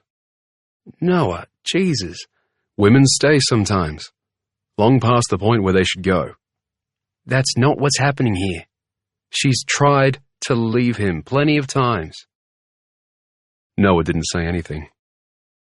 He was thinking and trying to keep his brain where it belonged, in his apartment with Libby, and not traveling back over the years to memories that he'd long since left behind. Libby stood up and walked to the window. She didn't touch him, but she leaned against the wall and looked at him, her brow furrowed. What's going on with you? She asked. Nothing, I don't think we should jump in feet first into a situation we know nothing about. He'd never told Libby about what had happened with his mother. He'd never told anyone. If people asked about his parents, he told the truth. just not all of it. He said that he'd lived with his dad growing up, and that his mum had died when he was younger, after a few months in a care home. People assumed that she'd had cancer or some other terminal illness, and he didn't correct them. He discouraged questions. "We can't just pretend we don't know what's going on," Libby said. "What kind of assholes would we be to just leave her in the shit?" "It'd be dangerous," he said. "We'll be careful. Not for us. For her. If we try to help her leave and we fuck it up, he really will kill her." Noah's eyes met hers. "This isn't a game." Libby examined him like he was a puzzle she couldn't quite solve. "If we walk away, he's going to kill her anyway. He doesn't care anymore. He took a broken bottle to her insides, Noah." Noah swallowed. "Yeah." She looked at him for another minute, and then her expression cleared, like she'd figured him out. She reached out and took his hand again. "You're in?" He nodded. "I'm in." Chapter 12. Noah. "Come with me to see her," Libby said. "What?" "To the hospital. Come with me to see Olivia at the hospital." They were sitting with coffees in hand at one of the outside tables at the More and More cafe, though it wasn't particularly warm. Noah hadn't brought a jacket, something he was regretting. "Look, Libs, how do you even know she wants to see me? She told you all that stuff, but she didn't tell me. Maybe she'd be upset that you told me." "She won't. I'm sure she wants to see you. Please come. It'll take an hour, tops. I'll drive and I'll drop you right home afterwards." Libby was never easy to say no to when she was in a convincing kind of mood. Without ever quite saying it, she managed to give the strong impression that Olivia had asked her to bring Noah for a visit, and then, when he tried to confirm or clarify that, she artfully changed the subject. She drove them to Fiona Stanley Hospital and followed the signs to inpatient reception. She seemed to know exactly where she was going, but she didn't take the corridor or lift that led to the wards. Instead, she turned left. "Where are we going?" Noah asked. "Coffee shop," she said. "Libs?" She cast him a sideways look that silenced him. When they got to the cafe, she found a table in the corner, away from the window. "Stay here," she instructed. "Get 3 coffees, but make sure you stay at this table. I'll be back." "What coffee do you want?" "Doesn't matter." Noah rolled his eyes. He went to the counter and ordered 3 long blacks. They had croissants under a glass cloche by the till, and he took 3 of those too. He was waiting at the table when Libby came back, Olivia trailing in her wake. Olivia was wearing a pair of pale blue pajama pants, Ugg slippers, and a long cardigan. Her hair was loose around her shoulders. Out of her gi, in regular clothes, she seemed even thinner to him. Brittle, her collarbones protruded, leaving shadowy crevices above and below them. Jesus, she didn't look well. Noah stood up as the women approached. "It's good to see you," he said to Olivia as she took his seat. She didn't answer, struggling to look him in the eye. Noah stayed standing, hovering until Libby gestured for him to sit. "How are you feeling?" he asked. "I'm sorry about everything," Olivia said. "I'm very embarrassed about the ambulance and all that. I shouldn't have come to class." "Don't be ridiculous," Libby said. "You didn't do anything wrong." "Why did you?" asked Noah. "Come to class, I mean." Olivia's eyes met his for the first time. "I don't know. I think maybe you do." Libby was looking between them, her brow furrowed at the direction and tone of the conversation. Noah was confused too. He felt pissed off, and he wasn't sure where that was coming from. When Olivia didn't answer his question, Libby took over the conversation. Noah, I've told Olivia that I shared some of what she told me with you, but I didn't tell you all of it, not even half of it, because I think you need to hear it directly from her. Olivia didn't say anything. Her eyes had dropped away again. She stared at the table like she was looking into a different world. Libby shifted uncomfortably in her seat. Let's start with why we're meeting here, in the coffee shop instead of in your room, she suggested. Olivia didn't look up, but she smiled a crooked kind of smile. Her lips were so dry that her lower lip had cracked. Her smile started at bleeding again. We can't meet in my room because my phone is there, and Peter can turn on the camera remotely. While I'm in the hospital, he requires me to have the phone camera pointing at me at all times, so that he can check on me. Olivia's eyes shifted to Libby. I've left it face down on my bed. If he checks it and can't see me, he'll call. If I don't answer, he'll come here. We should assume that he's already on the way. We have 15 minutes, 10 if you want to be safe. She blotted the blood from her lip with the back of her hand, then inspected her hand absently, picked up a napkin from the table, and wiped the remaining blood away as best she could. I'll tell him I was in the bathroom. That's a delicate business these days with my injuries, so he might believe me, as long as I'm waiting in my room when he gets there. Why haven't you left him? Noah asked sharply. The sharpness took him by surprise and earned him side-eye from Libby. Olivia smiled wider, and her lip bled more freely. She didn't seem to notice. She answered in almost a sing-song voice. I've tried more than once. The first time, he caught me at the train station. He beat me so badly I couldn't go to work for a week. The second time, I got serious. I contacted the domestic violence unit of the cops in Melbourne. I told them everything. All his history. I told them I was going to run away to Melbourne and needed them to know about him because he might come after me. Her blood stained the side of her coffee cup. She dabbed at her mouth with the napkin again. They called him. Well, they called his boss and told him everything, and of course Peter's boss told him everything.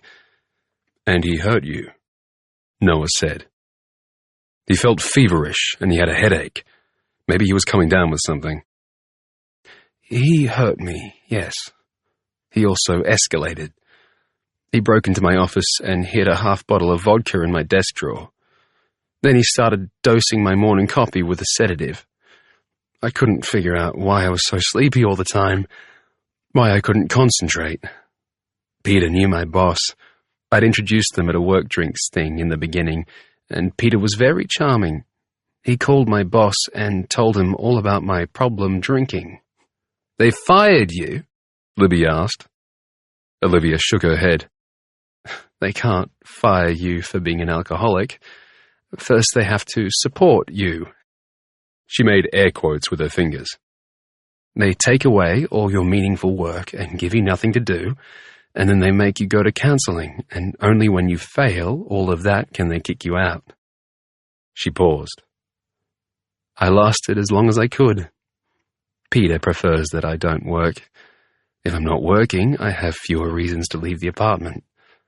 My grandfather left me some money in a trust. That pays us a monthly income.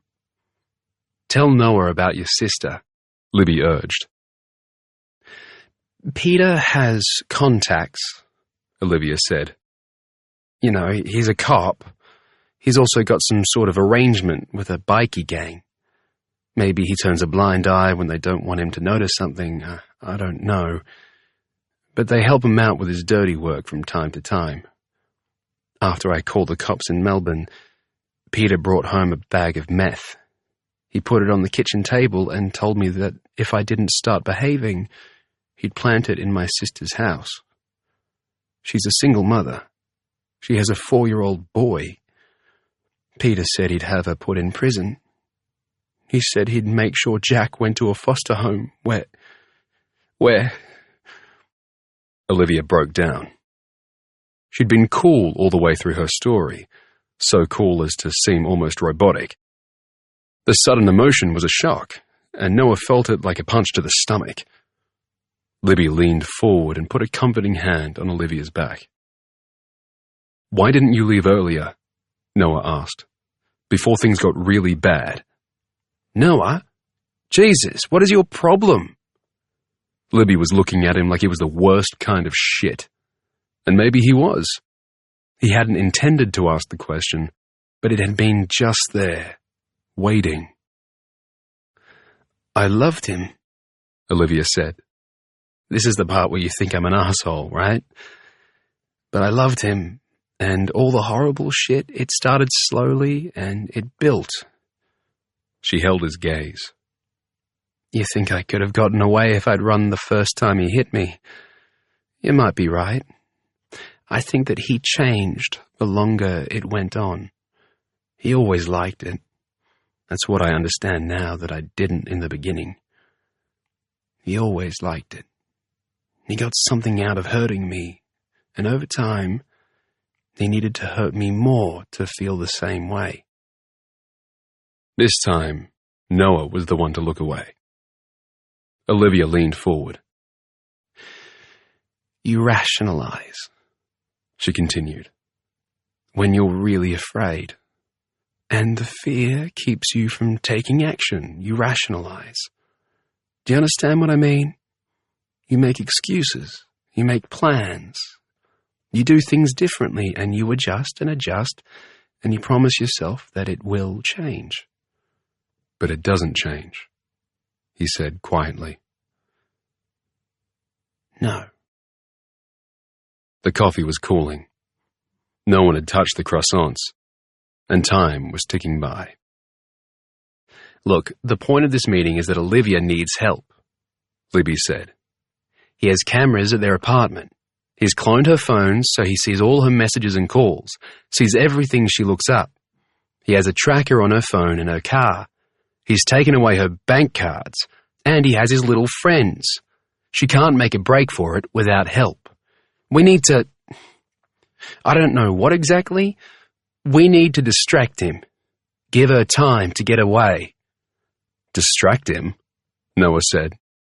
Libby lowered her voice. "Like, grab him and hold him for a few hours.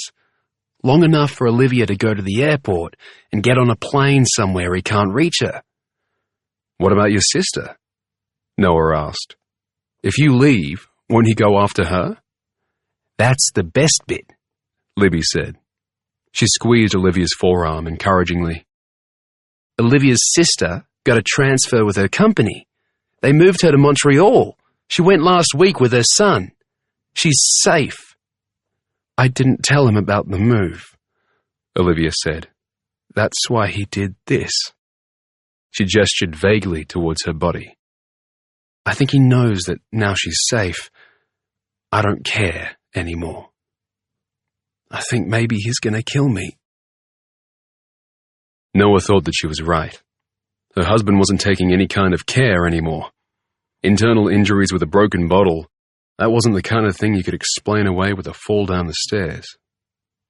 Peter might have contacts he could influence even at the hospital, but there would be doctors and nurses who would not be intimidated, even by a cop. And yes, the police force would have some bent cops. That had been true for as long as the world had turned, but not all of them were bad. A report to the wrong person could make things very difficult for Peter. "How did he explain your injuries this time?" Noah asked. "He said that someone broke into our apartment and raped me." Olivia cleared her throat. "I heard him say that he's worried it was a gang member. Someone targeting his family because of his job." An alarm went off on Libby's watch and they all jumped. "That's 15 minutes, Libby said. "We're out of time." Olivia stood up. "Goodbye," she said. "Thank you, and I'm sorry."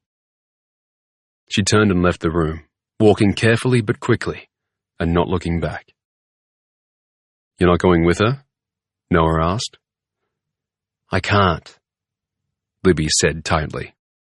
She said if he sees me with her and thinks I'm someone she cares about, he might target me too. Also, she has to pretend she was in the bathroom this whole time, if she can. They sat there in silence until Noah couldn't stand it anymore. He stood up and walked out. Libby hurried after him. We have to help her. Noah, please. We can't just abandon her. She doesn't have anyone else. I know, he said. I know, Libby, okay? In the car, they were silent the whole way home. Libby didn't talk. She seemed to sense his mood and understand his need for quiet. Visit her again, Noah said quietly when they pulled up outside his building. Find out her address and find out when she's going home. He'll collect her and drive her back. He's not going to let her out by herself right now. Noah. I'll be waiting for him when he gets there. Chapter 13. Noah. When Noah went to his postbox on Friday morning, the buzzer for Olivia's parking garage was there, waiting for him. He went to work with the buzzer in his pocket. He had a couple of days laboring with a builder he knew at a site south of Fremantle. He was hungover. He was grateful that it wasn't a hot day, but the air conditioning was broken on the bus, and he sat taking steady sips from his bottle of water, trying hard to ignore the strong smell of perfume from the woman beside him and the body odor of the guy sitting just in front. Noah didn't drink much, as a rule. A couple of beers with friends, 3 or 4 on a big night, but in the few days that had passed since his meeting with Olivia at the hospital, he'd been looking for excuses to go to the pub. He spent the morning loading and carrying bricks, and by lunchtime, the physical exertion had burned the hangover out of him. He ate his sandwich sitting on the scaffolding on the second floor. From there, he could see the ocean in the distance, blue and inviting. Noah wasn't stupid. He knew that the situation with Olivia was bringing up long-buried memories and guilt about his mother. What kept surprising him and bothered him deeply was the rage he felt as well. He'd wanted to be angry with Olivia. He could see that now. He'd wanted to blame her for the shitty situation she was in, but only a sociopath could sit down and talk with her, then blame her for anything. So where did that leave him? The rage hadn't gone anywhere. It was just free-floating and looking for a way out. When he got home, he ate pasta with sauce out of a jar, then showered and dressed in cargo shorts and a t-shirt with sneakers and a baseball cap. He put 2 long zip ties already formed into loops, a face mask and the garage buzzer into one pocket, and a roll of duct tape, some cash, and his apartment key in the other. He left his phone and wallet on his bedside table. Noah walked to the station and bought a ticket from one of the machines, keeping his cap pulled down low over his face. He would have to change trains in the city. Olivia and Peter Lou lived in Subiaco, in an apartment that his salary as a cop wouldn't have covered, but which her money presumably did. Peter Lou might have to downgrade his lifestyle when his wife left him, and Noah felt just fine about that. At 7 p.m., Noah led himself into the apartment building's garage with the buzzer. The gate closed automatically behind him. There were 5 vehicles parked and 8 spaces. He spotted the grey Hyundai Kona that Libby had said belonged to Olivia. There was a structural pillar in a dark corner of the garage, and Noah tucked himself behind it as best he could. He wasn't entirely hidden from view, but he planned on squeezing himself further into the narrow space as soon as he heard the gate open. He had no option but to wait in the dark with only his thoughts and the sound of dripping water from a pipe above his head for company. What if Peter came home much later than expected, too late for Olivia to make it onto a flight? Noah told himself that wouldn't happen. He focused on his breathing, keeping it slow and steady, and intermittently tensing and relaxing his muscles. He did not allow his mind to dwell on the torture Peter Lou had visited upon his wife. Only a fool went into a fight angry, and Noah could not afford to make any mistakes. Peter Lou was not a civilian. He was a cop. Presumably, he would be able to handle himself. Finally, eventually, Noah heard the electric motor that drove the gate clunk into action. There was a high-pitched squeal from something mechanical that needed oiling, and he squeezed himself further behind the pillar, just as a pair of headlights lit up the back wall. Noah waited. His face was almost pressed to the wall.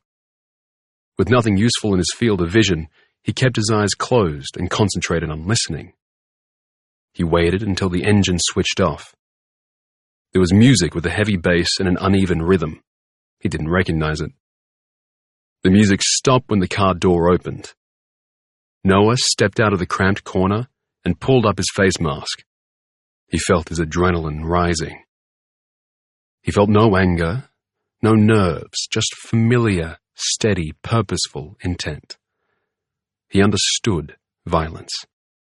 This was his playing field. He counted to 3, then moved out of the shadows and walked quickly towards his target. Lou was already out of his blue Tesla. Olivia was just opening the passenger door. Lou was shockingly slow to react to Noah's sudden appearance. Perth was not a city that suffered particularly from crime, and a private, secure parking garage in a nice suburb was not generally somewhere people would feel at risk. But Lou was a cop. That should have made him more aware of possible threats. He was arrogant. That was what it was. He thought he was untouchable. He wasn't. Noah punched him. His left fist connected hard with Lou's face, and Lou's head snapped back. He managed to stay on his feet, but made no attempt to defend himself, as Noah followed up with a right elbow that broke Lou's nose.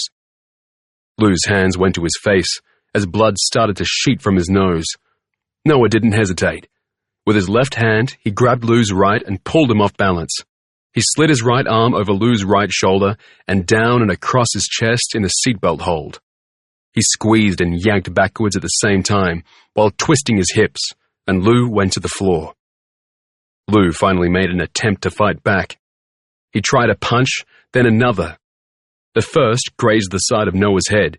The other made contact with his midsection as he followed Lou to the floor, but there was no power in either punch.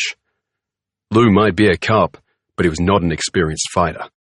He was in shock and too slow to react. Given enough time, he would pull himself together. He was a big man. He might be able to do some damage. Noah did not intend to give him the chance. He grabbed Lou by the head and twisted, forcing Lou onto his stomach. He pressed his knee into the small of Lou's back, leaning with all his weight. Lou tried to buck against the pressure, tried to slip to one side or the other, but Noah gave him nowhere to go. He took Lou's left arm and twisted it sharply backwards, putting extreme pressure on the elbow and shoulder joints. Lou cried out in pain. Noah took one of the zip tie loops from his pocket and slipped it over Lou's left wrist. Lou finally seemed to grasp what was happening to him. He tried to twist free of Noah's knee and push himself up off the ground using his free hand, bucking and swearing.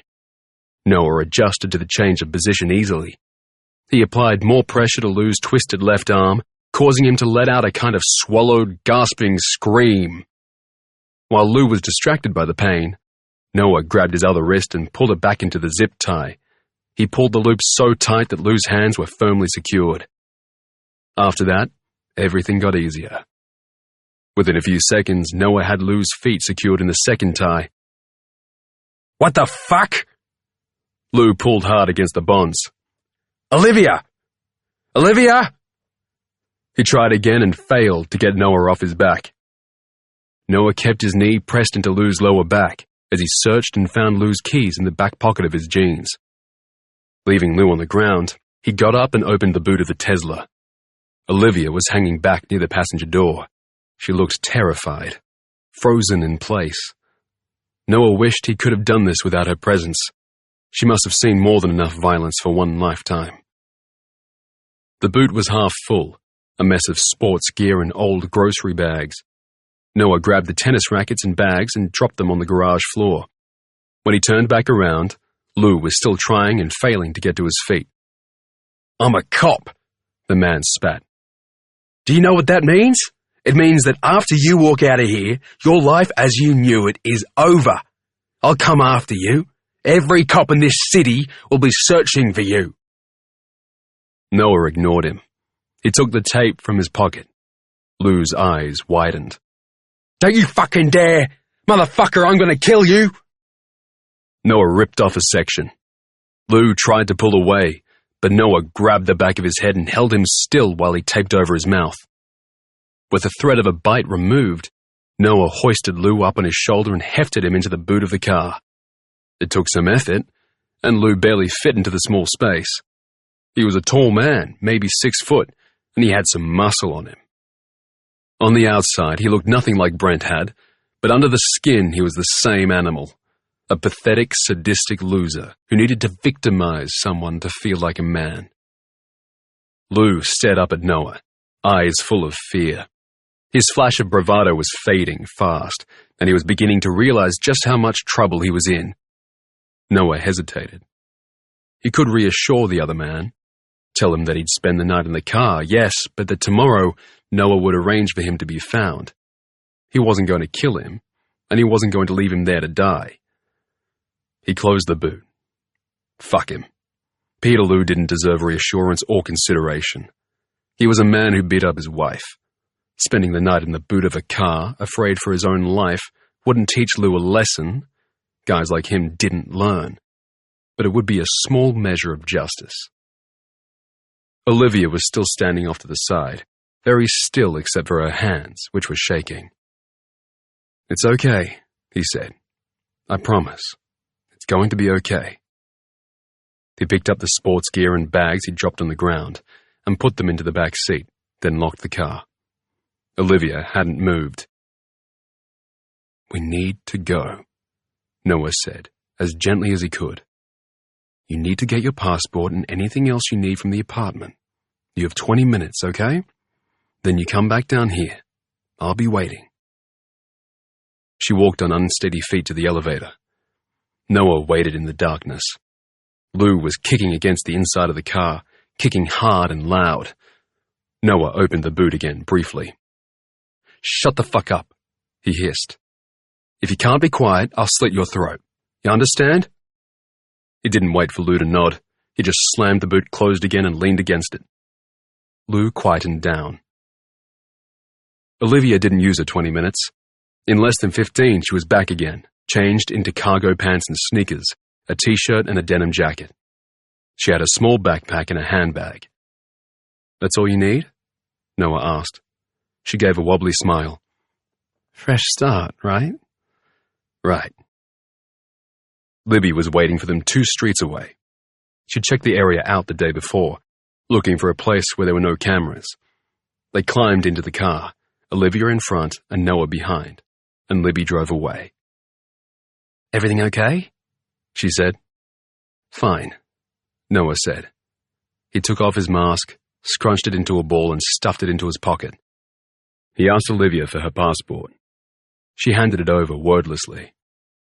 They hadn't been able to risk booking her a ticket earlier. "The first international flight is to Dubai," he said. "After that, you'll have to go to London, then on to Montreal. It's not the most efficient route, but we need to get you out of Australia quickly to be safe." "I don't care how I get there," Olivia said. "I just want to get on a plane." She reached into her bag and took out a credit card and passed it to Noah. "Use this. He kept my cards in his bedside table, so I took them back." She started laughing with a kind of hysterical giddiness. "Book me into first class. He's going to lose his shit." There were no first-class seats available. He booked business. "Fine," Olivia said. "They've got champagne in business." She was smiling. She couldn't seem to stop smiling, but she got more jittery the closer they got to the airport. Noah could feel his own tension rising. When Libby pulled in at the terminal, Olivia gripped the strap of her handbag hard, but didn't move. Libby reached over and hugged her. "You have to go, babe. The flight leaves in just over an hour, and you have to get through security." "Thank you," said Olivia. "Thank you so much." She still didn't move, frozen in place. Noah got out of the car. He opened the passenger door and offered her his hand. After a moment's hesitation, she took it. She held his arm all of the way into the terminal. He waited with her while she checked in, and then he walked with her to security. "You're safe now," he said. She didn't hug him, but she smiled at him through tears before she turned away. "Olivia?" She turned back. "I'm sorry." "What do you have to be sorry for?" He gave her a crooked kind of smile. He didn't know exactly, but he felt it. For not being kinder to her from the off, maybe. For not seeing, the first day she came to his class, that she needed help. Or maybe, through her, he was saying sorry to someone else. "It's not your fault," she said. "None of it was your fault." He could see that she wanted to go. He nodded and stepped back, then waited and watched as she joined the short queue for the security check. Soon she was putting her backpack through the scanner, and then she was out of sight. Noah let out a long breath. He walked back to the car. When he climbed into the passenger seat, Libby reached over and hugged him. "We did it! We actually did it! Oh my God, Noah!" She let him go and pulled away from the curb. "Tell me exactly what happened. I want to hear everything." He told her about his short confrontation with Peter Lou, but his mind was wandering to other things. Libby was hyped up. Full of nerves and excitement, she started to talk about what Olivia might do next, and how she was sure that they were definitely safe because they had been really careful. And did he think Lou was okay in the boot of the car? And how long did he think it would take the cops to find Lou? And how she thought it would definitely be the next day because they'd left his phone with him, which the cops were bound to trace, assuming, of course, that they realized that he was missing. Noah tuned the rest of it out. He didn't feel her sense of triumph, of relief. He was glad Olivia was safe, and he had no regrets for what he had done to Peter Lou, who deserved far worse. But what he felt was a lingering emptiness, and a feeling that it had all been too little, too late. Chapter 14. Noah. That night, Noah lay in bed and listened to the small sound that interrupted the quiet. The muffled thump of his neighbor moving around in the upstairs apartment, the occasional low rumble from the pipes that ran behind the wall behind his bed. He found the sounds comforting. His bedroom was a little cold, but he was warm under his doona. His mind would not let him sleep. He could not stop reliving the day. He got out of bed and looked out of the window. He thought about Olivia, hoped she was drinking champagne or catching up on sleep during her flight to Dubai. It was windy outside. The trees were being whipped about by the wind, but otherwise everything below was quiet. He thought about going back to bed, but he was too restless. He needed to move. He changed into shorts and a t-shirt and found his sneakers under his bed. It was after 3 a.m., too late for a run, but who was there to stop him? If someone saw him on the streets, they'd assume he was an insomniac or a shift worker or something. Outside, the air was cool and fresh. Noah jogged slowly down the street, content to warm up gently. He wanted this run to last. He wanted to feel like he could run all night and into the next day, because running eased his body and his mind, and he felt in need of both. They had done the right thing. Olivia Lou was on a plane somewhere in the night sky, still in pain, surely, and carrying scars, but free. Noah had no regrets, but he couldn't stop thinking about Peter Lou, still locked in the boot of that car. Could he breathe? Would he piss himself if he was left there till late morning? What would it do to him, tied up in that small, dark place for so long? He must know that he would be found. Morning would come, other apartment dwellers would come and go, and he could kick against the inside of the boot again, make noise, attract attention. Noah turned down Stevens Street. It was a quiet, residential area, trees lining the right-hand side of the street. Behind them was a golf club, and in a few minutes he'd passed the graveyard. He picked up his pace, pushing himself so that he was running not at a sprint, but at a pace that was just the right side of uncomfortable. He ran through town to the harbor. Everything was quiet. He checked his watch. 3:47 a.m. Even the party people would be home by now, and the earliest risers, the bakers and the street cleaners wouldn't emerge for another hour or so. The streets were his. When he reached the ocean, he turned left, keeping the water on his right-hand side. Here, he wasn't completely alone. Occasional cars passed him on Marine Terrace, but he felt in the rhythm of his running very much in his own world. The image of Lou's face as he'd pushed him into the car and slammed the boot wouldn't leave Noah's mind. He'd broken Lou's nose for sure. Noah had felt the cartilage give, and he'd taped his mouth closed. What if the nose clotted or swelled up enough to restrict Lou's breathing? He could suffocate. He could die. Noah stumbled before catching himself and running on. Shit. It was a possibility. He checked his watch again. It was nearly 4. Olivia's flight to Dubai wouldn't land for hours, but she was surely already well out of Peterloo's reach. There was a payphone somewhere along Mews Road by Success Boat Harbour. Noah vaguely remembered seeing it a number of times, but he'd never had a reason to use it. Would it still be there? And if it was, should he take the risk and make a call? He went back and forth over the pros and cons of the idea until he came to the phone, which was closer to South Beach than he remembered. Noah read the instructions on the phone. Public phones didn't take coins anymore. You needed to use a prepaid card or a credit card to make a paid call, neither of which were an option if Noah didn't want the call to be traced back to him. Luckily, emergency calls were free. Noah hovered. He looked around for cameras and didn't see any, but did he know what to look for? He pulled his baseball cap lower over his head and dialed 000. Police, fire, or ambulance? The voice on the other end of the line was brisk.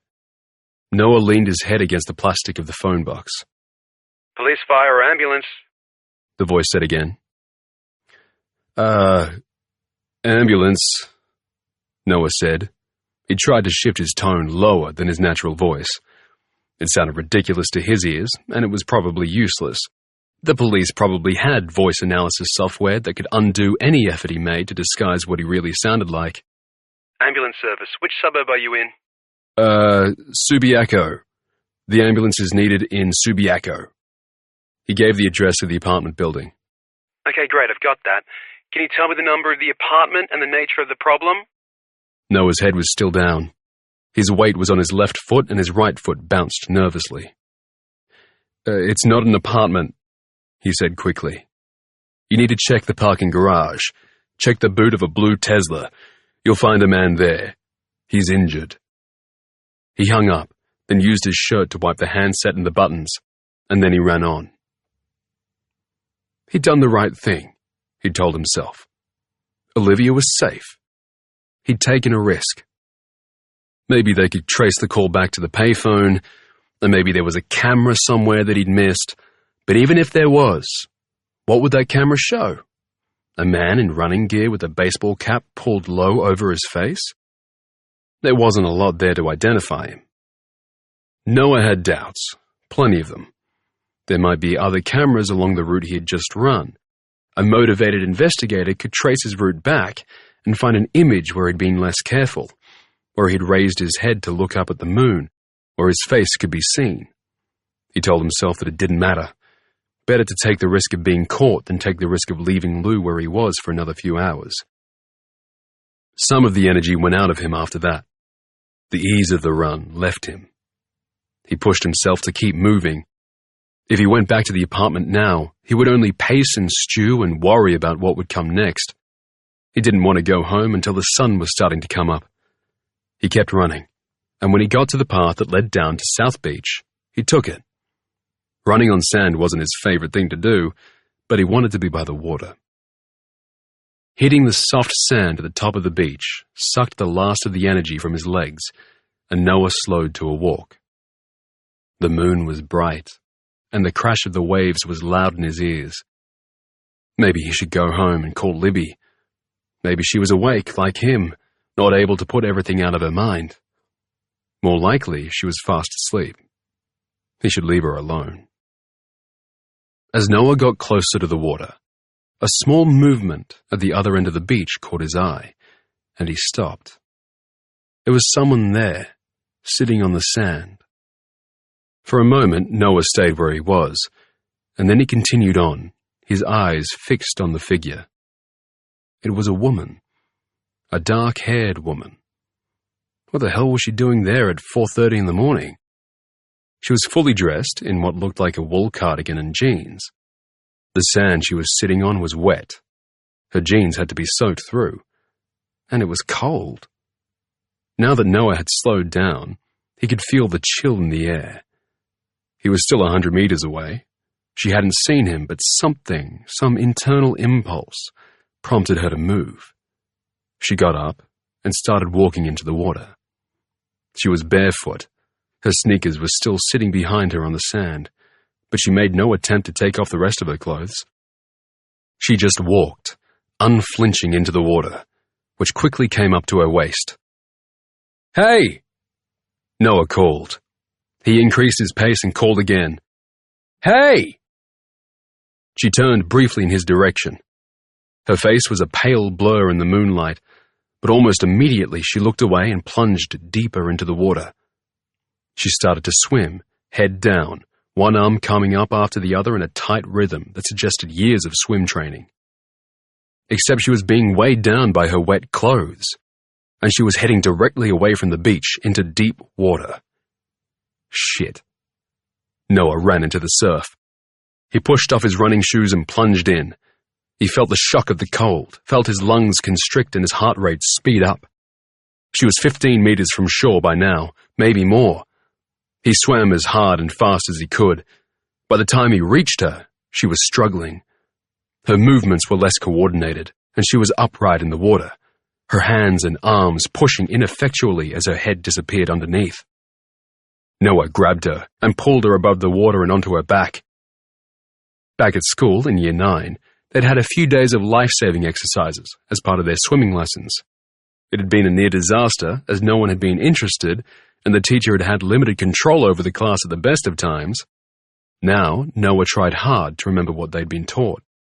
He tried to hold her under her chin so that her face was out of the water, and his other arm was free to swim. It wasn't easy. She didn't fight him, but the swell was big and the tide must have been going out, because he was fighting the current the whole way.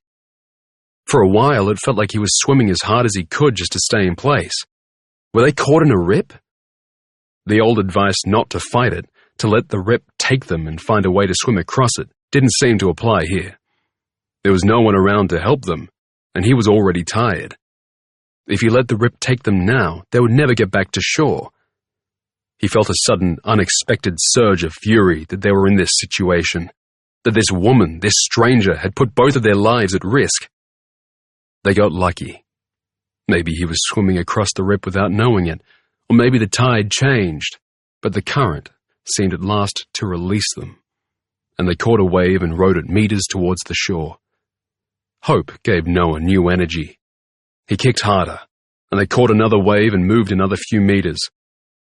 He took a risk and stretched down to find the sand with his toes, and then he was on his feet. He pulled the woman closer, trying hard to support her head and upper body. As they reached shallower waters, Noah picked her up, staggering the last few steps. He pulled her from the waves and half carried, half dragged her up the beach until they were 10 meters or more from the water. He dropped her on the sand. She landed hard, turned her head and started coughing and retching. There was a roaring in Noah's ears. The sound of the waves was overwhelming, like someone had turned up the volume.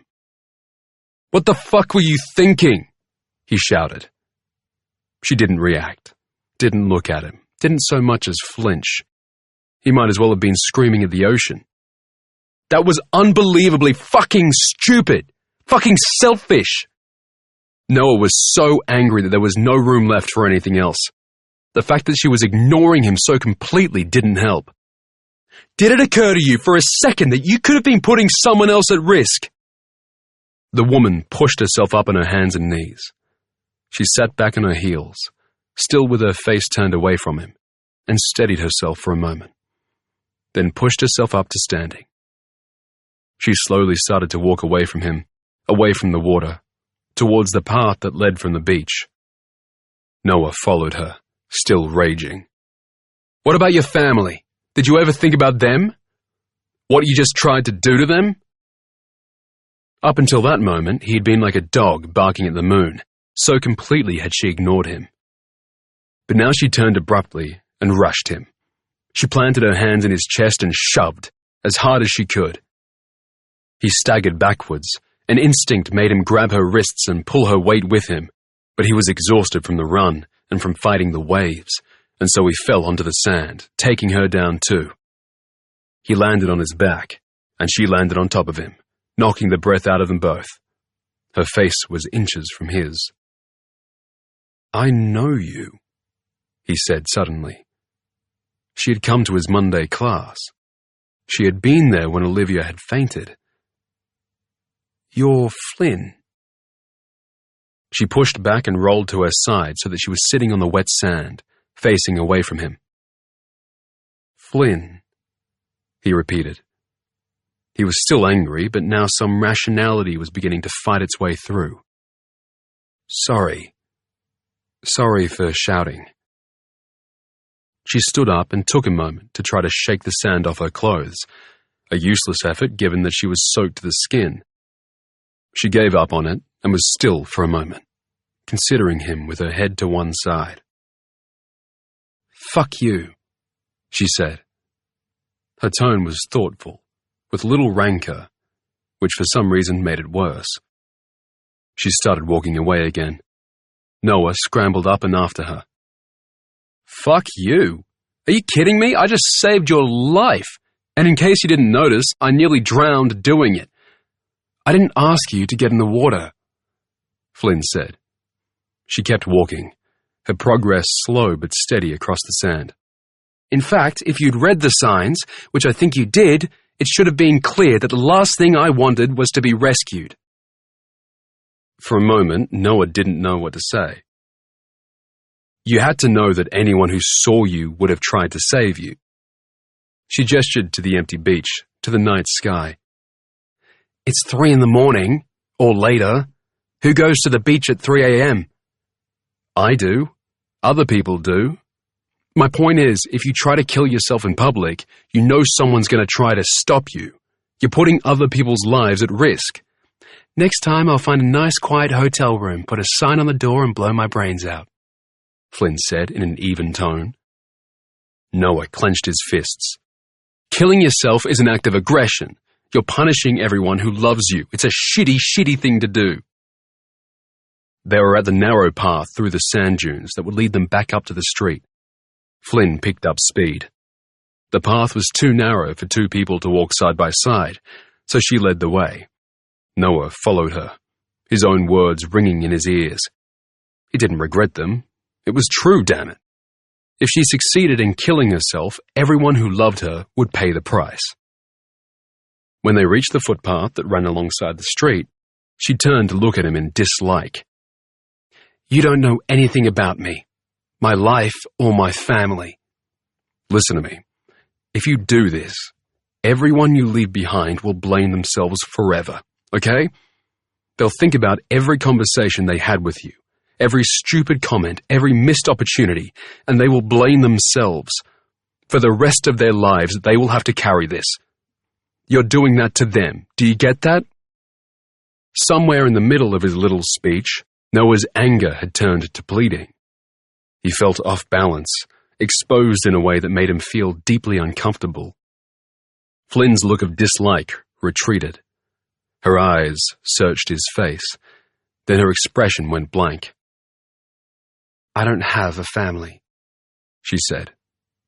"I'm not leaving anyone behind. Given that, it's my choice, wouldn't you say?" They stared at each other. It was not yet dawn, but there were more cars on the road now. There was still the sound of the waves in the distance, but Noah wasn't conscious of it, or of the traffic noise. All sound had retreated. It was like the 2 of them stood in a bubble. Until Flynn shivered and broke the spell. "Where do you live?" he asked. She glanced around, like she didn't recognize where she was. A long way from here. She looked over her left shoulder. I have a car.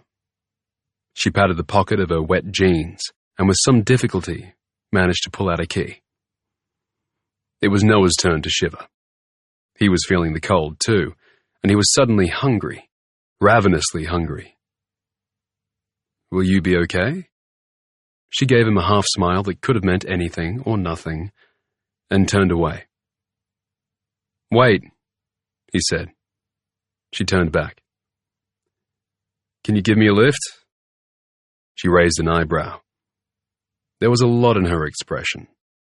Distrust of his motives, maybe. Reluctance, certainly. But something else, too. Where do you live? She asked. He gave her his address. It's about 6-7 kilometers. You go back towards Fremantle along the coast road, then go inland. They would both freeze if they stood out here much longer. Maybe the same thought occurred to her, because she turned away and with a gesture over her shoulder indicated that he should follow. Do you always run in the middle of the night? She asked. Sometimes. You're an insomniac? Sometimes, he repeated. Tonight I am. She opened the door of a small, battered-looking Mazda 3, and they both climbed in. She turned on the engine, then the heater. The car was meticulously clean inside. There were no empty water bottles or snack packets. All of the surfaces looked like they'd been wiped or vacuumed, or both. It occurred to Noah that she might have cleaned her car as part of her preparation for her suicide attempt, and he shuddered. She glanced at him. You okay? Fine, just cold. Tell me again how to get to your place. He gave her directions. Otherwise, they didn't talk. She pulled in across the road from his apartment building. You live here? She asked. I rent a studio. It's a great location. It's an easy bike ride to the gym and the station. Somehow they'd moved from screaming at each other on the beach to small talk about property. The ridiculousness of the situation struck him, and despite himself, he started to smile. It's the kind of place where a laid-back Aussie lifestyle meets urban sophistication. He'd surprised her, and she laughed. Does it have a breezy coastal vibe? Is it decked out with quality appliances? A smile tugged at the corners of her mouth. Want to come in and find out? The invitation, which had come out sounding like a pickup line, was out before he'd thought about it. Her smile dropped away. Jesus, sorry. That sounded... yeah. But I'd like you to come in, if you want to. He could see her thinking about it. They'd seen each other at the gym a couple of times. He'd just saved her life. But they were still strangers to each other. Okay, she said. Okay. Yeah. Inside, he found her a pair of sweatpants with a drawstring waist, a t-shirt, a sweater, and a clean towel, and showed her to the small bathroom. You should shower, he said. Get warmed up. He turned back to the main living area, giving her space, and heard the lock turn behind him. He started worrying about his razor immediately. If she wanted to, couldn't she break off the blade and use it to slit her wrists or something? He pushed the thought aside and found a towel for himself and clean clothes, then went to the kitchenette and boiled the kettle. The shower was still running. He was starving. He had half a packet of bacon in the fridge. Would it be weird to make food? He figured they had to eat. He put the bacon in the pan and some bread in the toaster. By the time Flynn emerged from the bathroom, he was buttering toast and the bacon was nearly done. I only have instant coffee, he said. It's a bit shit. Unexpectedly, she smiled, a small, charming quirk of her lips that disappeared as fast as it came. Are you a coffee aficionado? He shrugged, then nodded her towards the table and chairs and carried over a mug of black coffee. He went back for a spoon, sugar, and milk. I don't know if you're hungry, he said. I am, so I thought you might be too. He put together 2 bacon sandwiches and brought them to the table, along with his own mug of coffee. He sat down opposite her and started to eat. She stared down at the sandwich like the concept of food was unfamiliar to her, but when she did start to eat, she did so with quick, efficient bites. Noah finished before her, but only just. "I guess you were hungry," he said. It felt like a stupid comment, but he wanted to break the silence. "I hadn't eaten in 3 days," she said. 3 days. It was Friday. She'd been at training on Monday, 4 days prior. She'd seemed okay then, hadn't she?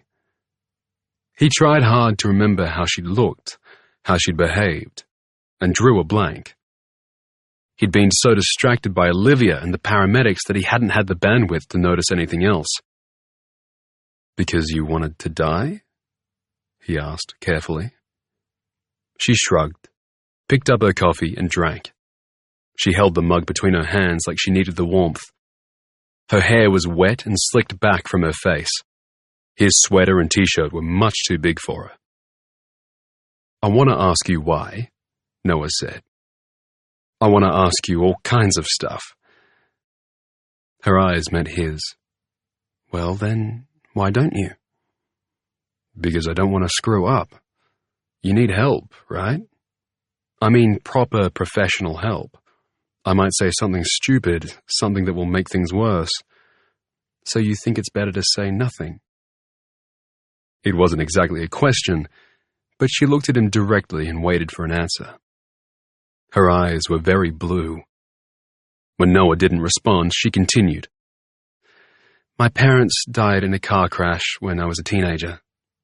Loads of people came to the funeral. Kids from school, teachers, my parents' friends from work. When my sister died, hundreds of people came to her funeral.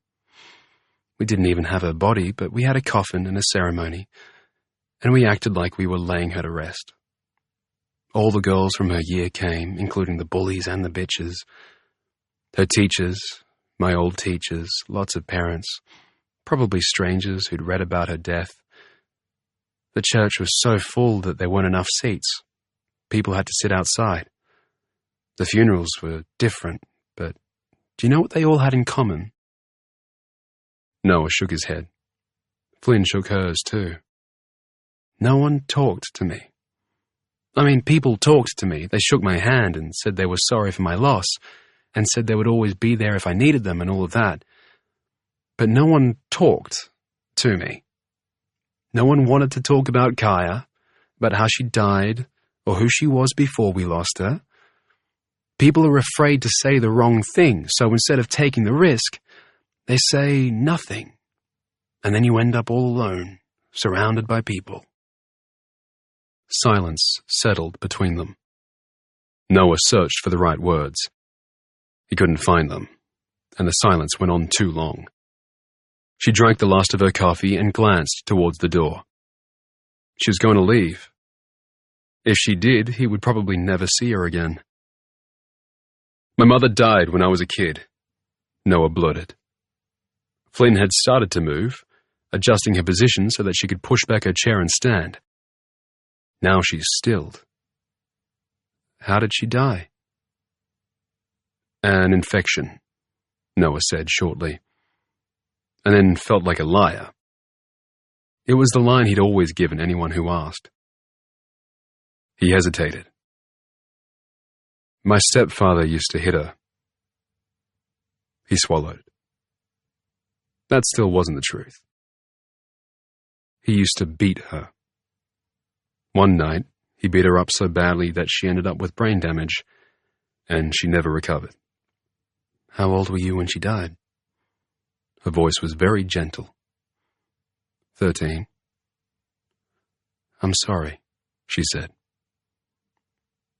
"I went to live with my aunt for a while, and then with my dad in Broome." Flynn nodded, like she understood, and maybe she did. "I guess what I'm saying is that I know what you meant when you said that people don't talk to you," he said. "Although now, no one really knows about what happened. I mean, my friends don't know." "Why not?" she asked. He shrugged. I don't want to talk about it most of the time. People don't get it. Even if they say the right thing or whatever, they don't really understand, so there's no point. Flynn nodded again. She put down her coffee cup. Outside, the sun was just starting to come up and the sky was lightening. She was right about the loneliness. It was so much easier not to talk about the darkest shit, to just pretend it wasn't there. And maybe that was what you sometimes needed to do, just to get through the days. But burying your mess deep made it harder to connect with people. Everything felt a little fake, a little light, a little less real. What if I do ask you some stuff?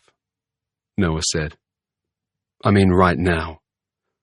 I might say the wrong thing or something stupid, and if I do, you have to tell me. Okay? She nodded. Okay. So, Flynn, tell me why. Chapter 15. Noah. She told him everything. What happened after her parents died, about her sister Kaya's suicide attempt and recovery, and her horrific death in a bushfire. After Kaya had died, Flynn had done her best to keep going, keep working, to get through one day after another, but it had all started to feel so pointless. And the pain of her loss got harder to carry, not easier. I get why you shouted at me, on the beach, she said. When Kaya tried to kill herself, I was so fucking angry with her. I never thought I would get there myself. Seems crazy now that I ever did. You mean that? Noah said. She thought about it. I do. Why? Only hours had passed. I don't know. Being in the water, the reality of it, I realized I didn't want to be done. They were both so tired. When the sun was fully up, they weren't ready to face the day. Noah asked Flynn if she wanted sleep and offered her his bed. He could take the couch. She tried to argue that she'd be very comfortable on the couch, but he wouldn't take no for an answer, and eventually she curled up on his bed, on top of the doona. Noah took a spare blanket to the couch and lay down, but neither of them was ready to sleep. There was too much left to talk about. What exactly happened with Kaya? He asked. I don't understand how she got left behind. I mean, I get that there could be a mix-up with the names and all that, but it must have been so bloody loud with the fire coming in that fast. He'd been within a few hundred meters of a bushfire once, and he would never forget the noise. It was like standing beside a freight train while a bunch of fireworks went off. It's not like she could have slept through it. And if the fire was as close as you say, the sky would have been black with smoke. Kaya couldn't have gone for a hike that morning and not seen what was coming. I know, Flynn said. Her voice was husky with tiredness. There must have been some kind of inquiry. Yeah, a coroner's inquiry. It was kind of like a hearing. People were called to give evidence. There were fire experts and a few different people who were there that day. Willis spoke. She cried. There was a guy called John. I've forgotten his surname, but he was in charge of the group with Willa. There was a lot of confusion. No one seemed to know what happened. I still don't understand how she was left behind. It doesn't really make sense. 2 people saw her that morning. That guy, John, and one of Kaya's friends. She was definitely there, in camp. I mean, she was dressed and awake and moving around in the very early morning. But didn't they know about the fire by then? They knew, but at the time it was moving in the other direction. Willa and John said that they were monitoring it. They said that they thought the area they were in had just been advised to watch and wait. It turned out they'd misread the notices, and the advice to evacuate had actually gone out much earlier than they realized. But even with that mistake, they probably would have been okay if the winds hadn't changed. Noah was silent for a while, thinking about it. It's just, it was my fault, Flynn said. I let her go on all those camping weekends because it seemed to make her happy, which meant that I didn't have to worry about her anymore. If I'd really been looking into things, into what that group was all about, I would have had some doubts, you know? Maybe I would have stopped her going. And the night before, she tried to call me. She was upset. If I hadn't missed her calls, I could have driven over and picked her up and she'd still be fine today. Noah rolled over on the couch. I'd closed the blinds to keep out the morning sun, and the studio was in semi-darkness. He could see her shape on the bed, but not her face. I blamed myself, about my mum, he said. I was the only person in the world who knew what Brent was doing to her, and I didn't stop it. I should have told someone who could help, or should have gone to the kitchen drawer, taken out a knife, and stuck it into his black fucking heart while he was sleeping. I was a kid. I wouldn't even have gone to prison. Do you think you could have done it? He rolled onto his back to stare up at the ceiling. Maybe, if I'd known what was coming. When did you stop blaming yourself? Flynn asked. Noah smiled into the darkness. I'll let you know when it happens. He wanted to take the words back as soon as he said them. It was too cheesy a line for something that felt so true. You were a kid. So were you when your parents died. They talked some more after that, about Kaya, about what it had been like for Noah to live with his dad in Broome, about how he'd found jiu-jitsu and mixed martial arts, his short-lived pro-fighting career and the knee injury that had brought it to an end. Conversation slowed, the silences widened, and soon they had both fallen asleep. The small apartment was peaceful and they were exhausted. And something had eased inside both of them. They felt less alone. They slept through lunch and into the early afternoon, until Noah was woken a little after 2 by a loud, repeated knocking.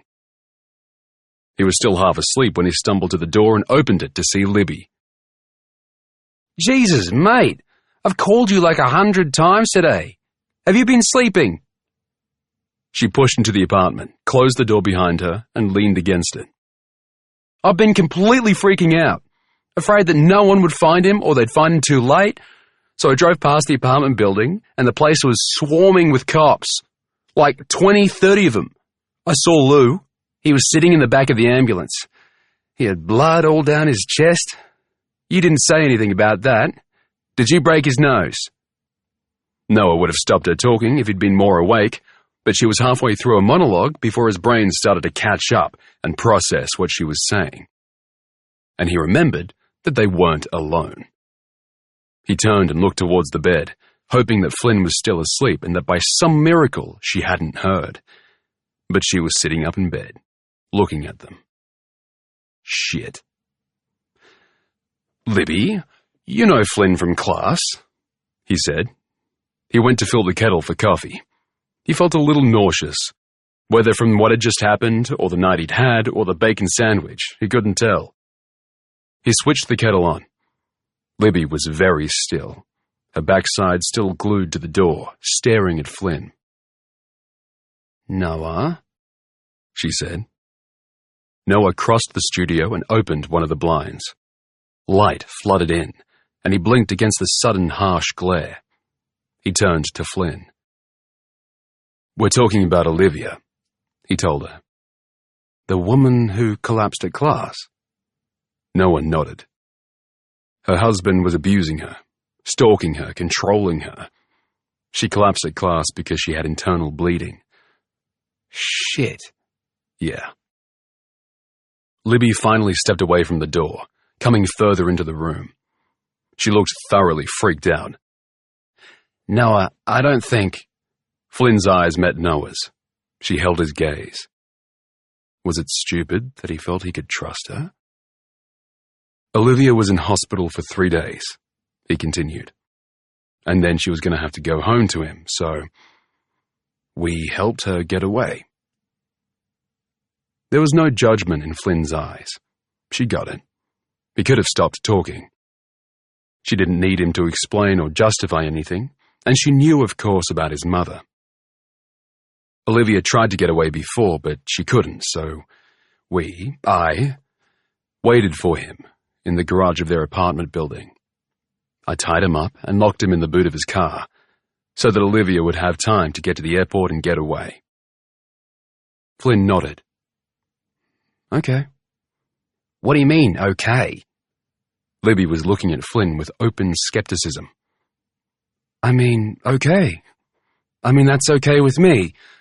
I'm not going to call the police and tell them that you just admitted to assaulting someone. Why not? Libby demanded. Flynn drew her knees into her chest and covered her mouth with her hand as she yawned widely. Then she shrugged. Because I get it. Because you get it? Yeah. Right. Libby looked from Noah to Flynn and back again. She shook her head and started to laugh. Well, fuck me, she said. Seems we're all crazy then. Noah had a class to teach. He wanted to blow it off, but Libby argued that it would be better if he behaved as normally as possible. So he showered and dressed as Libby and Flynn drank coffee and talked. They were initially wary of each other, but Libby warmed up to Flynn quickly. Flynn's reticence seemed to last a little longer, but by the time he was ready to leave, the women had already made plans. I'm going with Flynn to her place in South Perth so that she can change clothes, Libby announced. And then we'll all meet back in Fremantle for dinner and a few drinks. Okay? Yes, sure, that's fine.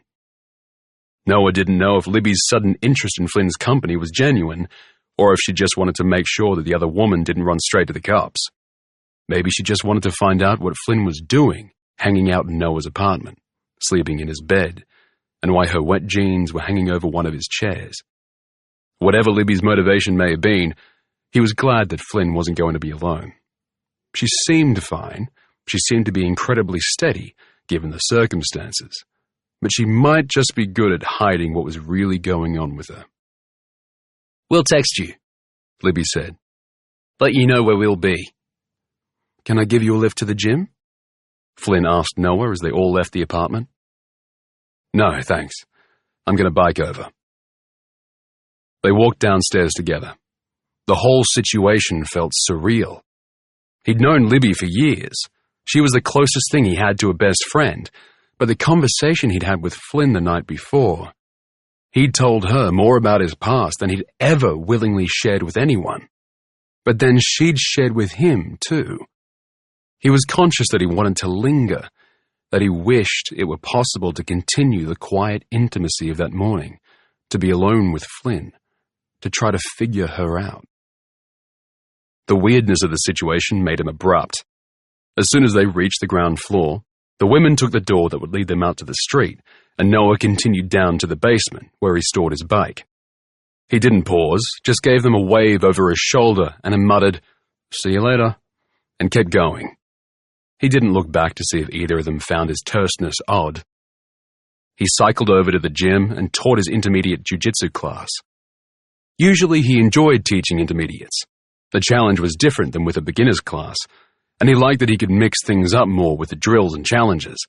But today, he couldn't get out of the gym fast enough. He met Libby and Flynn at 6 o'clock at La Sosta on Market Street. The restaurant would be packed in a couple of hours. It was, after all, a Saturday night in Fremantle. But they were there early enough that it was still quiet, and they got a table in the corner with privacy if they needed it to talk. They ordered food, and Libby ordered a bottle of wine. Before the waiter left the table, she added 3 Negronis to the list. Noah raised an eyebrow. "What?" she said. "It's a celebration, okay? We're celebrating." She seemed a little giddy. That was probably relief that they seemed to have gotten away with what they had done with Peterloo, which, looking back, felt like a moment of madness. Okay. Noah held his hands up in a pacifying gesture. I didn't say anything. The Negronis were strong and went down quickly. The wine arrived, followed by Noah's fried mushrooms and swordfish carpaccio for the 2 women. They ate, they drank. The first bottle of wine disappeared. Libby ordered another. Flynn told me about Kaya, Libby said, when I was at her house earlier, and I've been thinking that we should do something. What do you mean, do something? Flynn's fingers played with the stem of her wine glass. Her face was slightly flushed. Well, you've got a lot of unanswered questions, right? And like you said, the police didn't do anything. They had their little coroner's hearing or whatever, and took everyone at their word, and that was that. Noah took another bite of mushroom and a sip from his wine glass. Libby was getting carried away. She was hyped up after the risk they'd taken with Peter Lou, and now she wanted more. It wasn't particularly surprising. Libby might not have pursued a pro-fighting career, but she was a fighter in her heart, and an adrenaline junkie. He understood exactly what she was feeling. That adrenaline high was the reason he'd pursued pro-fighting for too long, until he destroyed his knee. He'd had warnings, a couple of sprains, and one severe dislocation that should have been enough to warn him off for good, but he'd kept going until the second dislocation had screwed up his knee past the point of any possible return. He wasn't feeling an adrenaline high now. Flynn was not a challenge to be taken on and won. She was a person who had been through the worst kind of shit and was still standing. Barely. But what do you think we could do? Flynn asked. To find answers, I mean. Libby put her fork down and picked up her phone. I don't know exactly, but I looked her up. Willa Tomlinson. I read her bio on her website, which is a whole bunch of fluff, but if you read it, critically, there are a few weird things about it. Hold on, let me read it to you. Willa Tomlinson is 31 years old, a skilled and dedicated therapist who is beloved by her clients. Willa's journey to becoming a psychotherapist started with the tragic death of her 2-year-old daughter, Chloe, from a sudden illness. Prior to Chloe's death, Willa had been a dedicated teacher. After Chloe's death, Willa suffered from personality change, profound anger, and an inability to engage with the world. 2 years of intensive therapy followed. While therapy helped Willa recover to a limited degree, she found that it was only the discovery of a new and deeper purpose that gave her what she needed to truly heal. I found with time that I had an unusual ability to connect with people who had suffered a similar loss to mine. I feel that a brutal, sudden, meaningless loss changes who you are fundamentally as a person. It changes how you view the world. My deep personal understanding of that change allowed me to connect with others and lead them to a new purpose and a new way of being. Willa's practice is based in her beautiful circa 1915 Federation residence. Willa's therapy room is a tranquil, peaceful place with an authentic sense of ease and safety. Willa charges $250 per session and does not require GP referrals to make an appointment. Libby looked up. Did you notice? Her bio calls her a psychotherapist. It was clear from her expression that she expected Noah and Flynn to understand what she was getting at. When the blank looks on their faces made it clear that they didn't, she rolled her eyes and continued. Psychotherapist isn't a protected term in Australia. I mean, it's not regulated. I could go out tomorrow, rent a room someplace, and put out a Facebook ad calling myself a psychotherapist, and I'd be good to go. She tapped the tabletop with her right index finger. So, the terms psychiatrist or psychologist, they're regulated. You can't call yourself a psychiatrist or a psychologist unless you've got the right qualifications, and I think you have to be registered with some kind of regulatory body. She looked from Noah to Flynn. Flynn was frowning. The colour was fading from her cheeks. Libby didn't seem to notice as she pushed on. So, basically, it looks to me like Willa doesn't have any qualifications to be a counsellor or whatever. And there's something else. Her bio says she was a teacher, right? Well, I looked her up. Did you know that you can look up teacher registers? So far, I've checked the registers in Western Australia, Queensland, and New South Wales, and Willa isn't on any of them. Maybe she's registered in Victoria, Noah said. His eyes were on Flynn's face. She looked horrified. Well, let me check, said Libby. Her thumbs tapped at the screen of her phone. There was a short pause, followed by a triumphant, "No, see?" She turned her phone in Noah's direction. "When did you do all this?" Flynn asked in shock. Noah tried to kick Libby under the table, but she was too caught up in the puzzle of the thing. "When I was waiting for you, when you were in the shower." Flynn shook her head.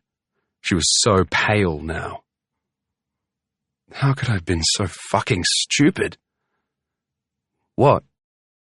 Libby looked completely taken aback. That took you, what, 10 minutes? 20? How could I have missed it? Chapter 16. Noah. The waiter came and took away their half-eaten starters. He delivered more beautiful food, lamb shoulder and gnocchi, and a pasta dish with crab meat. Libby refilled their glasses. "Sorry," she said. "I'm really sorry, Flynn. I got carried away, but you had no reason to look for problems, right? I mean, now, looking back, we are, but when you brought Kaya to see Willa, you had no reason to think there was anything wrong." "She was recommended to me by one of the mums at the school," Flynn said. "See?" said Libby. She reached out and squeezed Flynn's hand. "Also, this might all be bullshit," Noah put in. Both women turned sharp eyes in his direction. "What do you mean?" Flynn asked. "Well, just because she's a therapist and not a psychologist doesn't mean she couldn't have some kind of counseling qualification, right? Something less hardcore but still legitimate. And fair enough, you can't find her name on a teacher database, but maybe she was married or something. She might have changed her name, or, I don't know, maybe she didn't teach in schools." "She said she was a dedicated teacher," Libby said. "You have to be registered to be any kind of teacher." "Yeah, but I'm saying maybe she didn't teach in schools." "Where then?" "Maybe she was a sports coach." It sounded weak even to Noah. "You think she was a sports coach?" Libby's voice was flat and unimpressed. "I'm just saying that it might be better to calm down a bit.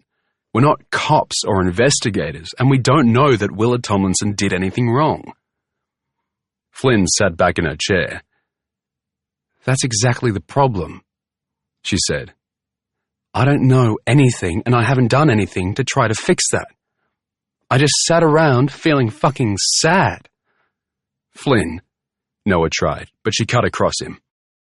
"I'm going to do something about it. I'm going to start my own investigation. It might be a bit crap, but it'll be better than what the police did, which was exactly nothing." "Yes!" Libby pumped her fist in support and celebration. "Will you help me?" Flynn said, turning to her. "It's okay to say no. I know you don't really know me, but I think—" "Oh my God, of course I'll help you!" Libby exclaimed. She was flushed from the wine and the excitement of the moment, which wasn't to say that she didn't genuinely care about Flynn. Noah could see that she did, and Libby always had the best of intentions. But she didn't know that Flynn had tried to kill herself less than 24 hours earlier. If this investigation went nowhere, what kind of damage would it do? He wanted to step in, to say something that would slow things down. But then Flynn turned to look at him with a warmth and light in her eyes that left him without options. He found that he was smiling at her. Then she reached over and squeezed his hand quickly, and just like that, without any further discussion, it seemed that they were a team. "Can we go back to yours after and make a plan?" Libby asked him. Everyone was eating and drinking again. They shared a hyped-up, buzzy mood now. "Yeah, okay," Noah said. Dinner was expensive. His share was way more than he would usually spend on a night out. Libby had probably chosen the restaurant. He thought about Flynn's battered old Mazda and figured it hadn't been her. He was pretty sure she'd flinched when she saw the bill. If she had, she'd covered it well, sliding cash across the table for her share and a generous contribution to the tip without hesitation. On the way home, Libby wanted to stop to buy more wine. "I've got beer in the fridge," Noah said. "I think I've had enough," Flynn said. Libby waved off their objections and disappeared into the bottle shop. Noah and Flynn waited outside. "You okay?" Noah asked. He liked her face. He liked her eyes and dark, curling eyelashes. Despite her dark hair and blue eyes, Something about the shape of her face reminded him of Carey Mulligan in the movie Drive, which he'd seen when he was just a kid. I am. Better than okay. She looked at her feet. What happened last night? I didn't tell Libby. It's nobody's business if you don't want it to be. She nodded. She seemed to be having trouble meeting his gaze. I just want you to know that I meant it when I said it's not going to happen again. No matter what happens with all this, she made a vague gesture in the air with her hand. What I mean is, you don't have to worry that if things go wrong, I'm going to fall apart because... She took a breath. Look, once I was in the water, and I couldn't save myself. I realized how much I didn't want to die. I'm not saying that everything's great now, or even that it's okay. I'm just saying that... She trailed off again, struggling to find the words. He waited, but Libby came back before Flynn found what she wanted to say. They all walked on towards his apartment, and Noah had to resist the urge to reach out and take Flynn's hand as they went. Back at the apartment, Libby was all business. She poured a glass of wine for herself and one for Flynn, took a beer from the fridge for Noah, and insisted that he hand his laptop over to her. We should all have a computer in front of us, really, she said. It would speed things up, but this will have to do. She sat cross-legged on the couch, computer in her lap, and started working. Noah, put on some music, will you? He wandered over to comply, while Flynn settled on the couch beside Libby, watching the screen as Libby worked. What are you doing? She asked. Just starting with a Google search. Libby frowned and clicked on something. I'm just on the ASIC website. She clicked again, and then a third time, narrowing her eyes. Did you know that Willa is a director of a company called the Sanctuary Proprietary Limited? Flynn shook her head and Libby kept talking. So she set up this company 5 years ago, in 2018. Initial share capital was nominal, split 2 ways between Willa and someone called John Sampson. Is that name familiar to you? She looked briefly up at Noah and Flynn. I'll look him up, Noah said, pulling out his phone. Libby didn't wait for him. She kept reading. Okay, the following year's reporting shows that the company had assets of, let me see, $7.5 million. Phew! That kind of came out of nowhere. Still only 2 shareholders and 2 directors, John and Willa. Year 3. She let her voice trail off as she clicked and scrolled. Flynn looked bemused. How do you know how to find all this stuff? Libby shrugged. I'm an accountant. This is all publicly available information. Companies have to file annual returns with the Securities and Investments Commission, and anyone can look this stuff up online. If you know where to look, Flynn said wryly. There's a John Sampson who's a game designer, Noah said, looking up from his phone. He's Australian. He sold his first game when he was 14, according to Wikipedia, started a company when he was 16 and sold the whole thing for $12 million when he was 22. Libby nodded. Maybe that's him, she said. It would explain where the money came from. Okay, so in year 3, assets in the company increased to $12 million, and there were a lot more shareholders, 5, 6, 9 more individual shareholders, along with John and Willa. But what does the company actually do? Flynn asked. I mean, Willa's a counselor. I've been to her rooms, but this company must be a whole other thing, right? How does it make money? Libby was still clicking and reading. I don't think it is making any money. It looks like it's just taking in capital. Hold on. She read some more. Okay, I'm wrong. The company did buy land in Tasmania about 18 months ago. The land is valued in the company accounts at $7.5 million. Huh.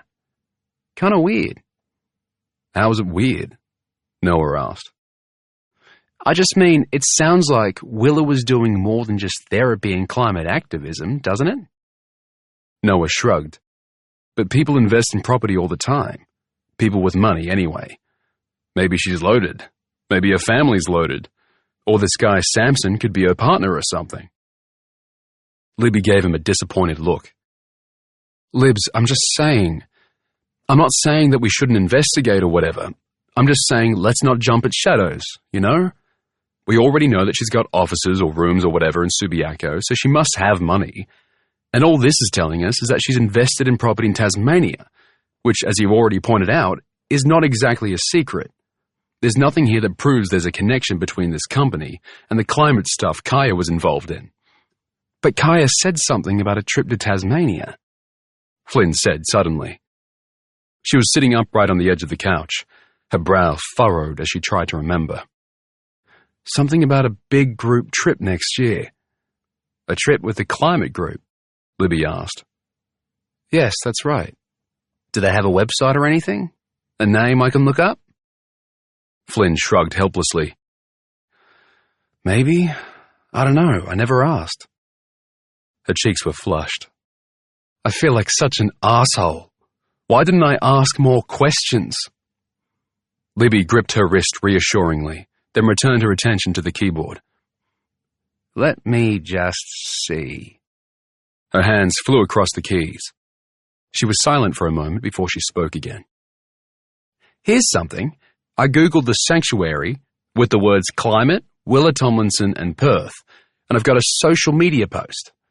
According to a woman named Larissa Morton on Instagram, she was at a climate change meeting 6 weeks ago where Willa was the main speaker. She used the hashtag #TheSanctuary. Are there any other posts under that hashtag?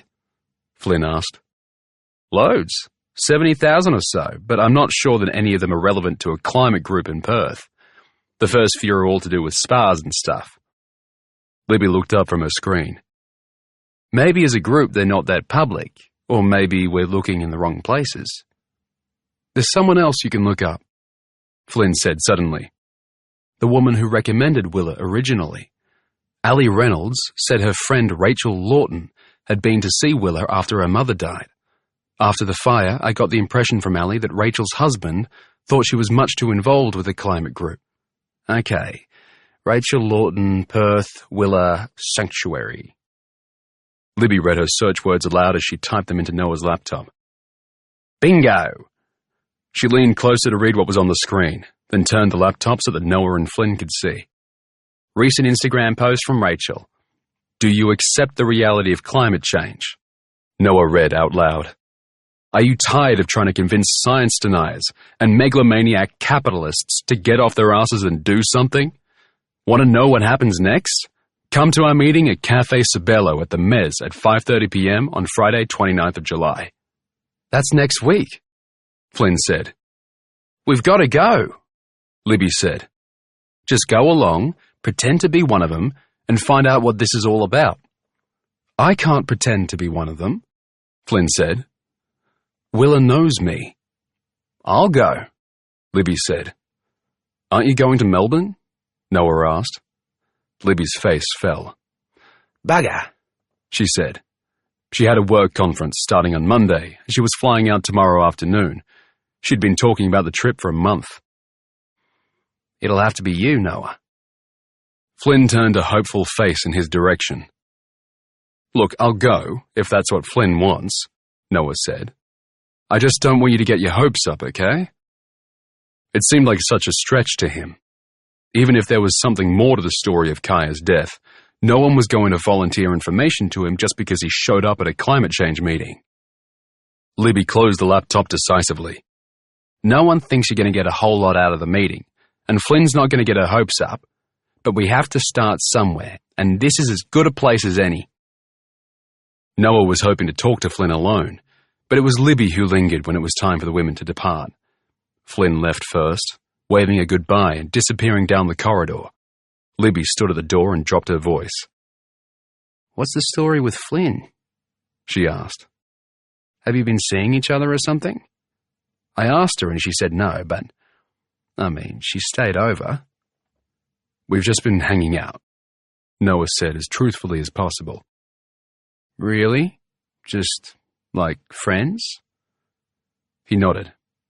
And you met at the gym? Noah nodded again. Libby's eyes narrowed. She knew he wasn't telling her the whole story. And you're okay with her knowing about the Olivia thing? she asked. Actually, what I wanted to ask was if you are okay with what we did.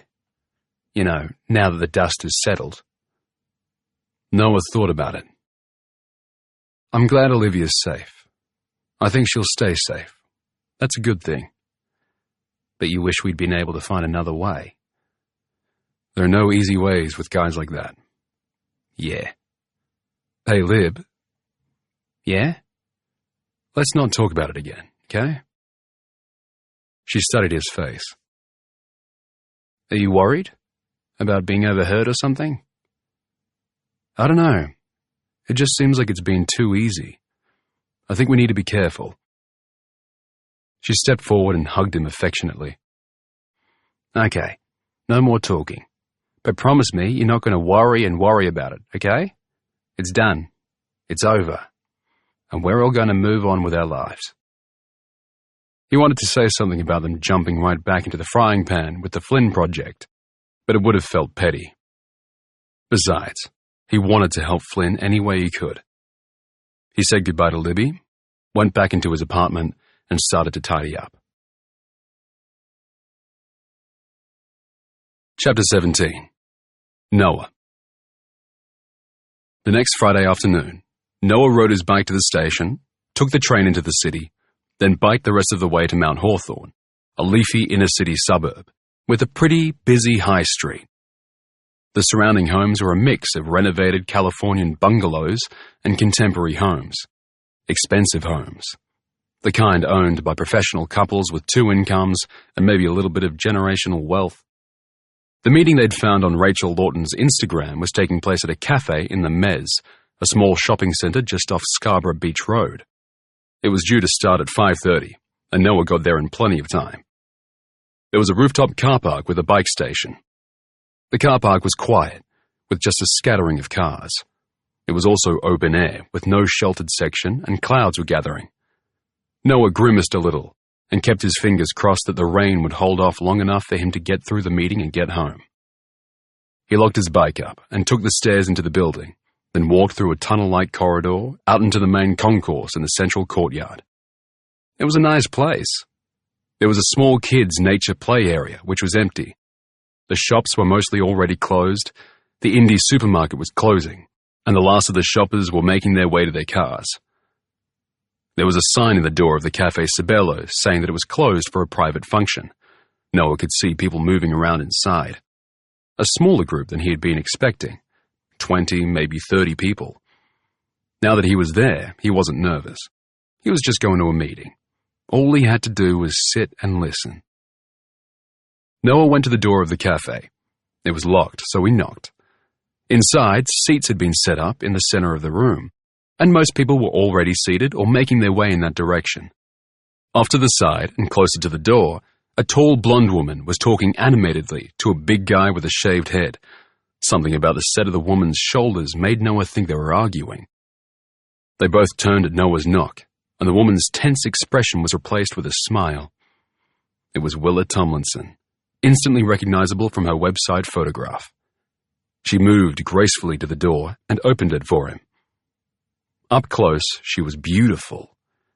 On the website, her photo had made her look angular, her jaw very pronounced, and her nose maybe a little too much for her face. In person, combined with obvious confidence and easy grace, those features translated into strength and a striking presence. "Hello," she said. "Welcome. And you are?" "Thanks. I'm Noah. I came for the climate meeting." He looked past her to the small crowd. "Am I in the right place?" Willa stepped back a little, inviting him inside. She offered her hand like she was doing him a favor. "Willa Tomlinson. Pleasure to meet you, Noah. Can I ask who invited you to our little group?" The big man with a shaved head, the guy she'd been arguing with, retreated to the other side of the room. The meeting hadn't settled down yet. People were chatting in small groups. A dark-haired girl wearing jeans and a bright orange bomber jacket was handing out coffees, calling out greetings to friends. "Oh, sorry," Noah said. "Did I need to have like a formal invitation? I just saw someone chatting about it online. I thought it sounded interesting, so I just came along. Is that okay?" Willa didn't hesitate so much as take her time. She assessed him. She looked him over from head to toe, looking into his eyes as if she could see inside him and take the measure of his soul, then smiled and nodded. Noah found himself wishing that Flynn was there so that he could catch her eye and see if she found the interaction as weird as he did. "Of course, Noah," Willa said at last. "We're happy to have you. Please find a seat. We're just about to start." Noah took a seat in the back row. There was a white screen and a laptop set up at the top of the room. Willa made her way there, stopping a number of times to talk to people who seemed to react to her attention almost as if she was a celebrity. Noah watched her.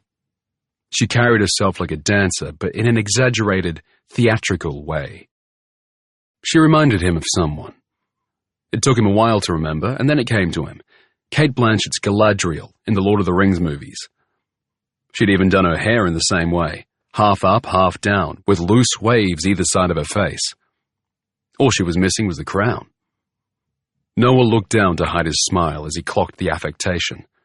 The girl in the orange bomber jacket sat down beside him. She offered him a paper cup.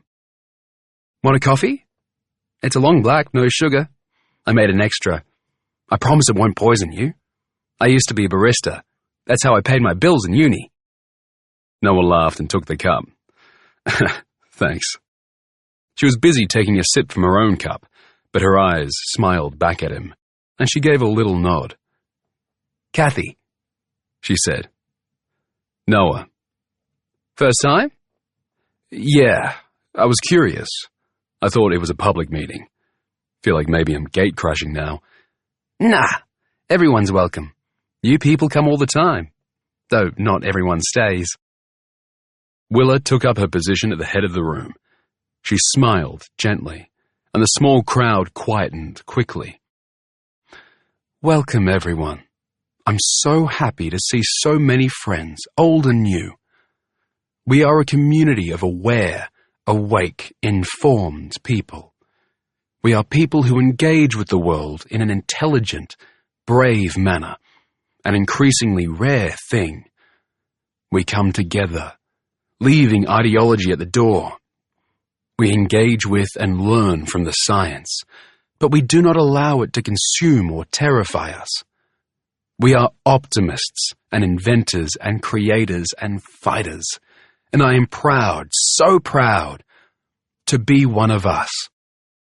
Kathy gave a little whoop whoop from beside Noah, and there was a ripple of laughter through the group, but Noah could sense their enthusiasm. It was weird.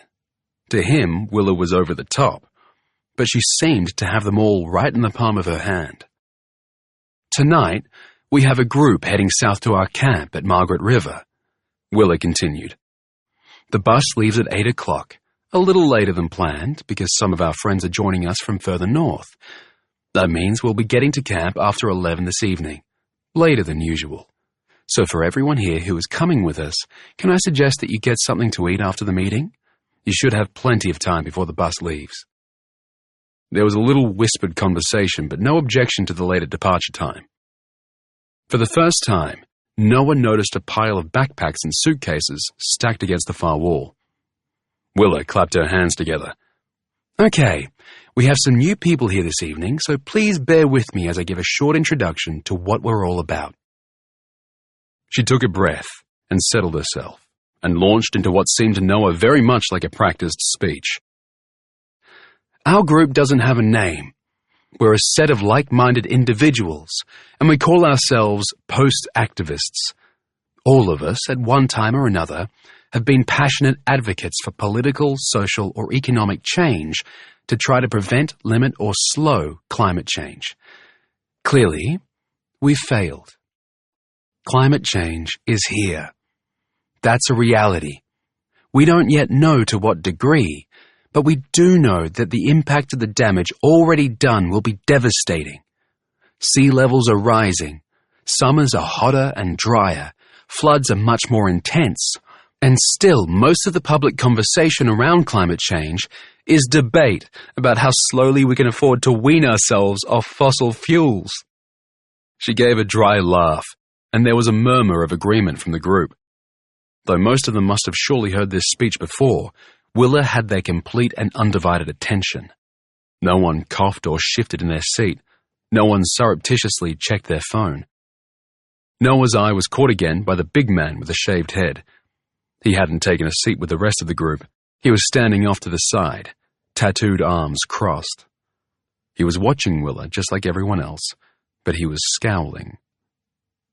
"What makes our group different," Willa continued, "is that we're not willing to keep throwing ourselves against a brick wall. We accept that we did everything we could to convince those with power to make meaningful change, and we've failed. So now we're going to put our energy, our efforts, and our resources into something vastly more satisfying." She smiled, and the mood shifted in the room. There was a definite undercurrent of excitement. As a group, we no longer concern ourselves with climate activism. Instead, we are building a safe, beautiful, self-sustaining community for our members in Tasmania. We've made significant progress toward that goal, but that conversation is for another time. This evening, we're showing a video about other small sustainable communities that already exist around the world. We're featuring the Finca Bella Vista Treehouse community in Costa Rica, Auroville in Tamil Nadu, India, and Earth Haven in North Carolina. All of these communities have specific values and aims that differ from ours, but I feel that learning about these places, learning from these people who have been brave enough to try a completely different way of life, in the midst of such intense, unrelenting consumerism, can only benefit us. There was a scattered round of applause. Willa's face had taken on a zealous light. Did she believe all this stuff she was selling? She stepped back and pressed a button on the laptop to start the video. Noah didn't take much of it in. The whole thing felt surreal. A few days ago, he'd been bundling Peterloo into the boot of his Tesla. Now he was sitting in what was feeling very much like the soft introductory meeting for a cult. Most of the others in the room gave the video their full attention. The video showed various small hippie-like communities all over the world. Enthusiasts spoke to camera about the need for a smaller, more sustainable way of life, about the need for organic farming and the joy of expecting less and doing things for yourself.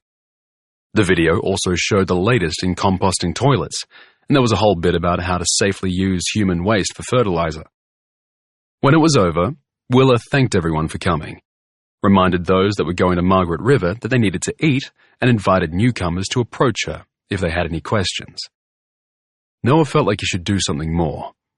He didn't want to go back to Flynn with information about composting toilets, but he wasn't sure where to begin. "Are you hungry?" Kathy asked him. "I'm going to grab a pizza and a beer with a few of the others. Would you like to join us?" She was smiling, happy and relaxed. Noah sensed an opportunity. "Sounds good," he said. "Thanks."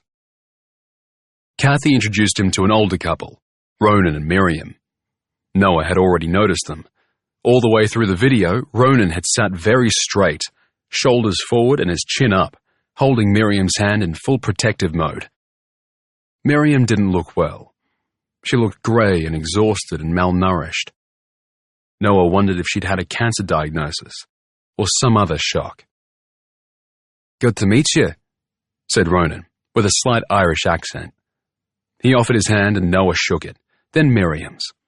She gave him a faint smile, like half her attention was in the room and the other half was somewhere else.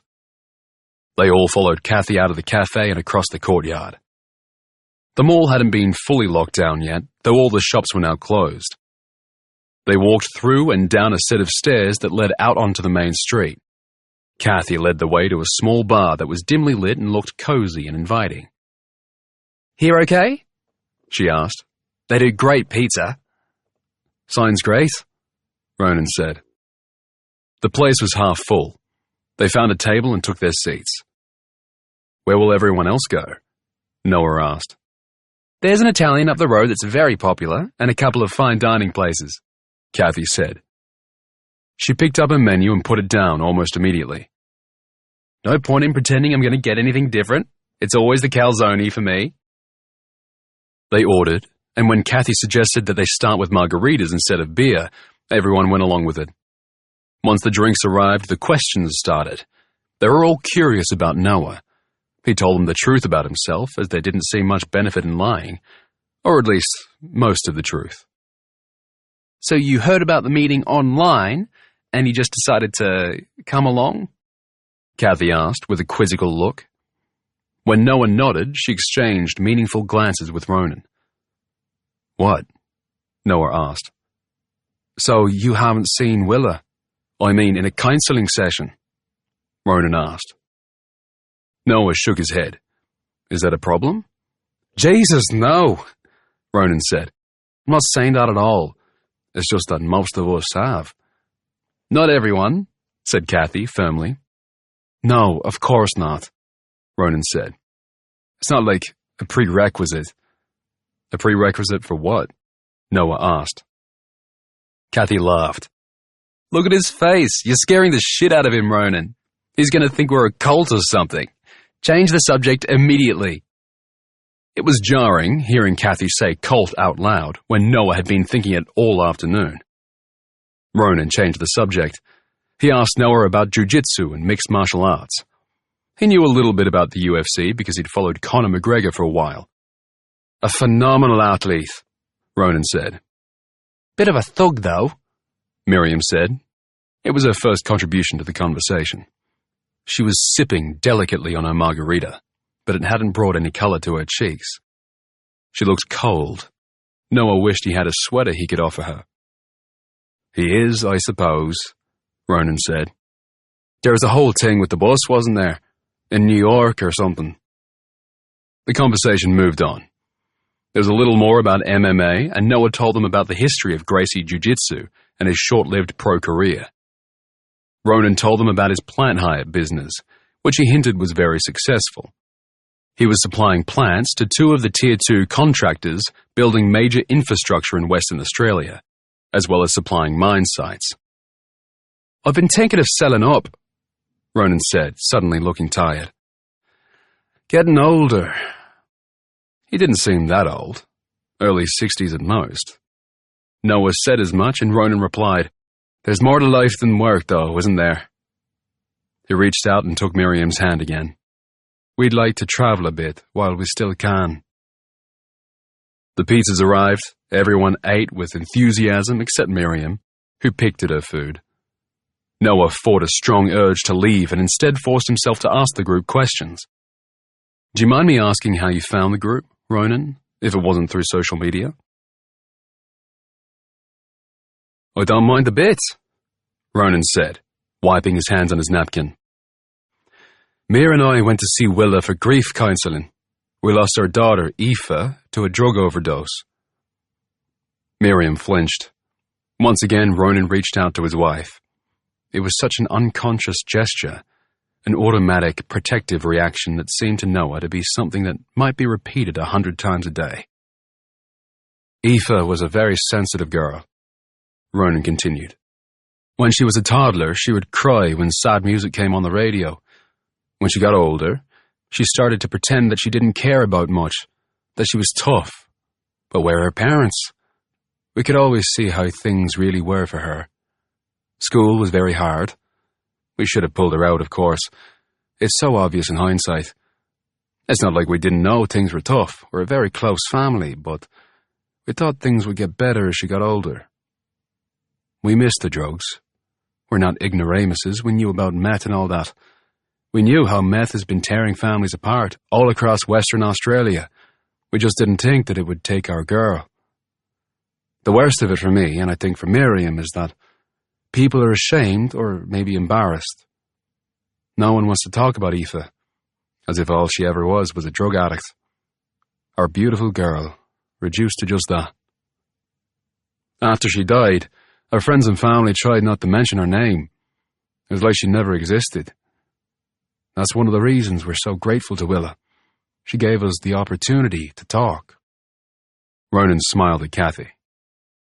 And she brought us to the group, to other people who understand. It does make a difference, Miriam said quietly, to feel less alone. The waiter came over to ask if everything was okay with their food. They ordered a second round of margaritas, and Miriam seemed to find some energy. She ate a little more and some colour finally came into her face.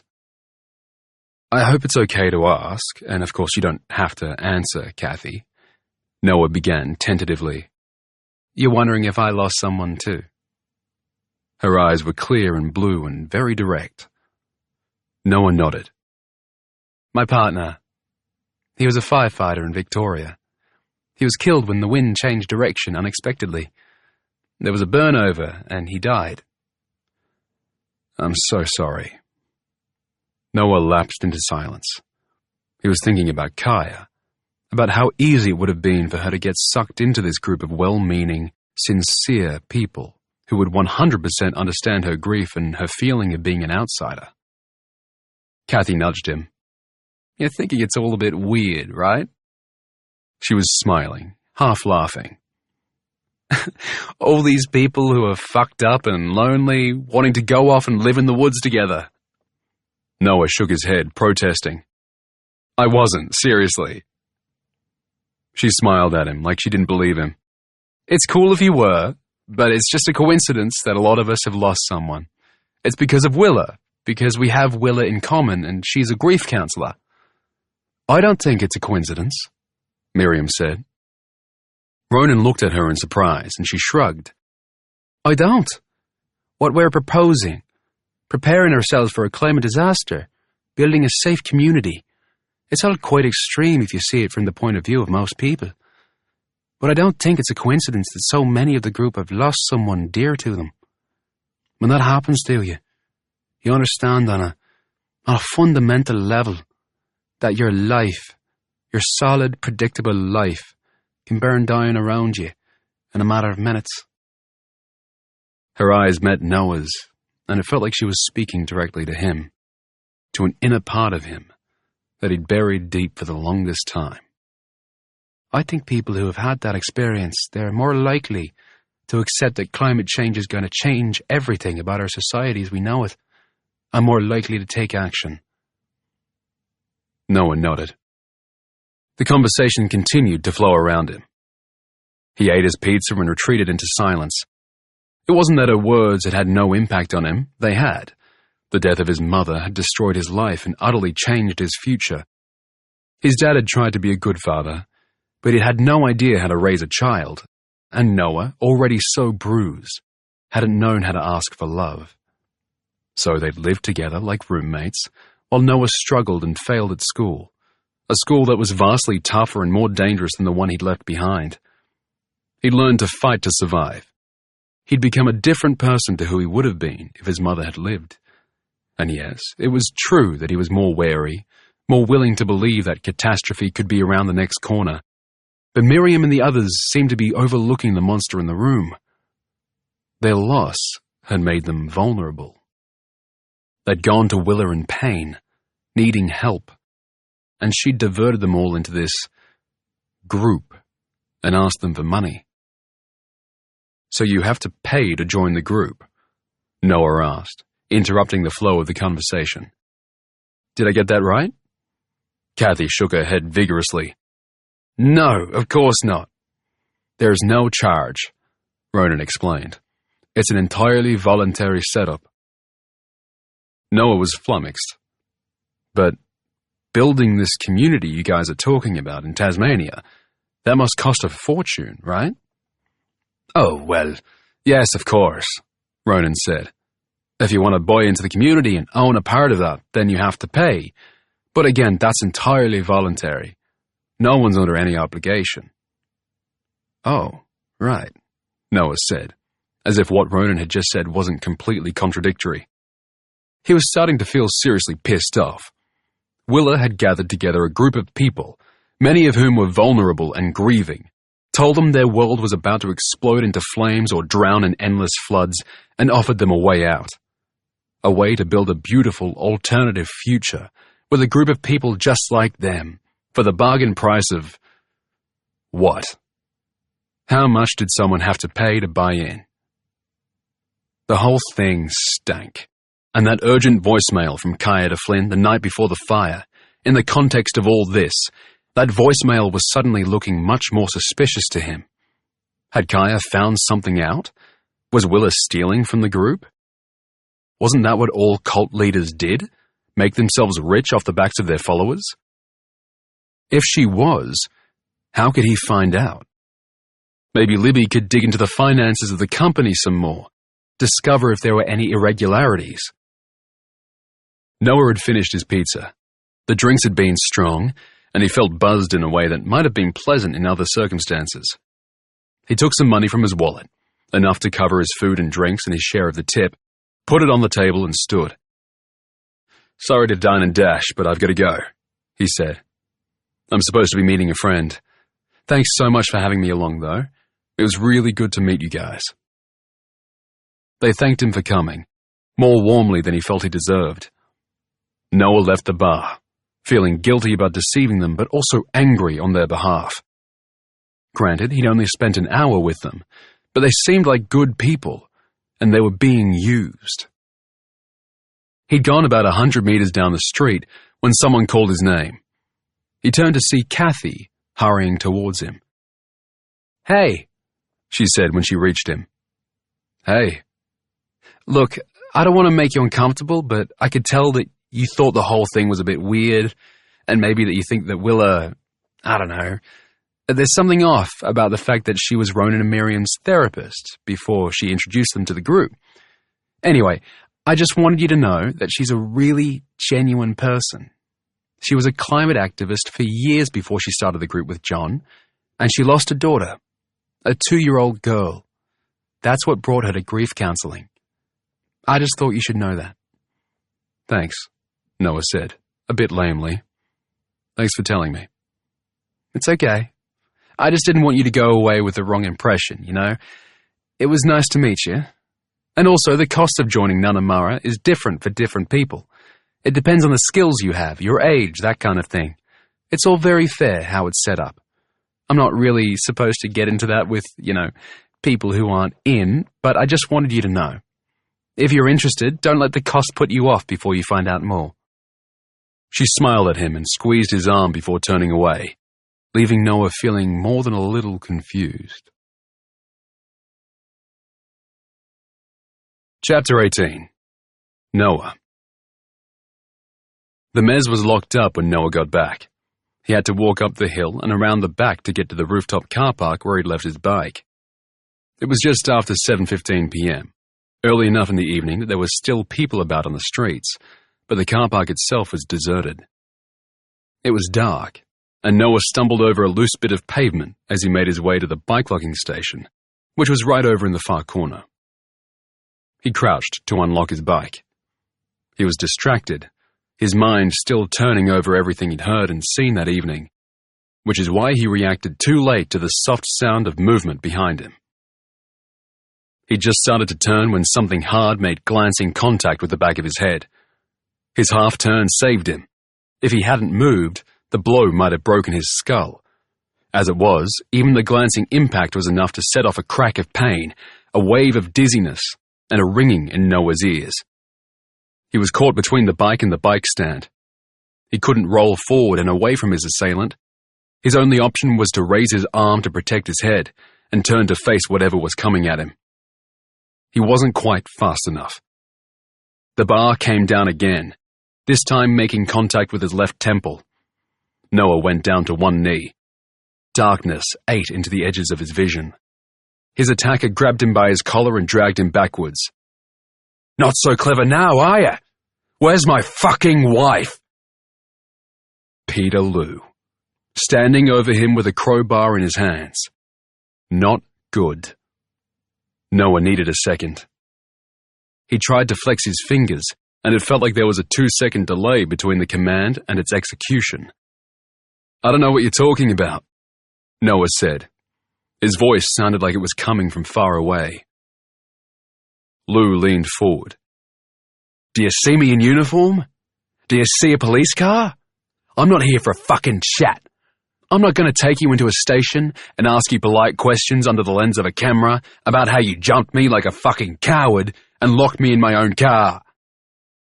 Noah decided that staying where he was and waiting for Lou to finish his rant was not going to get him anywhere. He got the basic message. Lou was there to kick the shit out of him. Break an arm or two. Break his skull, maybe. Noah had no intention of letting that happen. He was still woozy and slow, but he couldn't afford to wait. He reached back with his left hand, grabbed Lou's ankle and jerked it forward. It was a Hail Mary effort he didn't expect to work, but Lou went down hard, and the crowbar went clattering across the concrete. Noah scrambled onto his hands and knees. He tried and failed to get him to mount. His body was slow and stupid. Everything was taking a second longer than it should, and a second was a long time in a fight. He managed to get into top half guard, and then Lou was fighting him, punching and trying to get out from underneath. Lou had strength. He landed a couple of punches that rocked Noah's already dizzy head, but he had no skill. He didn't know that when he allowed Noah to get on top, the fight was effectively over. Noah shifted position, grabbed Lou's jacket and twisted it into a cross-collar choke. Too late, Lou realized what was happening. His eyes widened and his face reddened. He could breathe, but the choke was beginning to cut off the blood flow to his brain. He tried to punch Noah on the side of the head, but Noah ducked low, his head close to Lou's shoulder. The angle made it impossible for Lou to hit him with any strength. Noah tightened the choke. He didn't want to hurt Lou. He sure as hell didn't want to kill him. He just wanted to knock the other man out so that he could get his bike and get the hell out of there. What would happen after that? He didn't know. Lou was scrabbling with his hands behind his back, possibly trying to push himself up off the ground. Noah squeezed a little tighter. He wanted this over. He could feel how close he was, but Lou had one more unpleasant surprise. Noah felt something hard and cold press into his cheekbone. He turned his head and saw the gun. Noah released his hold and scrambled backwards fast. He pushed himself up to standing and would have run, except that Lou was pointing the gun right at him. Noah put his hands in the air. Lou was still recovering from the choke, breathing hard and shaking his head to clear his vision, but he managed to get up without ever taking the gun off Noah. "You stupid fuck," he said, his voice rasping. "I already know where Olivia is. She's gone to that cunt of a sister in Montreal.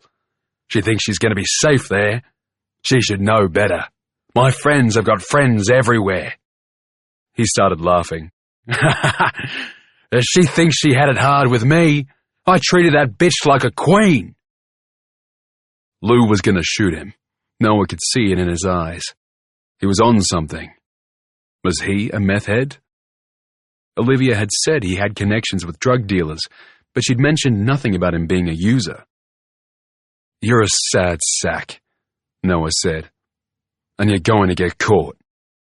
Lou raised the gun an inch. He smiled. Noah took a breath. And then, before Lou could pull the trigger, a figure loomed up behind him and brought Lou's own crowbar down on the back of his head. Lou went down. His head bounced on the pavement and he was still. Noah locked eyes with the man who had just saved his life. It was the bald, tattooed guy from the meeting, the man who'd been arguing with Willa. They stared at each other without speaking. The man was holding a black refuse bag in his left hand and the crowbar in his right. He dropped the crowbar. "Is he okay?" Noah kicked the gun away from Lou, then crouched by his side and felt for a pulse. He didn't find one. He tried again. Still, there was nothing. "I think you killed him," he said. "No, I didn't. I couldn't have." They both stared at Lou, who wasn't moving. The bald man finally dropped his refuse sack and came forward. He pushed Noah out of the way and tried himself to find a pulse. He turned Lou over onto his back. Lou's eyes were open and staring. "Fuck," said the bald man. "Fuck." He stood back and rubbed at his own head with both hands, his face twisted in distress. "You saved my life," Noah said. "I didn't mean to kill him. I didn't want to kill anyone." "I know." Everything had happened so quickly. "Who is he?" the man asked. "Why the gun?" "He's a cop," Noah said without thinking. The man's eyes widened, and Noah hurried to explain. "He's a bad cop. Corrupt. He's got connections with drug gangs, you know." "Why was he after you?" "He was beating his wife. He nearly killed her. I helped her get away. The bald man stared down at Lou's body. Is that the truth? Noah nodded. The movement set off a shockwave of pain through his head. He put his hand to his forehead and it came away wet with blood. It's true, he said. I don't need trouble from the cops, said the man. Good or bad, they'll come after me for this. They stared at each other. They won't if they don't know about you, Noah said. A car passed on the street. The light from the headlights didn't penetrate far into the car park, certainly not into the corner where they were standing, but it was a reminder of how vulnerable and exposed they were. Anyone could come by at any time. We need to get out of here, said the man. He picked up his bag of rubbish and carried it over to a row of 3 commercial dumpsters that were about 20 meters from where they were standing. They were color-coded yellow, green, and red. The man opened the red one and threw his bag inside. He propped the lid open. Help me with him, he said. Together, they lifted Lou's body and dropped it into the dumpster. The man picked up Lou's gun with the corner of his shirt and dropped it in on top of the body, then closed the lid. Noah's head was buzzing. They didn't even know each other, and they were hiding a body together. What about the crowbar? Noah said. The bald man gestured to Noah's head. We take it with us.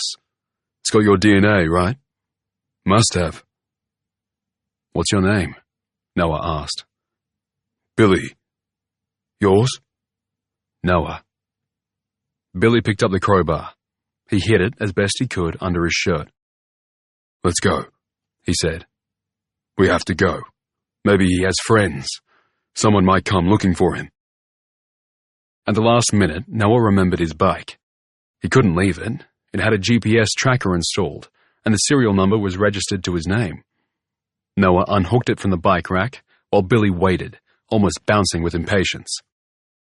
They headed towards the exit. Noah looked around, trying to see if there were any cameras. He spotted one at the exit and stopped walking. What? Billy said. Noah nodded gingerly at the camera. Don't worry about it, Billy said. Doesn't work. Just a deterrent. Okay. He wanted to ask how Billy knew that, but he mostly just wanted to get the hell out of there. He was still woozy from the blows to the head. Riding his bike home didn't seem like a realistic option, but if he called anyone, Libby or Flynn, he would be dragging them into the situation and putting them in a position where they either helped him or turned him in.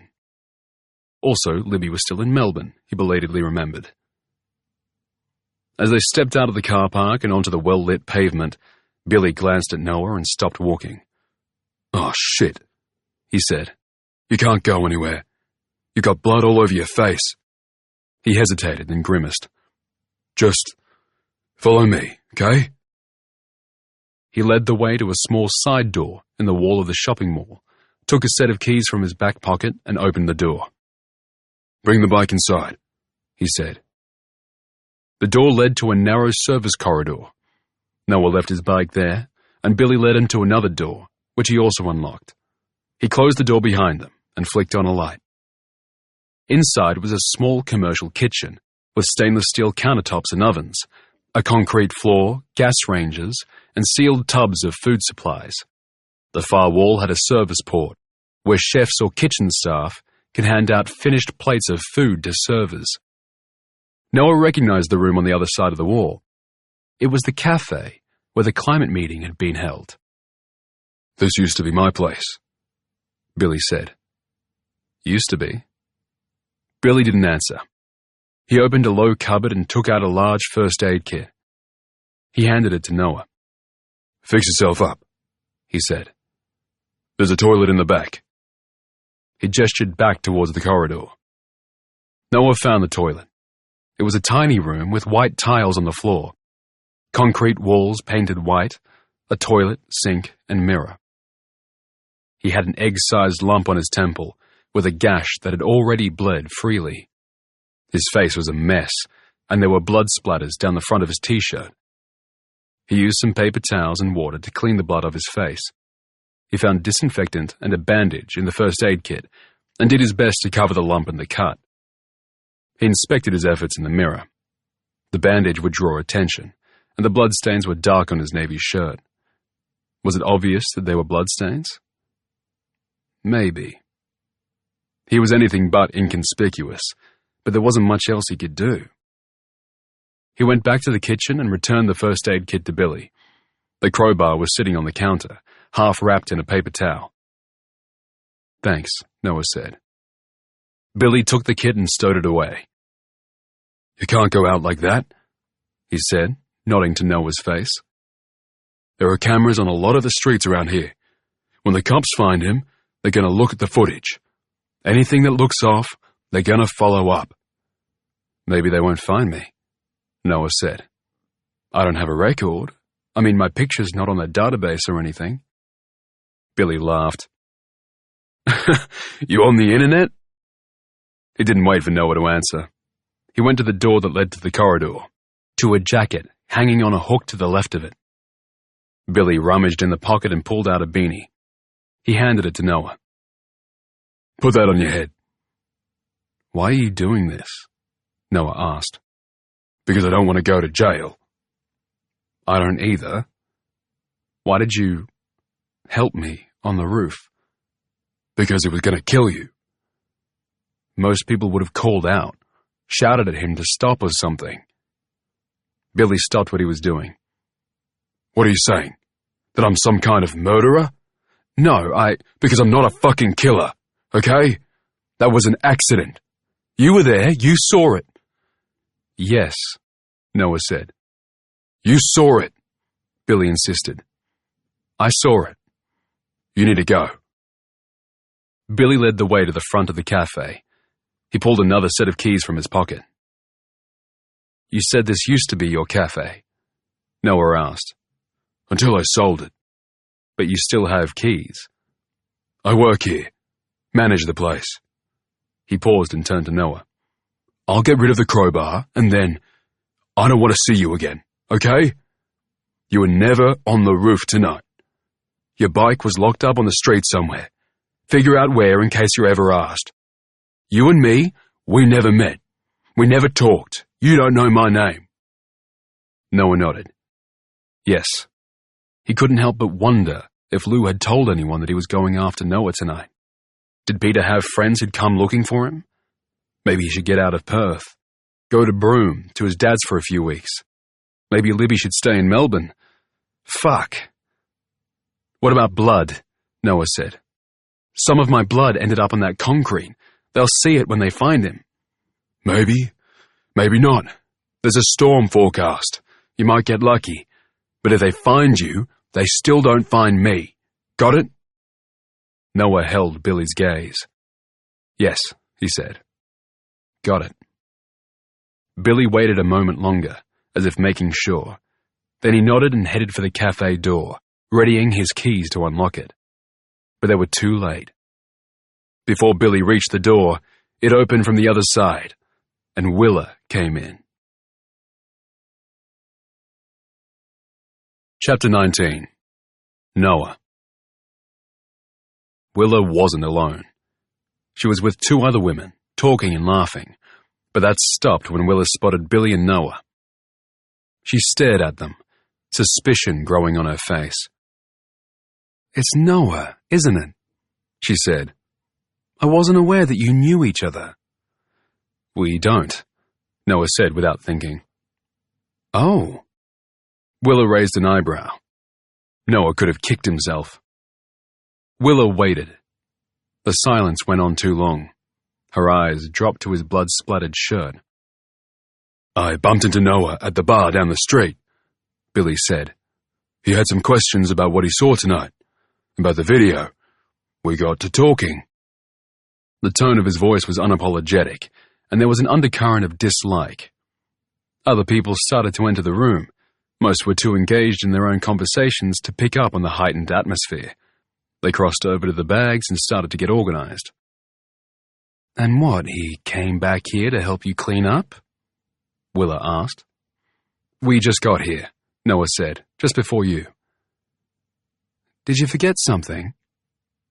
Willa looked around the room, adopting a gentle, inquiring smile. At that moment, Kathy, Ronan, and Miriam entered the room. Kathy gave a double take when she saw him. "Noah!" she exclaimed. "You're here! Are you coming with us?" Her enthusiasm was obvious. Willa gave a little laugh. "For someone who just came along because he heard about our group on the internet, you have an astonishing ability to make friends quickly." "Noah came to dinner with us," Kathy said. "And then he had to go meet a friend." There was a question in her eyes as she looked from him to Willa. "Yeah," Noah said. "When I left you guys, I went to the pub up the street." He gestured vaguely. "But my friend didn't show, and then I saw Billy." He shrugged. "I had some questions." "And you came back here because—" Willa asked. She was still smiling, but there was nothing genuine about it. For the first time, Noah sensed danger. There was something off about Willa, lurking just beneath the surface. He could have just walked away, but he didn't want anyone to think there was something odd about his presence there. If the police came asking questions in a few days, how many people in this room would remember him, would remember that he or Billy had been awkward or argumentative? "Are you coming with us?" Kathy blurted out. The conversation was drawing more attention now. More people were starting to look in Noah's direction. "No, well," Noah trailed off. "He'd like to," Billy said. "But he doesn't have his stuff with him. I told him that would be fine. He wouldn't need much, and we could give him a toothbrush and some extra clothes if he needed them. But he wanted to check with you, Willa, to see if it would be okay." "That's so great!" Kathy said. She was so effusive, Noah got the impression that she'd had another couple of margaritas since they'd said their farewells, which had been, an hour ago? Less, 45 minutes. How was it possible for so much to have changed in such a short period of time? His head was throbbing, and he felt nauseous. More than anything, he just wanted to wake up in his own bed, and for this whole thing to have been a nightmare. Willa was looking at him. They all were. Noah nodded and smiled awkwardly. "It was probably a stupid impulse," he said. "It's just that I have the weekend free, which doesn't often happen, but I don't have any gear, so it's probably better to do it another time." "You don't need gear," Kathy said. "Honestly, we're all set up down there. You should come, it'll be fun." "Yes, Noah," Willa echoed. "Do come. We'd love to have you." Which was how Noah found himself nodding helplessly, smiling, and agreeing to leave Perth on a bus with a bunch of strangers. The bus was a westerly charter, big enough to take about 20 people. Noah was one of the last to get on board. He slumped into a seat at the front. Billy walked past him without making eye contact and sat somewhere up the back. Noah put the backpack Billy had given him on the seat beside him. He didn't want a seatmate. He wasn't capable of making small talk. The bus pulled away and turned left down Scarborough Beach Road, towards an on-ramp for the freeway. Noah tried to settle in his seat, but the back of his head hurt too much. He tried to sit sideways, leaning his head against the window, but the lump was on his left temple, and pain seemed to be radiating from it. He shifted again, trying to get comfortable. Behind him, Miriam sat forward, speaking through the gap between the seats. "Are you okay there, Noah?" "I'm fine, thank you." She stood, reached into the storage area above their heads, and pulled down a pillow. "I get neck pains with strange pillows, so I always bring my own when I travel. Would this make you a little more comfortable?" Noah didn't want to take it, but her expression was so kind and so sincere that he couldn't say no. He put the pillow between his seat and the window. It was a lot better. "Thank you." Miriam smiled kindly at him as she sat back down. "You let me know if you need anything else, okay?" Noah thanked her again and closed his eyes. He wanted to discourage anyone from talking to him, give himself a minute to think. Ronan and Miriam quickly resumed their conversation with Kathy, who was sitting opposite them. They talked about their plans for the weekend, the classes they wanted to take, whether or not it would be too cold to swim. Noah wanted to call Flynn. He wanted to get off the bus. On the other hand, he wasn't so sure that going back to his apartment would be the smartest move. This opportunity wouldn't come twice.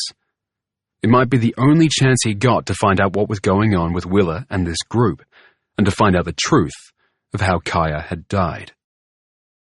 He fell asleep and jerked awake to Kathy gently shaking his arm. "We're stopping," she said, "in case you want to use the loo or buy something." They pulled in at a service station.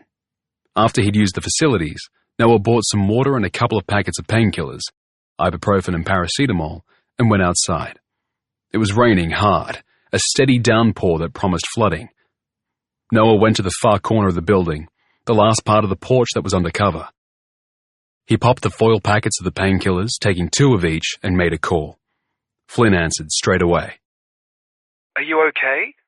Peterloo's dead. You hadn't intended to lead with that. There was a silence on the other end of the line. He came after me. I went to the climate meeting and went to dinner with some of the members of the group. Afterwards, when I went to get my bike, he was waiting for me. I think he was going to kill me. "Are you okay? Are you hurt?" She sounded freaked out. Yeah, I'm okay. His head was throbbing, but he wasn't concussed and he would heal. Look, I didn't kill him, Flynn. There's this guy, he's a member of the group. He came up on the roof and he saved me, but he had to kill Lou to do it. It's all so fucked up. "But that's self-defense," Flynn said. "I mean, he came after you." There's no way to prove that. And I came after him first. Look, it doesn't matter. I need you to call Libby from a payphone, okay? I can't call her because we can't have a phone trail. Can you tell her what's happened and tell her to be extra careful? She should maybe extend her stay in Melbourne. "Where are you, Noah?" Will you do that? Will you talk to Libby? He shouldn't be asking it of her. Just by calling, he was dragging her into this, making her an accessory or whatever. Yes, of course I'll talk to her. But where are you?" He told her, explained how Billy had come up with the idea, how it had been impossible to say no. "But I don't understand. He didn't want to go to the cops. I mean, he had to do what he did to save your life." He said he didn't want trouble. I think maybe he has a record or something.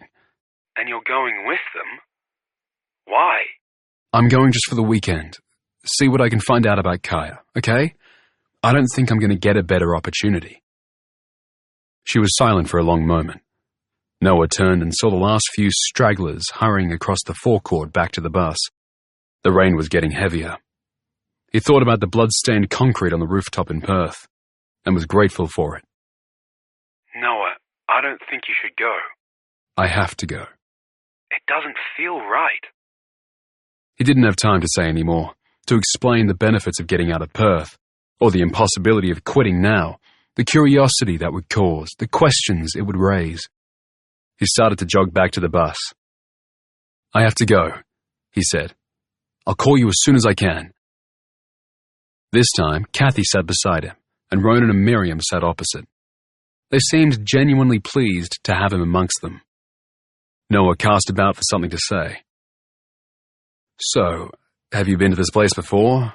This camp?" he asked. "Oh my God, yes," Kathy said. "Millions of times. It's really great. You're going to love it. The camp's not in Margaret River town, you know. It's quite a way south, and it's right out in the bush. We have 4 cabins, big ones. They're all pretty new, and the bathrooms are decent, which wasn't always the way, I can tell you. Our old camp was such a dump. The cabins were these leaky old things full of spiders, and in winter the rain got in, and our clothes were always damp. Plus there was no hot water. Not ideal. I told Willa like 10 times that we should upgrade, but she told me that dealing with the tough stuff just made us stronger." Kathy rolled her eyes, still smiling. "So what happened to the old place?" Noah asked. "Why did you move?" Her smile dropped away. "There was a fire last summer. It came through and burned everything out. Everything. A girl died." She rested her cheek on the side of her seat, looking suddenly tired. "That's terrible." "Yeah," Kathy said. She shrugged off the heaviness that was threatening to settle over them. "But that's in the past. We have to look forward, right? Noah wanted to bring her back to the fire and to Kaya, but Ronan started talking about the risk of the river flooding with all the rain, and the opportunity passed. The risk of flooding seemed to be a real concern, but as they drove south, the rain started to ease. Noah checked his phone, and the weather report said that the worst of it was over Perth, and moving north. For the rest of the drive, they all slept on and off, only waking when the bus turned onto an unsealed road and bumped its way over uneven ground. They drove another 5 kilometers or so, going slower and slower as the road deteriorated. The trees narrowed overhead until the branches were scraping the sides of the bus. "How do they build anything back here?" Noah asked. "The buildings are modular," Kathy said. "They were trucked in pieces, I think, about 5 years ago, but we don't actually own this place. We're just leasing it." The bus stopped at a steel gate and everyone got out. Willa took charge. She handed out flashlights from a small backpack, then opened the luggage compartment and gave clear instructions to everyone about what they needed to do. The other passengers were quite a mix of age groups, though there were more men than women. Ronan and Miriam seemed to be the oldest, save for one still fit-looking man who might have been in his late 60s. Under Willa's direction, everyone helped to unload the bus, taking out backpacks and plastic crates filled with groceries. "It's a little bit of a walk from here," Willa said. "The cabins are about 1 kilometer along this track, but the bus might get bogged down if we drive any further. We do have quad bikes for anyone who would prefer to ride." A younger group, who seemed to know their way around, had already opened the gate and set off along the track. Others followed in small groups. The mood was upbeat, holiday-like. Snippets of conversation and laughter floated back to where Noah, Kathy, Ronan, and Miriam were standing. "Have you ever driven a quad?" Kathy asked Noah. He shook his head. Kathy started to explain the basics. There were 6 bikes. 4 of them had trailers attached, and the groups that had gone ahead had already filled those trailers with the grocery crates.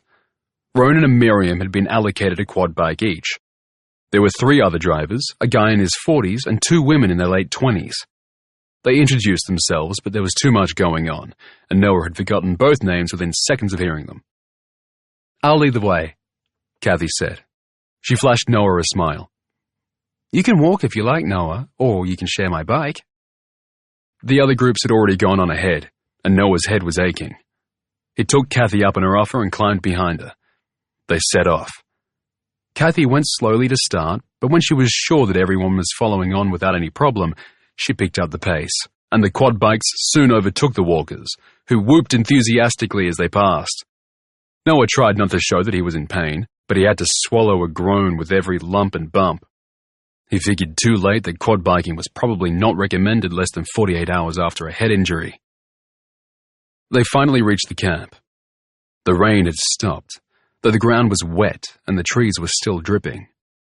There was a large clearing in the center with a bonfire pit, a big barbecue setup, and outdoor tables and chairs. Solar lights hanging from the trees all around the clearing. Kathy pulled her quad bike off to the side, and the others lined theirs up behind her. "The cabins are back there, in the trees," she said, pointing. "One for the single women, one for the single guys, one for couples, and then the main one where we have all our meeting spaces and the office and stuff. Willa has a bedroom there too." They dismounted and removed their helmets. Noah needed more painkillers, but he didn't want to take them in front of everyone. "So we just put the groceries on the table there," Kathy instructed. "There are 4 per cabin, so if we lay them out in little groups, people can pick them up and take them back with them." The group worked together to unload the crates and divide them into piles, and by the time they were finished, the first walkers had arrived. Willa was among them, but there was no sign of Billy. Noah looked about, trying not to be obvious, but he didn't see Billy anywhere. Willa was all charm and enthusiasm. She waved at them energetically and called out greetings, then dispensed hugs for a select few. "You're all so welcome," Willa said. "We're delighted to have you here. Delighted." She hugged Noah very gently. She smelled of coconut shampoo. When she stood back, she rubbed his upper arms in a comforting maternal manner, which felt weird given that she looked about his age. She smiled. "You must be tired. We'll show you where you'll be sleeping. But first..." She gestured to a young woman who handed her a small canvas tote bag. "We have a tradition here. This is a place where we reset, away from the noise of the rest of the world. It's a place where we heal, where we bond with each other, and where we learn. We ask all of our guests to give up their phones while they're with us. It's entirely voluntary, of course, but I do feel it's such an important part of our process." Kathy had already taken her phone out of her back pocket and slipped it into the canvas bag. Others followed. Ronan and Miriam didn't hesitate either. "Entirely voluntary," Willa repeated, still smiling at Noah, but she didn't take the bag away. "Do you know, in the years we've been coming south, no one has ever insisted on keeping their phone, and no one has ever regretted it." The smile was wide, but her eyes were hard. "Sorry," Noah said. "This was all last minute for me. There are people I need to stay in touch with, my little sister included, but I won't use it unless I have to." He wasn't sure where the lie about having a little sister had come from, but it seemed like the right way to go. He held Willa's gaze, refusing to back down. The moment went on a second too long before Willa shrugged and turned away. "Well, keep your phones in the office, but anytime you want, if you want to check in with family or friends, just pop in and we'll help you find yours," she said to everyone else, brightly. "And now, let's show you where you'll be staying." Chapter 20. Noah. A guy named Sam showed Noah the way to the men's cabin. He was friendly and chatty, a mechanic originally from Sydney. "You can bunk in with me if you like," he offered. The cabin was set 100 meters or so back from the clearing, through the trees. Sam explained on the walk that the cabin had 4 bedrooms, and each bedroom had 2 sets of bunks. There were 2 shared bathrooms, a small kitchen, and a living room. When they reached the cabin, they climbed up solid timber steps to a wide deck. Sam opened the door and led the way inside. "Some of the guys live here all week. They'll be asleep," Sam said quietly. He nodded to the door to the left of the living room. "We're in there. Room 1. If you want, you can start getting it set up. Everything you need will be in there." He started unloading groceries in the kitchen. The bedroom was basic, clean and simple, with a laminate floor and 2 sets of bunks, unmade, with folded bedding and sheets waiting at the bottom of each. The window was open, and the room felt cold and a little damp. Noah closed the window and the curtains. He made up one of the bottom bunks and started on the other. He was halfway through the job when Sam opened the door. "You want some toast or something? Tea?" "Sounds good," Noah replied. They ate in the kitchen. They were both tired and conversation was slow, but Sam was polite. He asked about Noah, where he lived, what he did for work. Noah tried to answer without getting into too much detail. He was telling Sam about the laboring work he did when Sam glanced at Noah's shirt, seeming to notice the stains for the first time. He frowned. Noah glanced down too and grimaced. "Dropped my pizza," he said, "at dinner earlier. Makes me look like a 5-year-old and I didn't bring a spare shirt." "I've got one I can lend you," Sam said. "Really?" "Yeah, not a problem." Noah thanked him, and they fell silent for a moment. Noah wasn't 100% sure that Sam had bought the pizza story. The bloodstains looked like bloodstains to him. He was still wearing the beanie, which covered his bandage, but that didn't feel weird because it was cold in the cabin. "What happens tomorrow?" he asked. Sam shrugged. "Whatever you're into. There's classes, like I'm looking after farm animals like pigs and chickens, kitchen gardening, whatever. It's different every weekend. There's nearly always a sewing class, especially when the weather's bad. I think because people want to sit around in front of the fire and talk." He smiled. "Or if you want to learn something different, you can nearly always find someone who has the skills you need. Like Dan's a plumber. He's always around and happy to teach someone the basics." He took a bite of his toast, chewed and swallowed. "Tomorrow's your first day, so John will probably come and find you in the morning." "John?" "He's the guy who started all this. Well, him and Willa. I'll show you around and tell you how it all works. Noah slept badly. He felt hyper-alert, hyper-vigilant, and the few times he did fall asleep, he seemed to plunge straight into a nightmare of blood and murder. He was too cold. The doona was thick, but he couldn't seem to warm up. When he finally did fall into a deeper sleep, he dreamt that the wound on his forehead had opened and was bleeding slowly into the white sheets, into the mattress, and all over the floor. He woke to an empty room, and the sun streaming in through the windows. Noah found his phone to check the time. It was already after 9. He had no messages, and his battery was down to 20%. He turned it off to conserve it, and climbed carefully out of bed. There was blood on his pillowcase, but not the sea of gore he'd seen in his dreams. He found the bathroom and examined himself in the mirror. He looked like shit. The bandage on his forehead was blood-stained, and he had nothing to replace it with. He peeled it carefully away from his skin and took a closer look at the cut. It was deeper than he'd realized. He probably needed stitches or it wouldn't close. He really needed to be at home, in the privacy of his own place. The madness of the situation struck him. What the hell was he doing here? Hunger drove him from the bathroom. He replaced the bandage as best he could, washed his face carefully, and put on the beanie. It did a surprisingly good job of hiding the worst of the damage. He went back to the bedroom, turned over the blood-stained pillow, and made his bed. He found a clean shirt and a fleece jumper on the floor beside his bed that Sam must have left there for him. He stuffed his stained T-shirt under his pillow and put on Sam's things, then went to the kitchen. Everything was quiet. The house was deserted, it seemed. The bedroom doors, which had been closed when they'd arrived the night before, were now all open. Noah glanced into each and saw bunk setups, much like the one in his room. The rooms were reasonably tidy, with most of the beds made, though there were clothes left around and a couple of plates and cups. It was oddly reassuring, the slight messiness. If everything had been cleaned with military precision, it would have made the whole setup feel even more freaky. "You didn't want to go?" The voice came from behind him. Noah turned to see a stranger in the doorway. He was lean, with a dark, neatly trimmed beard, and he carried a bread roll wrapped in a paper napkin in each hand. He held one out to Noah. "Want a sausage? One of the guys set up the barbecue this morning." Thanks.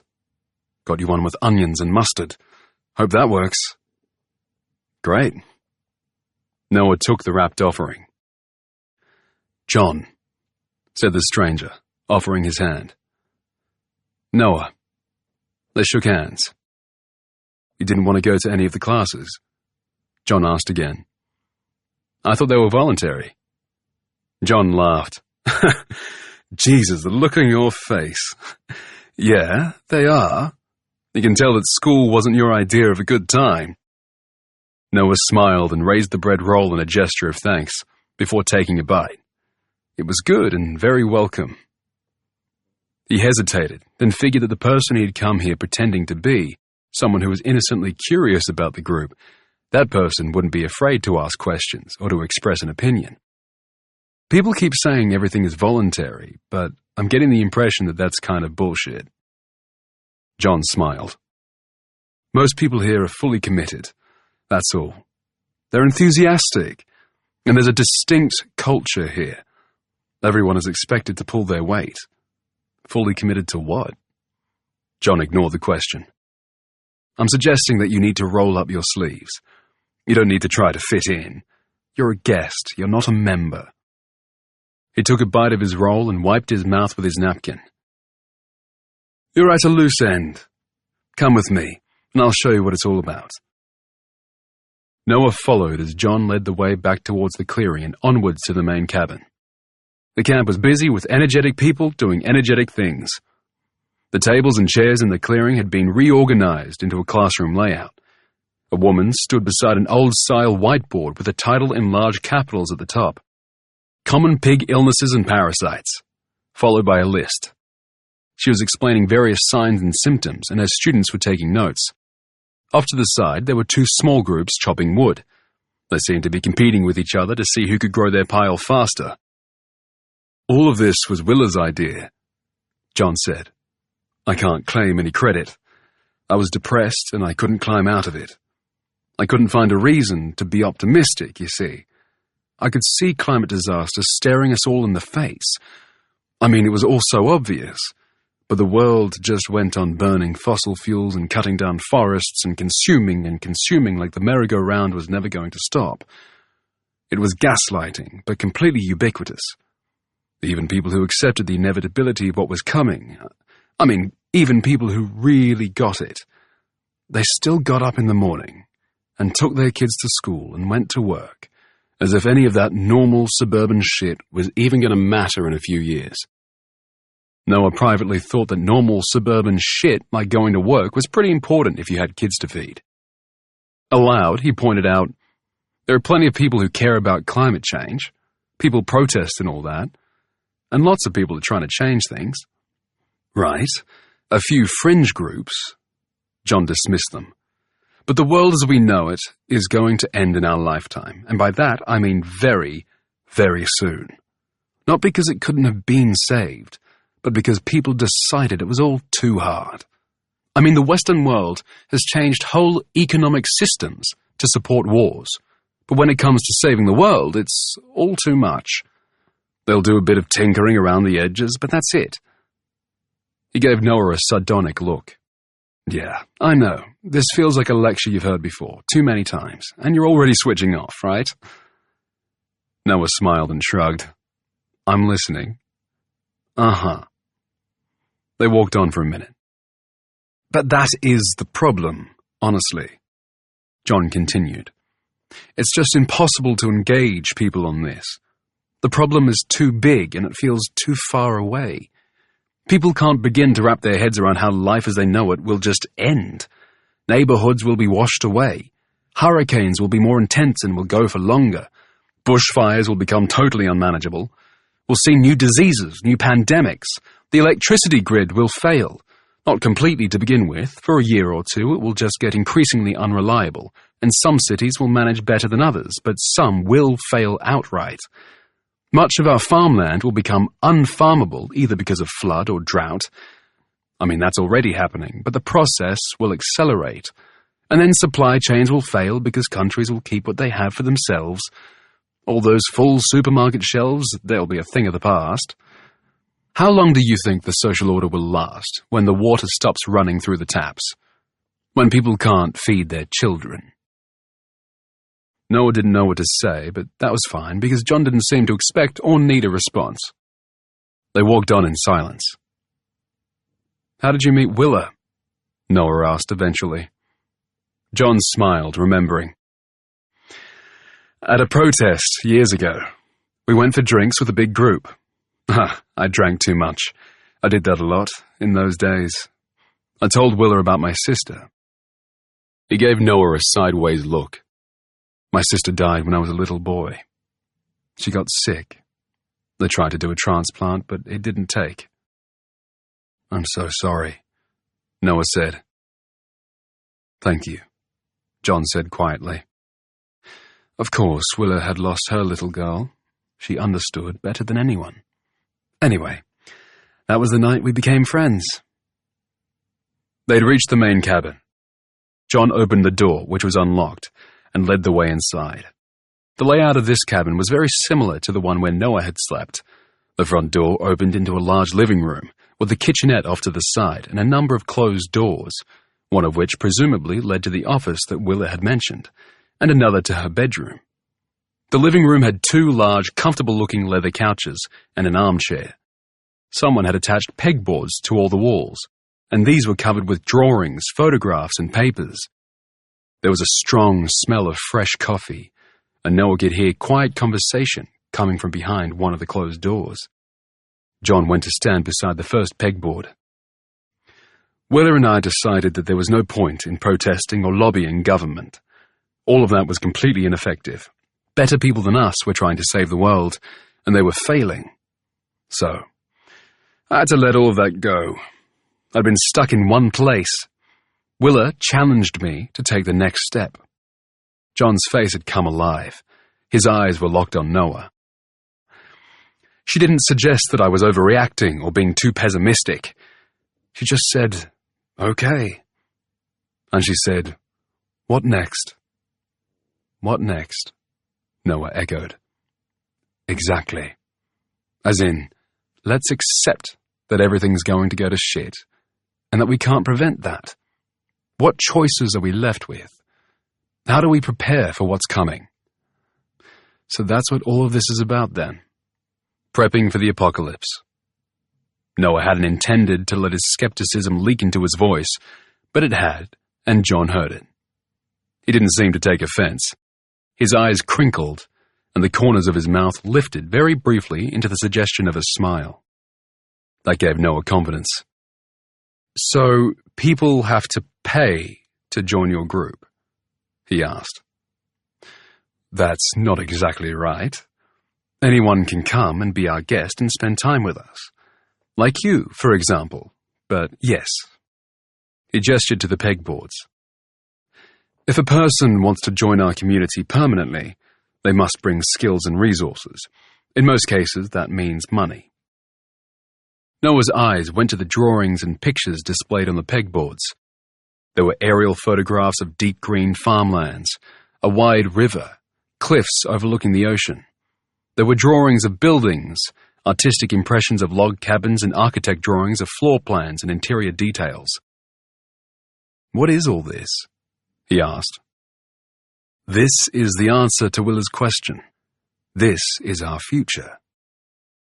John turned and looked at the drawings, giving Noah time to take it all in. "We've got 1,400 acres in Nunamara, Tasmania. Half of that is already under irrigation. There's a storage dam with a capacity of 2,100 megalitres, and the land gets and should continue to get excellent rainfall. We've got a mile of frontage onto the St. Patrick's River. There are cattle yards, sheep yards, and a shearing shed. We'll keep some livestock, though most of the land will be given over to crop growing. The first homes are already going in, all entirely self-sufficient and off-grid." "You're going to move there?" "Not just me," John said. "Those members of our community who want to have a place to go, a place where they can live a safe and sustainable life. We have space for 150 people. 124 of those places are taken. Of the 26 spaces remaining, 8 have been reserved for people with essential skills that we don't already have. We need another vet and a veterinary nurse, and ideally another doctor, a machinist, and an irrigation specialist. Willa would be able to tell you the others, but we're nearly there. Nearly complete." "And everyone, your members, pay for all this?" "We do need funding, of course. We bought the land with my money, and I could also cover the design and planning costs, but we have to build enough homes for everyone, a solar farm and other infrastructure.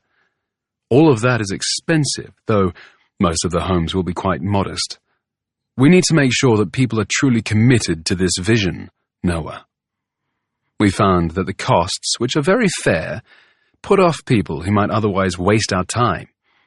And if someone does buy in, they are buying shares in the company that owns the land and all of the buildings. It's all very solid." Noah said nothing. The drawings and photographs were enticing. They promised a kind of idealized rural life, where everything was pretty and plentiful. John turned back to Noah. The expression on his face was very kind. "If this is something you want, there might be a path for you to join us. Like I said, membership isn't just about money. We take skills into account. Trade skills are important if you have them. Think about it. If you have questions, come and talk to me, or to Willa." "I'll do that," Noah said. He let his eyes wander over the pegboards again, as if he was drawn in by them. It wasn't a complete act. The picture John was painting was an attractive one. Maybe this thing wasn't a scam exactly. They had definitely bought the land in Tasmania. Libby had confirmed the land purchase records in her research, and there was nothing illegal about a bunch of people investing in a company to purchase a chunk of land in Tasmania. John also seemed to be sincere. A little intense, maybe a little nutty, but very sincere. They turned to go, John again leading the way. "We always have dinner together as a big group on Saturday nights. There's music. I get it if groups aren't for you. I'm built that way myself, but come along anyway and spend time with people. Talk to them. You'll see that we have a lot of smart men and women in our group. Strong people. There's no manipulation here, Noah. Nothing dishonest. I think if you come to us with an open mind, you'll see that. Chapter 21. Noah. Noah went to the barbecue. As John had promised, there was a bonfire and music. First a small group with guitars, and later, someone's playlist over Bluetooth speakers. Apparently, Willa hadn't been lying when she said people could access their phones if they wanted to. Billy was there, sitting and drinking by himself. Noah started to go over to him, but Billy's eyes met his briefly, and then the other man looked away, a signal that Noah received loud and clear. He found other people to talk to. He had a couple of beers, ate some food, made small talk, and he watched. Willa and 4 others worked the barbecue. When the food was ready and everyone was eating, she sat just like everyone else at one of the picnic tables. And then she moved about the crowd, talking to people, sharing a joke or a moment of quiet conversation. Heads turned when she walked by, and people deferred to her. Everyone in the group seemed to be quite touchy-feely. There were a lot of hugs and clapped backs, and a few pressed cheeks and air kisses. But no one clapped Willa on the shoulder, or gave her a hug unless she initiated physical contact. It was like she had an invisible force field around her. At the same time, she seemed to be loved. Smiles were wider, and energy seemed higher after she had been by. There was a lot of drinking. Soon there were dancers, couples and singles making their moves in the moonlight. Noah saw Ronan and Miriam sitting off to one side with Kathy. He joined them. "Noah!" Kathy stood up to give him a quick hug. He hugged her back, and she sat down again carefully, a beer in her hand. It seemed likely it wasn't her first. "How was your day?" Noah asked, addressing the question to Ronan and Miriam. "Great," Kathy said. "How was yours?" Her eyes were on the dancers. Miriam smiled. "We had a very interesting day. We sat in on some classes and took a little walk down to the river. Ronan had a swim." "Brave man," Noah said. "Not really," Ronan said. "I wore a wetsuit."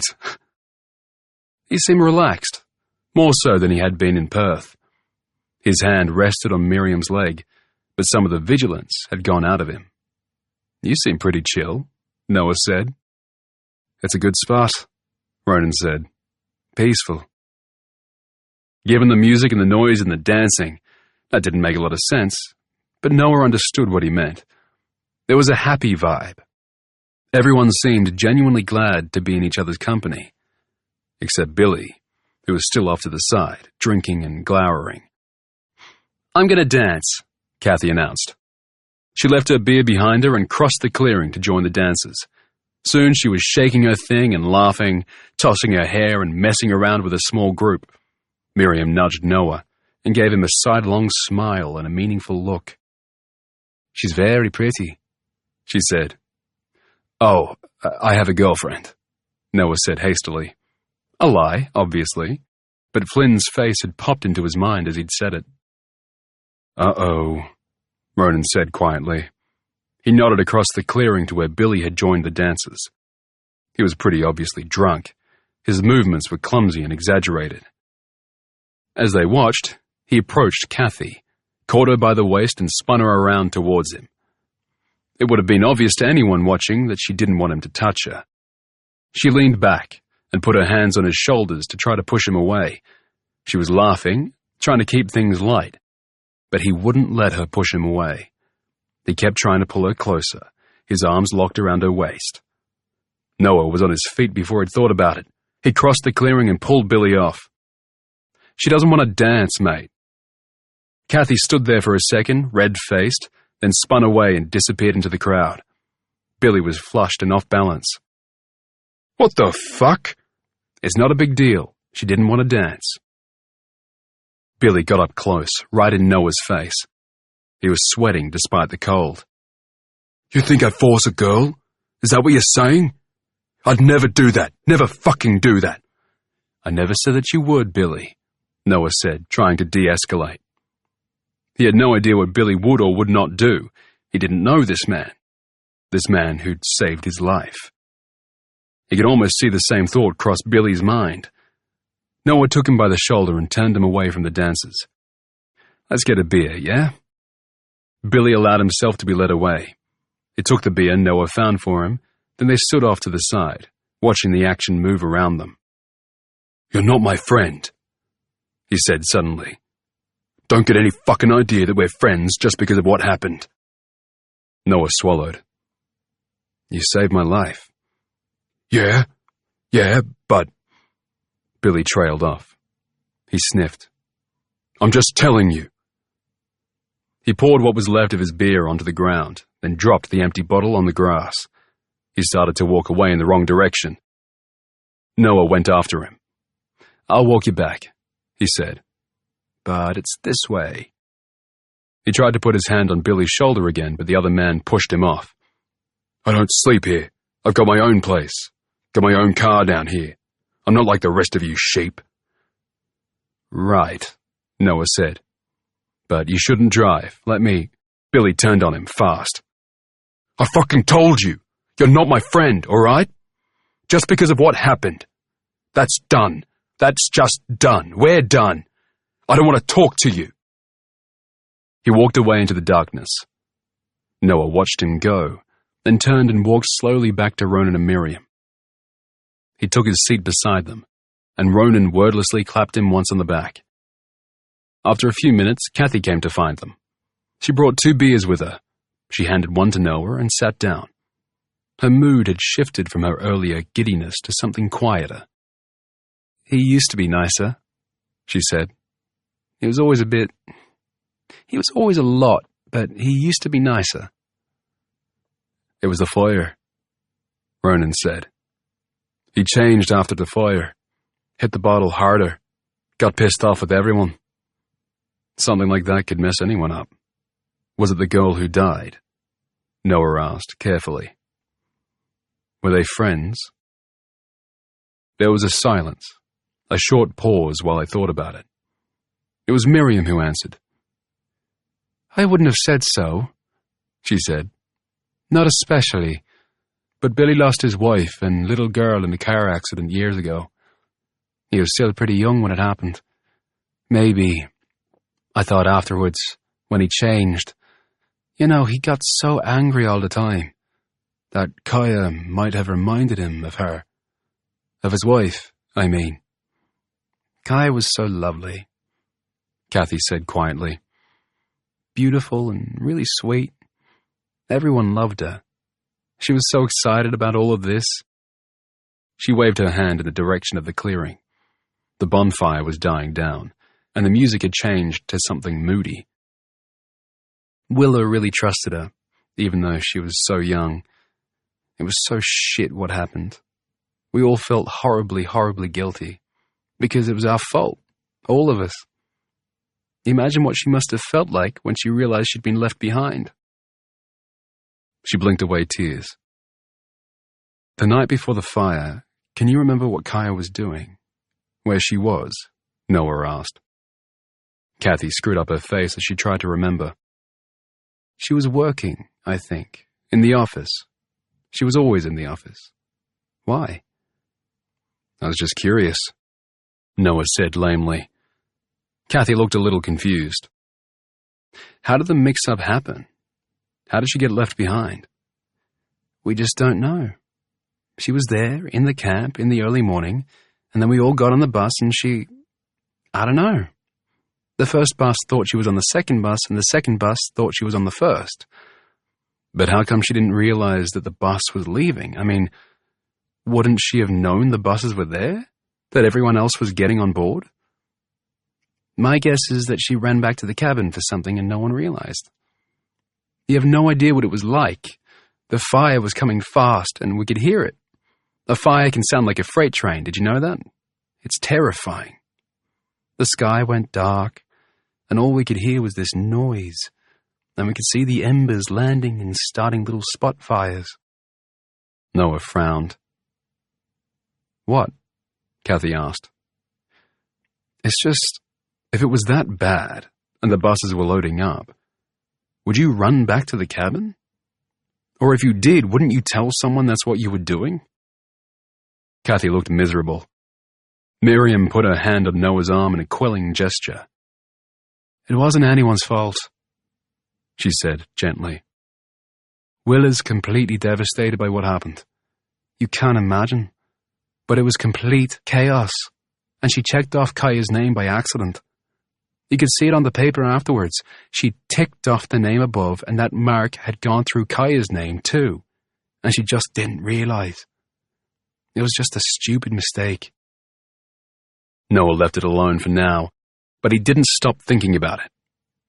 So Kaya had been working in the office when she'd called Flynn. That explained how she'd been able to make the call. Kaya would probably have handed her phone in when she arrived, just like everyone else, but the phones were stored in the office. Why? What had happened to make her call Flynn? The whole thing smelled bad to him. Something was really off. The party wrapped up and Noah went to bed. He lay on his bunk, listening to Sam snore, and turned on his phone. He didn't search for Peter Lou's name. He didn't want that kind of search history on his phone, but he did look up local news sites. He figured, if the dead body of a cop had been found, that would be widely reported. There was nothing. Noah turned his phone off again and tried to figure out his next move. He had 1 day left. The bus would be going back to Perth on Sunday night, so that people would be back in time for work on Monday morning. Willa and everyone else would expect him to be on it. He would be going back to Perth, back to Flynn, with nothing. Unless he took a risk. Chapter 22. Noah. Noah waited. There was a quiet hum of conversation from the bedroom next door. From the kitchen, he heard the sounds of someone moving around, the beep of a microwave, the bubbling of a kettle. He waited, until everyone had gone to bed, until the late-night conversations went silent, and then waited an hour more. Lying there with no distractions made the pain in his head worse. Or maybe it actually was just worse. Noah tested the wound gingerly with his hand, and nearly groaned out loud. The skin around the edges of his bandage felt hot to the touch, and he was beginning to get that slight achy feeling that came with fever. He needed to go home. He needed to get the wound cleaned and probably stitched. Sam didn't so much as twitch as Noah climbed out of bed and slid his feet into his boots. He left the bedroom and went to the kitchen. Earlier that day, he'd seen a flashlight in the cupboard under the sink, and now he collected it as quietly as he could. The door to the cabin creaked as he opened it, and to his ear, the sound was shockingly loud. If someone found him, he'd have to have an excuse ready. He could say he was doing a middle-of-the-night nature walk or something, that he was looking for some nocturnal animal like the western ringtail possum. He looked around. Were these even the right kind of tree for possums? He didn't know. Better, by far, not to be caught. He walked to the clearing, then took the trail that led to the main cabin. He could have walked through the bush. There was moonlight enough to see, and the cabins weren't so far apart that he could get lost, but he didn't want to leave an obvious trail that someone might notice the next day. When he reached the main cabin, he stood still for a while, listening. It was after 2. Surely everyone was in bed and asleep. Nevertheless, he avoided the deck and went around the back, then looked inside the first window. He couldn't make anything out. The window was an old timber double-hung. He could try to jiggle it open and just climb in, or he could risk turning on the flashlight and having a closer look. He had a sudden vision of himself climbing in the window and dropping down on Willa Tomlinson's bed with her in it. The flashlight, then. He turned it on and shone it into the room. He was in luck.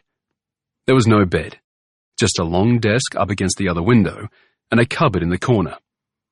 Noah hooked the fingers of his left hand under the window and lifted. The window slid open easily, soundlessly. He exhaled in relief and climbed inside, quickly and quietly, leaving the window open behind him. He wanted the option of a quick getaway. He examined the room, shining his flashlight from wall to wall. The desk was big enough for 2, and there were 2 chairs side by side. There was a laptop on the desk, plugged in and charging. He opened it. The screen lit up and prompted him for a password. Of course it would be password protected. There was nothing he could do with that. He wasn't any kind of hacker. Noah shone the light to the other side of the room. There was a notice board on the wall behind him, covered with photographs and printouts, the same pictures of rolling farmland, forest and river that John had shown him. The same, or similar, drawings of the sustainable houses. He checked the wardrobe in the corner. Empty. Nothing else on the desk. He checked the drawers and found some loose papers. He flicked through them and found bank statements and copies of property title documents. Maybe there was something useful in them, but if there was, Noah couldn't tell. He went back to the laptop and, without much hope, tried a few obvious passwords. Password 123, Willa Tomlinson 123, Nanamara, that kind of thing. It got him nowhere. Denied. Should he bring the laptop with him? Could he find someone in Perth who'd be able to hack it? It might be worth the risk. He could take the laptop now and just hike out to the main road, then keep walking and hitchhike in the morning.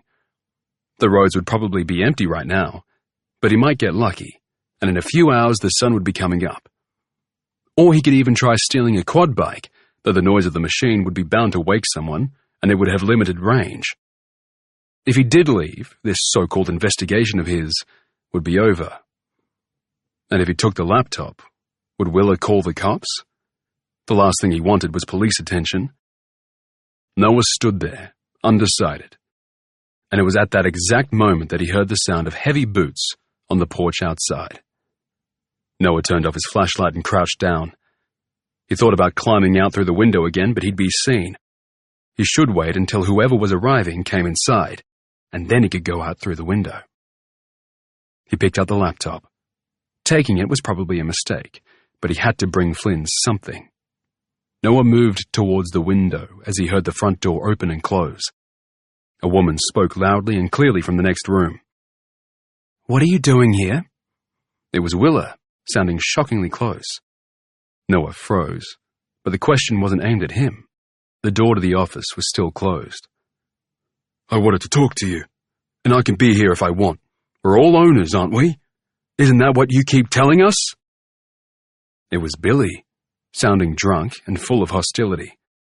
Willa must have been sitting next door in the living area the whole time that Noah had been in the office. Jesus. "Is everything okay with her?" "She's fine," Billy said. "Are you sure?" "What the fuck do you care? Do you want proof of life? Is that it? I'll send you a fucking video." "Don't. Do not send anything to my phone." Billy started laughing. He sounded more than a little unstable. The tension in Willa's tone increased. "Did you get the money? It should be in your account by now." "That's why I'm here. I checked the account and I got your transfer. Where's the rest of it?" "It's all I can get. It's generous. You know that, Billy." "It's not enough." Noah was frozen in place. He knew he needed to go. Staying was insanity when either of them could open the door at any moment. But he couldn't resist the chance to hear them talk when they thought no one else was listening. Willa's voice took on a pleading note. "You can't do this," she said. "You saw all those people this evening. They're really with us now. It's all happening just the way we hoped it would. Come back to me, Billy. Let's do it together." "Fuck off!" It was nearly a shout. There was a long minute of silence. Noah stayed absolutely still. "It's so fucked up," Billy said then. A note of wonder entered his voice. "I look at them all and I think, why can't they see what you really are? Because it's so clear to me now, like someone just turned the light on. Another 500,000 could take a year. Longer. You're going to have to find a way to do it faster than that. Why don't you just ask your pet millionaire? Ask John. I'm not waiting any longer. The whole situation is fucked. It's messing with my head. If I stay here, I'm going to lose it." Billy was breathing hard. Even from the next room, Noah could hear it. "I booked my flight already. I'm going in a week. 7 days, that's what you've got. If the money's in my account in 7 days, you're all good. Before I go, I'll take care of her, and you're in the clear. If not, I'll let her go, and then... Billy made an explosion sound. There was a silence again. I don't know if I believe you, Willa said flatly. All the emotion, all the pleading was gone from her voice. She'd moved on. You say you'll do it, but you don't have it in you. I've killed before, Willa. Years ago, in Afghanistan, that doesn't count. Not Afghanistan, Billy said, and not years ago. Silence descended again. Noah was afraid to move. If he shifted his weight even slightly, a creak in the floorboards would give him away. Okay, Willa said. Okay then. More silence. Then the sound of those heavy footsteps moving and the front door opening and closing. Noah didn't wait. He put the laptop back on the desk, moved as silently as he could to the window, and climbed outside. And then he ran. He made it back to the men's cabin. The front door creaked again when he opened it. The door to his bedroom creaked even louder. He was sure Sam would wake up, but the snoring continued, steady as a metronome. Noah shut the door, pushed off his shoes, and got back into bed, fully dressed. He turned his phone on and waited for the screen to wake. His thumbs hovered over it. What the hell was he going to tell Flynn? What had he just heard? He lay there for 10 minutes, conscious of the precious 18% battery left in his phone, and struggled to figure out what to do.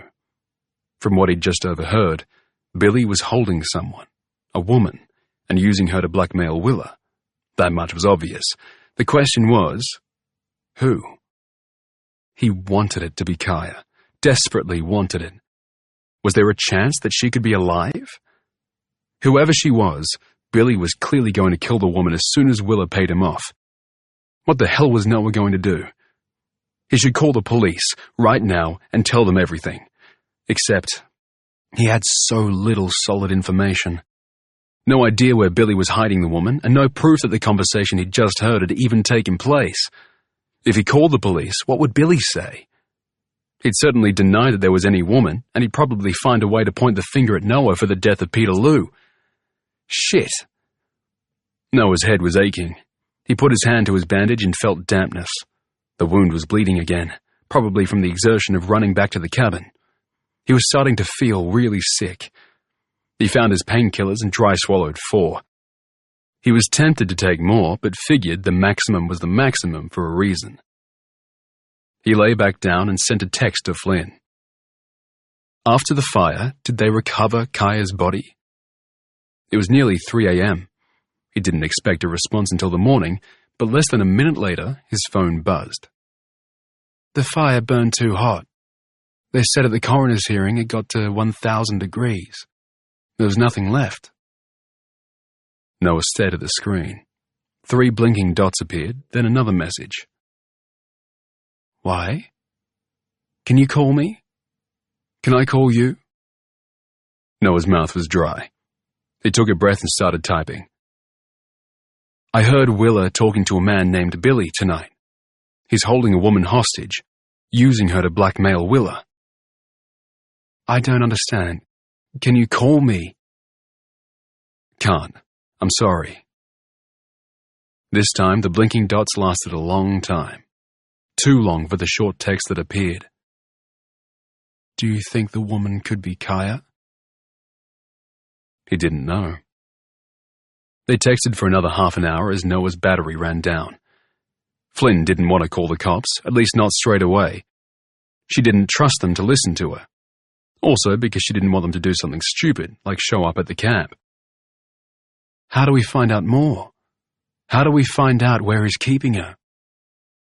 It was the obvious question, and Noah didn't have an answer, except that he was going to have to find a way to stay in camp and follow Billy. After Noah had put away his phone, he lay awake for a long time. Restful sleep had become an elusive thing, just when he needed it most. He fell asleep just before 6 a.m. and woke at 8 to the sound of Sam getting out of bed. Chapter 23. Noah. Come on, old man, Sam said. Last day, let's get some shit done. Noah was 25 years old to Sam's 22, but today he felt old, and maybe it showed. His head ached like a mother, but mostly he felt cold and achy and dog-tired, like he'd just worked a week of tough, physical 14-hour days and was staggering out the other side. He was certain that he had an infection, but there was nothing he could do about it, and there was no time to think about it. He was wearing the t-shirt and fleece Sam had loaned to him, and Billy's beanie. He followed Sam to the clearing, where another breakfast barbecue was in full swing. He joined a small group made up of Sam, Kathy, Ronan, and Miriam. The morning was cold, and everyone was rugged up in jackets and hats. Willa and John were back working the barbecue, smiling like the most generous of benefactors as they fried bacon and eggs and flipped them onto brioche rolls. "Barbecue sauce is right there," Willa said, smiling graciously at each person who came to claim breakfast. She gave Noah a friendly, open look and handed him his roll without comment. He took it with a nod of thanks, trying hard to act like he was the kind of guy who would spontaneously join a cult for the weekend, just to hang out. He rejoined his group. "What's your plan for the day?" Miriam asked. She glanced at him, then looked a little closer, frowning slightly. "There's a biodynamic farm about 40 minutes from here," Sam said. "There's a group heading over there this morning for a workshop on pig rearing." "And there's a grief group," Ronan said. "Willa's leading it, down at the circle." "Are you feeling okay?" Miriam asked Noah. "You don't look great." Noah smiled at her. "A few too many beers last night, that's all." He paused, an idea beginning to form in his head. "Actually, I might need to go into town." Kathy turned around. "Really?" "A friend of mine is coming through. He's only in the area for a day, and I'd really like to see him. That's okay, right? It would only be for a couple of hours." "Well, sure," Kathy said. "It's just, I'm not sure how you'd get there. The minibus is coming to take people to the farm, but that's in the other direction." "And there are no other vehicles?" "I don't think so." Noah sipped his coffee. "Billy said last night that he doesn't live here, that he has his own place. He must have a way of getting there." "Yeah, he has his Hilux. He parks it out at the end of the track." Kathy made a face. "You could ask him to drive you into town, but honestly, I can't see him saying yes. It kind of seems like a pity, Noah. You only have the rest of today here before the bus comes this evening. Don't you want to make the most of it?" Noah nodded and made all the right noises. He asked questions about the pig farming and about the other activities in camp in a way that he hoped made him sound motivated and interested. He let the conversation move on before trying again. "So, Willis stays here in the main building, close to everyone, but Billy comes and goes. Is that a bit weird?" Sam shook his head. "Nah, man. Billy's someone who needs his headspace. He was in Afghanistan, you know. I reckon he's got PTSD. He comes and goes all right, but he's here every day." "What about John?" Noah asked. "I haven't seen him in our cabin." "He's got his own place," Kathy said. "It's really cute, actually, a little sandstone cottage that he renovated." "Is it close by?" Noah asked casually. I think a couple of kilometers." She pointed in the direction of the main track out of the camp. "If you take the track up to the unsealed road, and instead of turning left towards the main road, you take the right, you'd find John's place eventually. You should ask him to show you. He'll take you up there on one of the quad bikes. He's really proud of it. It's kind of sweet." "So John must have his own car too," Noah said. Sam spoke through a mouthful of bread as he finished his roll. "He's got a Ducati Supersport, but good luck getting him to loan it to you. He loves that bike." "I haven't seen it in camp." "I told you, he loves that bike. He won't ride it down here. He uses a quad to get up and down to his place, and the bike to go into town or whatever." Noah pretended to consider the situation. "I think I'll just call my mate and tell him I'll catch him next time. Kathy's right. Best to make the most of the time I have left." Kathy gave him a warm look. "We'd love you to come back, Noah. Some other weekend." "I'd like that," Noah said. He felt like shit lying to her. She was a nice person. After breakfast, he helped with the cleanup, then went back to the cabin and took more painkillers. He wandered around camp, checking in on various activities and looking for Billy. There was a class going on in the clearing, a lecture about food preservation methods.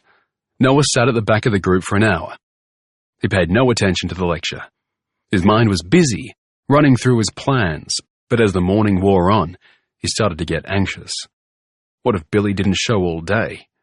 What if the bus came that evening before he had a chance to take action? After the food preservation class, he walked over to the main cabin. The place was quiet, except for a guy working by himself in the office. They'd been introduced at the party. What was his name? Malik? Something like that. "Hey, mate," Noah said. Malik something gave him a curious look. "Help you?" "Just wondering if you've seen Billy about." "Not today. Not yet, anyway. Usually comes in to pick up lunch. Eats like a horse. He's a big man, but I don't know where he puts it all." It was obvious from the way he turned his whole body away from his computer to rest his arms on the desk and tilt his head that Malik saw Noah's arrival as a welcome distraction from his work. But before Noah could ask him anything else, he heard movement behind him and turned to see Willa approaching from the outdoor hall. She looked less pleased to see him. "Noah," she said, "do you need something?" Actually, it's been a really great weekend. I learned a lot. I was wondering if it would be possible to stay for a few more days. A friend could give me a lift back from Margs on Wednesday. I feel like with a little more time here, I could really get my head around understanding everything." She looked at him flatly. "I don't think so." "Oh, sorry." Noah felt sweat break out on his forehead. "I don't want to overstay my welcome, it's just that Kathy said no." She cut him off. "The fact is that we invite people for the weekend so they can learn about us, but also so that we can learn about them. Figure out if they have the right energy to be contributors to our group, to our effort. And I don't think you are the kind of person who would fit in with us. By all means, stay for the rest of the day, but I expect you to be on the bus back to Perth this evening." She leaned in a little closer, narrowing her eyes. "You don't look well. Are you feeling all right?" "I'm fine," Noah lied. He wiped his brow with his sleeve. He was beginning to feel slightly nauseous. Malik was watching them with avid interest. "Okay, well, thanks." He walked back outside into the fresh air. He took the track to the clearing where a couple of guys were rebuilding the bonfire and 2 women were setting up the barbecue for lunch. It looked like they were planning another party, maybe a farewell for the Perth group before they headed back to the city. One of the women looked up. "You hungry?" She handed him a chocolate bar and a bottle of water. "It's an hour till lunch. This'll tide you over." He thanked her and opened the bottle. Out of the corner of his eye, he spotted Billy and John sitting together on a tree trunk.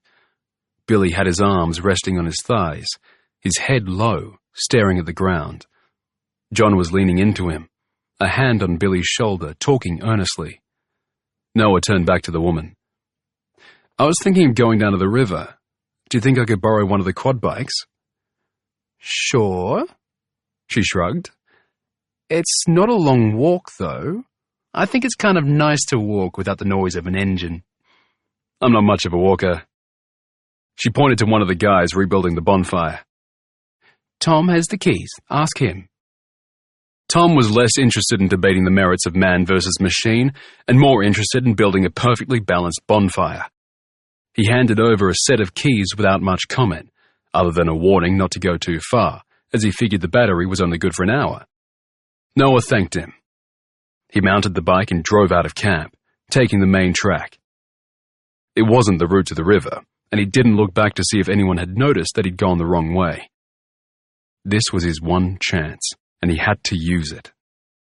He drove up to the unsealed road and turned right, then another 10 minutes before he came across a small sandstone cottage set off in the trees to the left.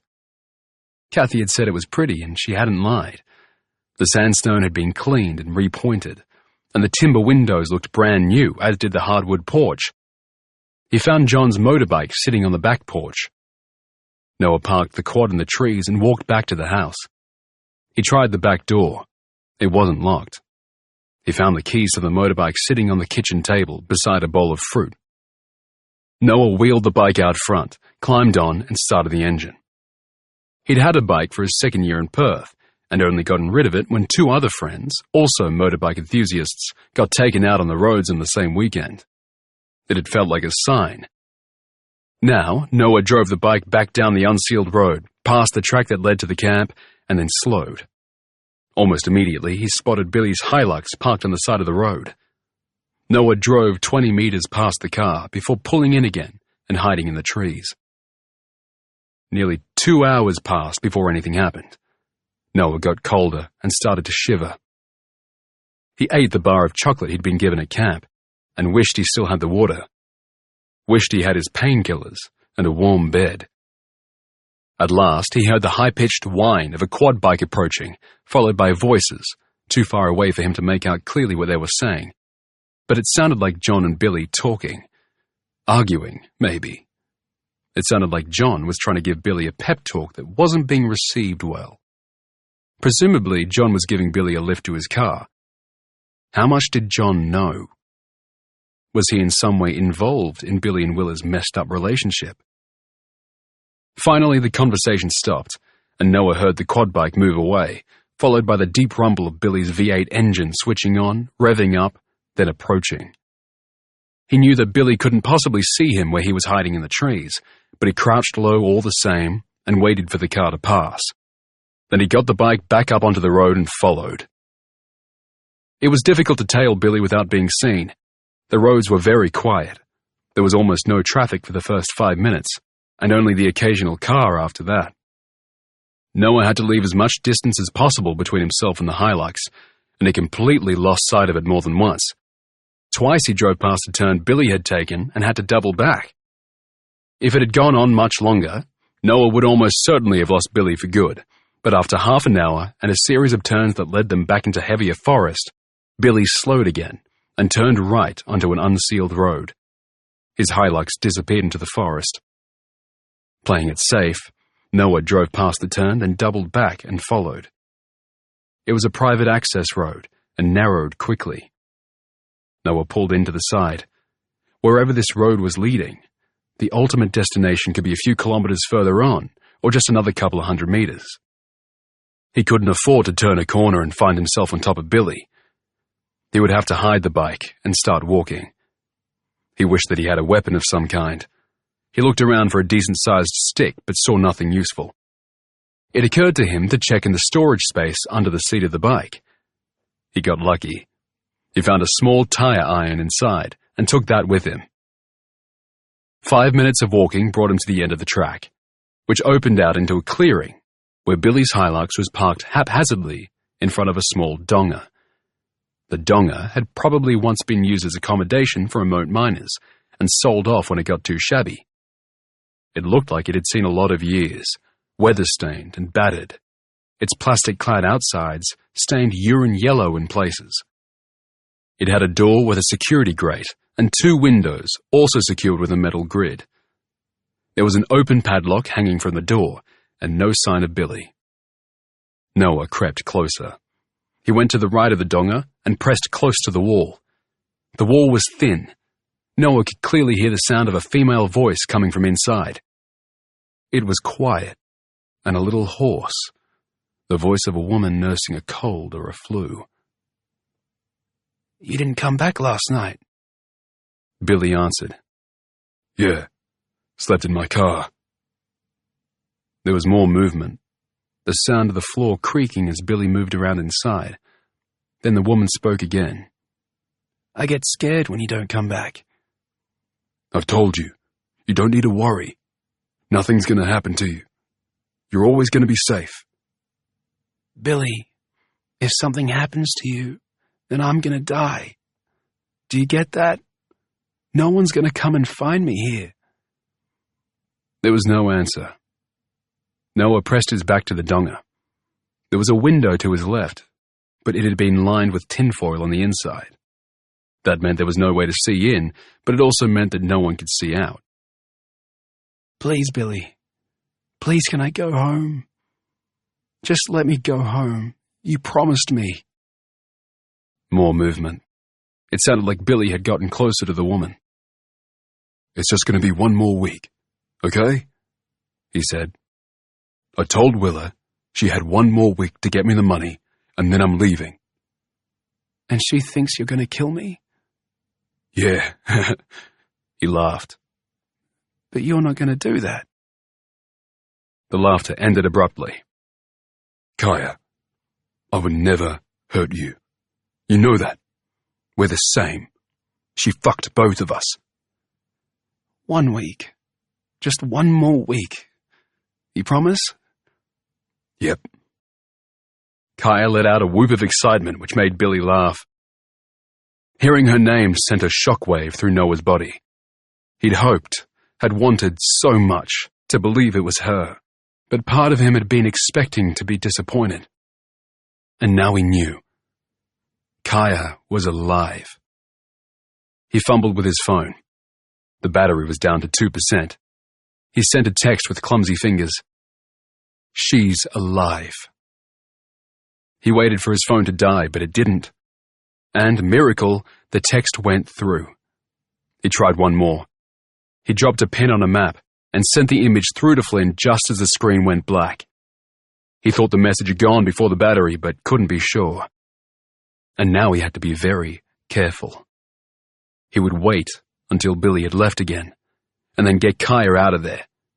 There was no point and plenty of risk in confronting the other man. The only way to make sure he got Kaya out safely was to do it when Billy had left. Noah put his phone back in his pocket. He started to shiver. The temperature in the hollow was degrees darker than it had been out in the sunshine. Here, very little light penetrated the trees. Water still dripped from the earlier rain. The walls of the donga were damp, and the dampness started to penetrate through Noah's clothes. He was beginning to feel very unwell. But from inside the donga, he could hear Kaya talking to Billy. She was trying to cheer him up, encouraging him to talk about his new life. His plan, it seemed, was to move to Bali and to open a bar there with the money he'd extorted from Willa. Noah stayed leaning against the donga, listening as Billy served Kaya lunch. She thanked him, and they ate together. After they'd eaten, Billy showed Kaya pictures of Bali bars on his phone, and they discussed the merits of each one. Kaya talked about her plans for when she returned home, about finishing year 12 and going to college. She said she wanted to study zoology. Animals, Billy said. That's nice. Some of the energy had leached out of his voice. He sounded dull and depressed. Yep. There was silence. Then Kaya spoke again in an upbeat tone. And when I come and visit you in Bali, we can, I don't know, take a trip to see the Komodo dragons or something. That would be fun. You're not going to come and visit me, Billy said flatly. You know I don't blame you for any of this. Kaya's voice was low, gentle and full of understanding. It's like you said. She did this to both of us. She was going to kill me, and you saved my life.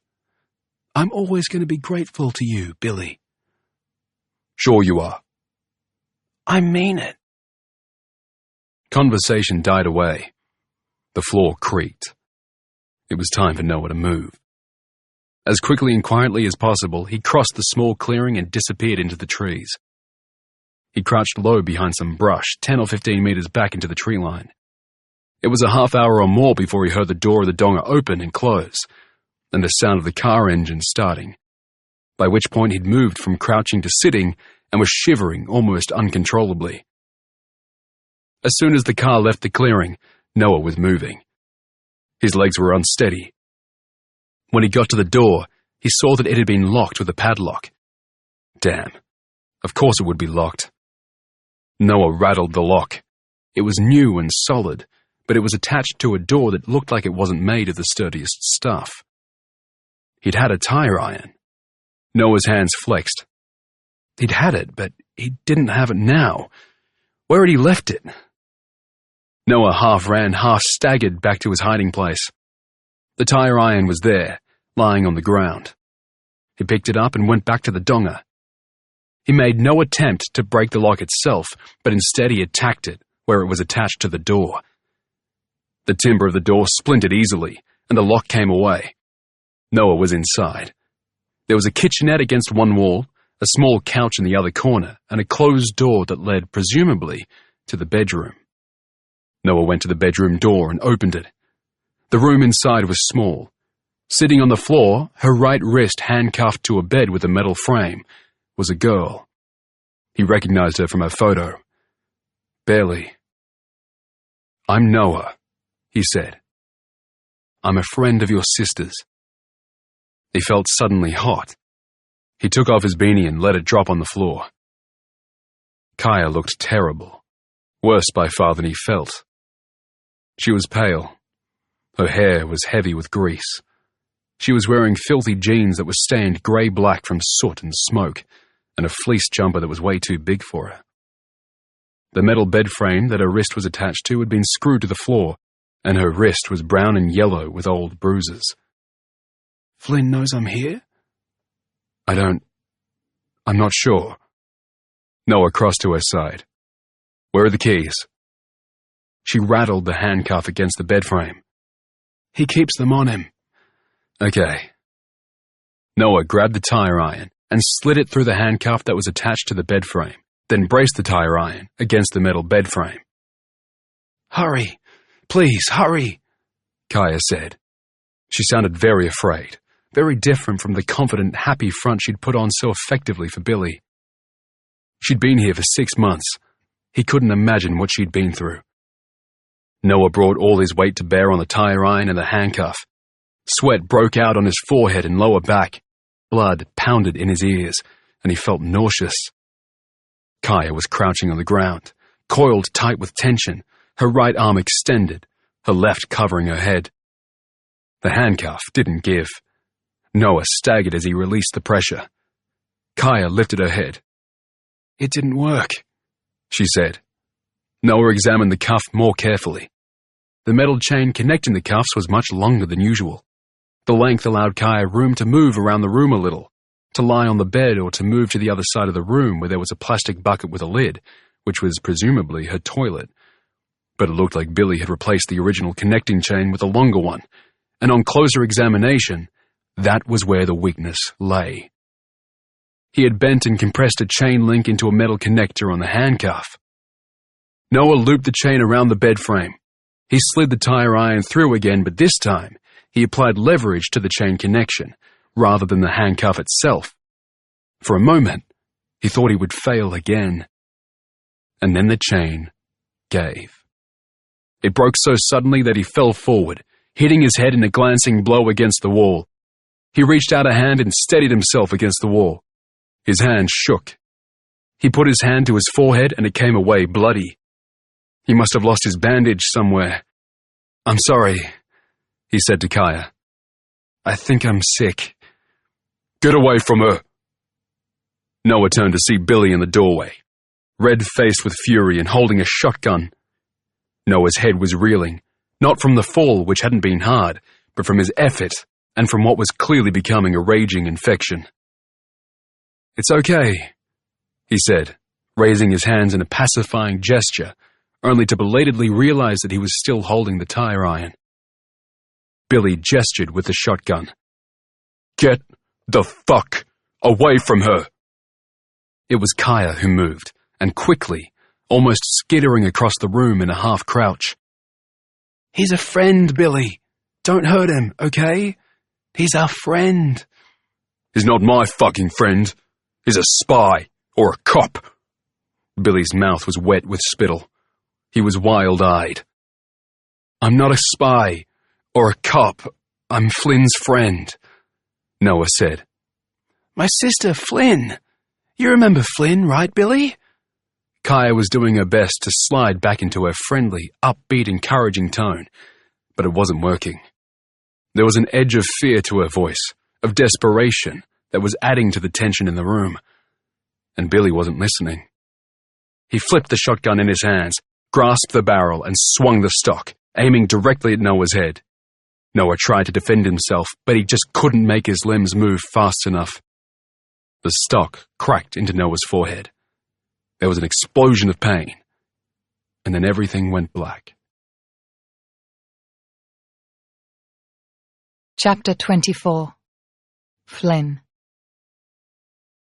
When Flynn and Noah stopped texting on Saturday night, Flynn did not go back to sleep.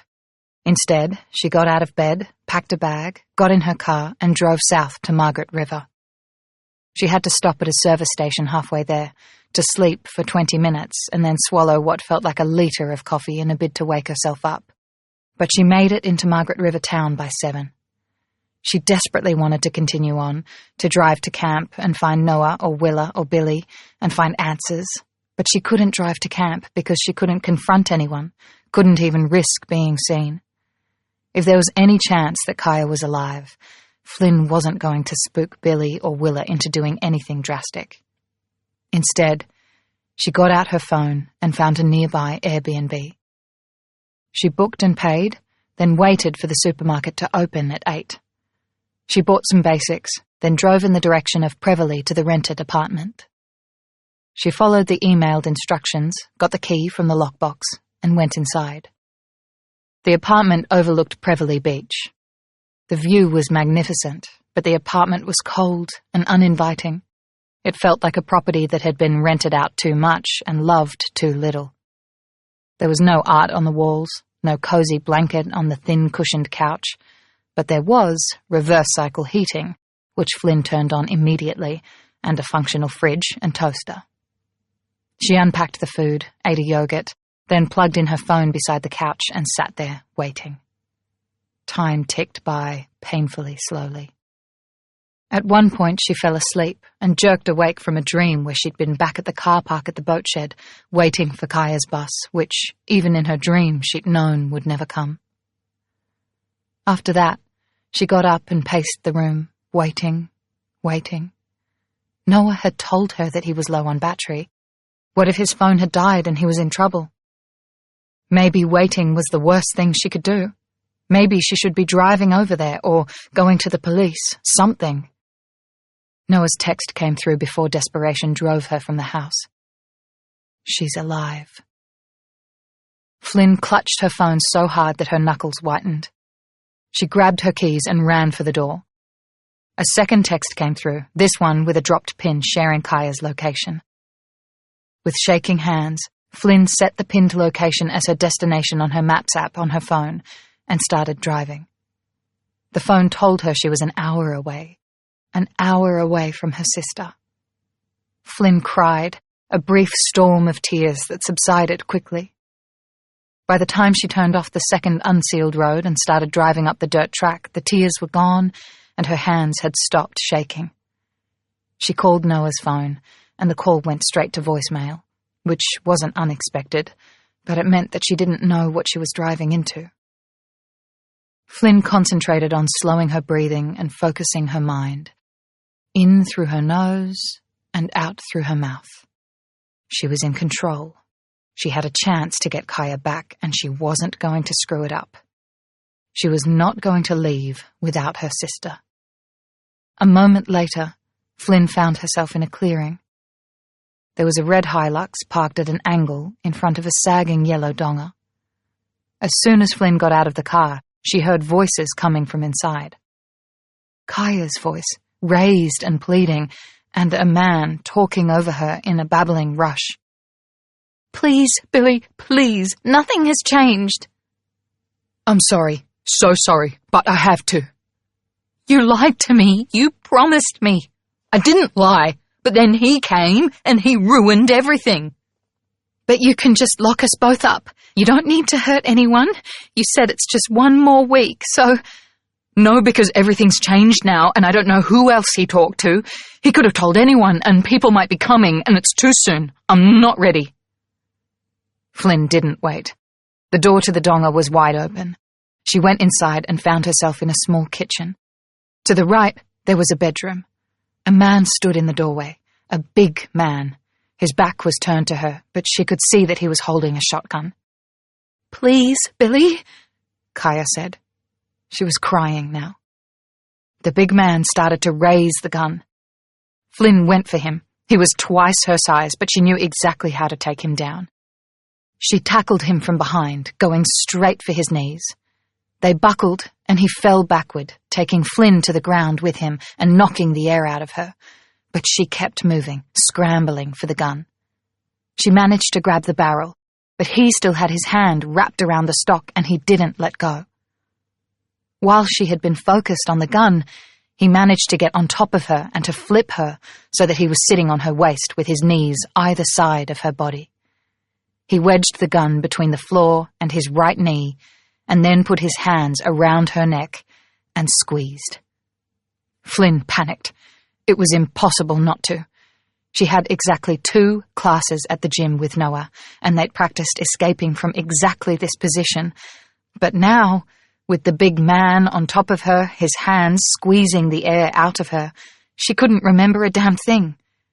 She had to try. She heard Noah's voice in her ear. "Elevate your hips. Get your opponent off balance." Flynn tried. He was so much bigger than she was. It took all her leg strength to move his body weight forward. It probably wouldn't have worked if he hadn't been so intent on choking her. Billy fell forward. He had to take one hand off the choke to brace himself, or he would have fallen flat on his face. He tried to reset, to get back to where he had been, but Flynn had already twisted onto her side and pushed her body back. She was almost out from under him, except that he still had his left hand wrapped around her neck and he was not letting go. Flynn punched him, but the blow seemed to almost bounce off him. He grabbed her leg and pulled her along the floor, then climbed on top of her again. His hands went around her neck and tightened. She tried desperately to punch him, to get him off balance, but he was prepared for her now and was so much bigger and stronger. Flynn tried to take a breath and couldn't. His hands squeezed her neck even tighter. She looked up into his face. He was sweating hard, his eyes manic. Flynn thought maybe she was going to die. And then Kaya came up behind him, wrapped a chain around his neck, and pulled hard. His eyes widened.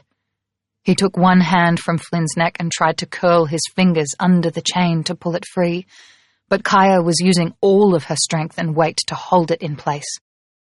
Flynn reached out and grabbed his head and pulled it closer to her, further into the chain, using all of her weight.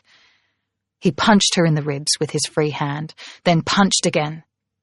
The first one hurt, and Flynn grunted with pain, hunching forward, but not letting go. The second punch only struck her a glancing blow, and the third missed her entirely as he started to panic and flail. After another few moments, he went limp. Flynn held on for a second longer, then released her hold on his head. Kaya did not let go of her grip on the chain. She held on, her knuckles white, breathing hard. "Kai," Flynn said. "Kai." She reached out and took Kaya's arm, then tried to unpeel her sister's fingers from the chain. Kaya resisted for a moment, then seemed to come back to herself. She stopped pulling. The chain was attached to her right hand with a handcuff. Together, they unwrapped the chain from Billy's neck so that Kaya was no longer connected to him. They turned and looked at each other for the longest moment, taking in everything that had changed. And then, stepping forward at the same time, they hugged. Flynn wrapped her arms around her sister, feeling how much she had changed, how much weight and muscle she had lost. "I'm sorry. I'm so sorry. I thought you were dead." As soon as the words were out, Flynn wished them back. It was possibly the most insensitive thing she could have said, but Kaya's hug only tightened. "Thank you for saving me." Flynn let out a shaky laugh. She could still feel the pressure of Billy's hands around her neck. still feel the desperate struggle for breath. Thank you for saving me, for saving both of us.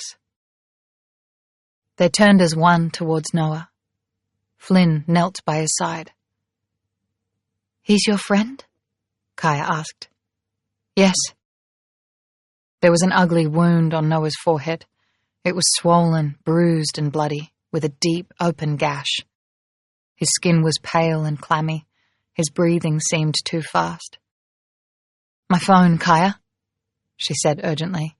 It's in the car. Can you run and get it? Call an ambulance and the police. I don't know where we are, Kaya said, sounding panicked. They should be able to trace the phone, but if you get it and bring it here, I can tell them how to find us. Kaya ran out of the donga. Flynn cast a mistrustful look at Billy, but he hadn't moved. She thought he might be dead. His chest wasn't moving, and he made no sound. He was terribly still. Flynn leaned forward and gently kissed Noah's forehead. I'm sorry, she said. Oh, thank you, Noah. I'll never, ever be able to repay you. Chapter 25. Flynn. The ambulance reached them first. The paramedics checked Billy and concluded that he was past helping. Flynn and Kaya stood with arms wrapped around each other as the paramedics worked on Noah. Is he going to be okay? Flynn asked. She didn't get an answer. An oxygen mask was put over Noah's face and an IV in his left arm. The police showed up with a second ambulance just as they were loading Noah into the first one. The first ambulance didn't wait. It pulled out at speed, maneuvering itself briskly around the second ambulance, which was all but blocking the narrow way out. The police officers got out of their car. There were two of them, both in uniform, an older woman and a young guy who looked like he still belonged in school. The older woman looked from Flynn to Kaya to the donga. She nodded in the direction of the ambulance that had just left. He do that to you? Kaya shook her head. The guy in the ambulance found me. The guy who put me here is still inside. After that, things seemed to slow down. The paramedics examined Kaya and then Flynn. The police officers went inside the donga and came back out with grim faces. The female police officer, she said her name was Mags Corcoran, first took a photograph and then managed to unlock the handcuff on Kaya's right wrist with her own set of keys. She asked some basic questions, just their names and where they were from. He took her and held her here, locked up, for 6 months, Flynn said. Mags nodded. She put out a gentle hand and squeezed Flynn's shoulder. Do you want to ride with me in the car? We can meet your sister at the hospital. Kaya wouldn't have it. She didn't want them to be separated, so they rode together in the ambulance. At the hospital, Kaya was put into a bed and given IV fluids and antibiotics for a chest infection. Flynn was given a thorough examination and some painkillers for her throat. My friend, Noah, she said. Is he here? He was, with another IV and truckloads of antibiotics for sepsis. Will he be okay? The nurse didn't know. I hope so, she said. The nurse left and a pair of detectives arrived. Flynn told them most things, and Kaya told them some more things, and then they went away. Kaya was released from hospital after 2 days. By then, Noah was in an induced coma.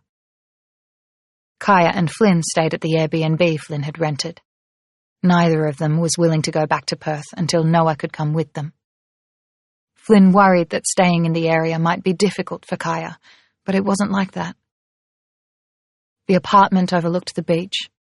Kaya spent a lot of time curled up on a chair on the balcony, wearing Flynn's puffer jacket and wrapped in a blanket, watching the seabirds fly.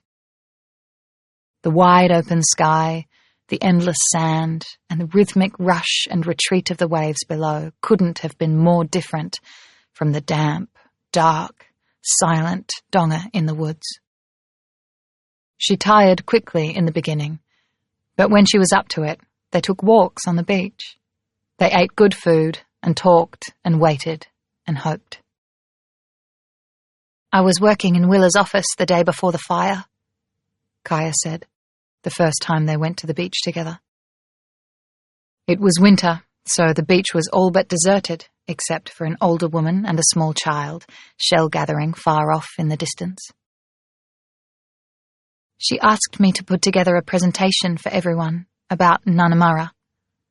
I wanted to get it right, so I was working late and I was using her laptop. She can't have known, but whatever way she'd set up her FaceTime, a call for her came in on the laptop. I answered it." "Who was it?" Flynn asked. "Her parents. They'd been trying to find her for 2 years. Somehow they managed to track down her number.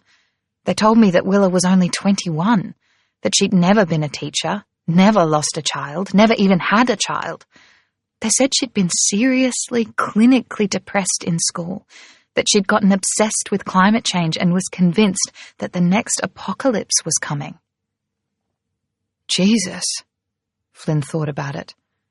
Willa had always been a lot, but she'd never seemed unstable, just passionate, charismatic.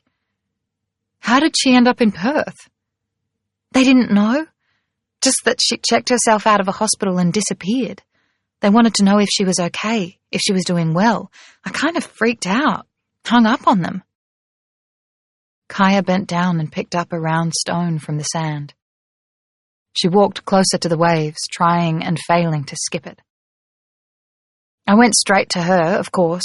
I was so used to her making me feel better, and now I had a new problem, so I went to her. I'll never forget the look on her face." Kaya fell silent, and Flynn let the silence sit. It was another few days before her sister was able to tell her everything, that Willa had asked for time, that she'd taken advantage of the chaos of the fire the following morning to lure Kaya to her office, where she'd knocked Kaya out and tied her up, meaning for her to die in the flames. How Billy had found her there and rescued her, getting her out by the river at serious risk to himself. How she'd told Billy everything, only to find that the information had a catastrophic effect on him. He'd lost his young wife and daughter in a car accident, had found some kind of solace and communion in the group and, with Willa's encouragement, sold his bar and restaurant and given over every dollar to Willa for Nanamara. The information that it had all been a lie broke him. He became obsessed with getting his money back and taking revenge, and Kaya became his means to an end. "Did he hurt you?" Flynn asked. Kaya shook her head. "Not really. Not deliberately. He wasn't very well." They walked on, their bare feet leaving footsteps in the wet sand. "It wasn't a scam, though, was it?" Flynn asked. "Willa really was using the money she got from people to build that community in Tasmania. She wasn't putting it in her own pocket." "No," Kaya said. "That's true. But you don't know what it was like. How we all felt about her. She made us feel special, like we all understood each other because we had this unbreakable bond. She used us and manipulated us, and that was unforgivable." The day after Kaya's rescue, Willa was arrested for attempted murder and fraud. 5 days after her rescue, Noah came out of his coma. Flynn, Kaya, and Libby were waiting for him. He healed fast after that. The police didn't question his injuries. They seemed to assume that Billy's attack with the shotgun had done all the damage to Noah's forehead. Noah's doctors knew that the situation was more complicated than that the initial injury and infection were older, but Billy was already dead, and the police just didn't ask that many questions. No one made any connection between what had happened to Noah in Margaret River and the death of Peter Lou. Lou's body had been found while Noah was still in a coma. The West Australian reported rumours of Lou's connection with a bikie gang in Perth. No one seemed to be looking in Noah's direction. When Noah was well enough for the drive, they all went back to Perth together in Flynn's little car. She drove him to his place and went inside with him to make sure that he was okay, then kissed his cheek and said goodbye. Weeks passed. They exchanged texts. They called each other and had long conversations about nothing at all. Television, books, the weather. He thought about her all the time. He was a different person to the person he had been before he met her. Noah got better, and then he went looking for Flynn. He found her in her parents' old house. There were boxes everywhere, packed with clothes and books, and she was painting the walls. "You're moving?" he asked. "We're selling," she said, smiling. "We decided together it was time. I'm going to college here in Perth, and Kaya's going to finish school." "She's okay?" "She is. I thought after everything that maybe things would be worse, but she seems stronger now than before." "That's great," Noah said. He cleared his throat. The words were completely inadequate, and there was so much more to say. She looked so pretty. Her hair was tied back loosely, and a few strands had fallen across her face. He wanted to reach out and stroke them away. So he did. He cupped his hand around the back of her head, leaned down, and kissed her. She kissed him right back. They stopped only because he couldn't stop smiling, couldn't wipe the grin from his face. "You okay?" she asked. "I am," he said. She handed him a paintbrush. They finished the work together. This has been an Audible Originals production of The Fireground, written by Dervla McTiernan, performed by Ben Chappell and Harriet Gordon Anderson. Copyright Dervla McTiernan. Production copyright 2023 by Audible Australia Proprietary Limited. Audible Originals is a division of Audible Australia Proprietary Limited.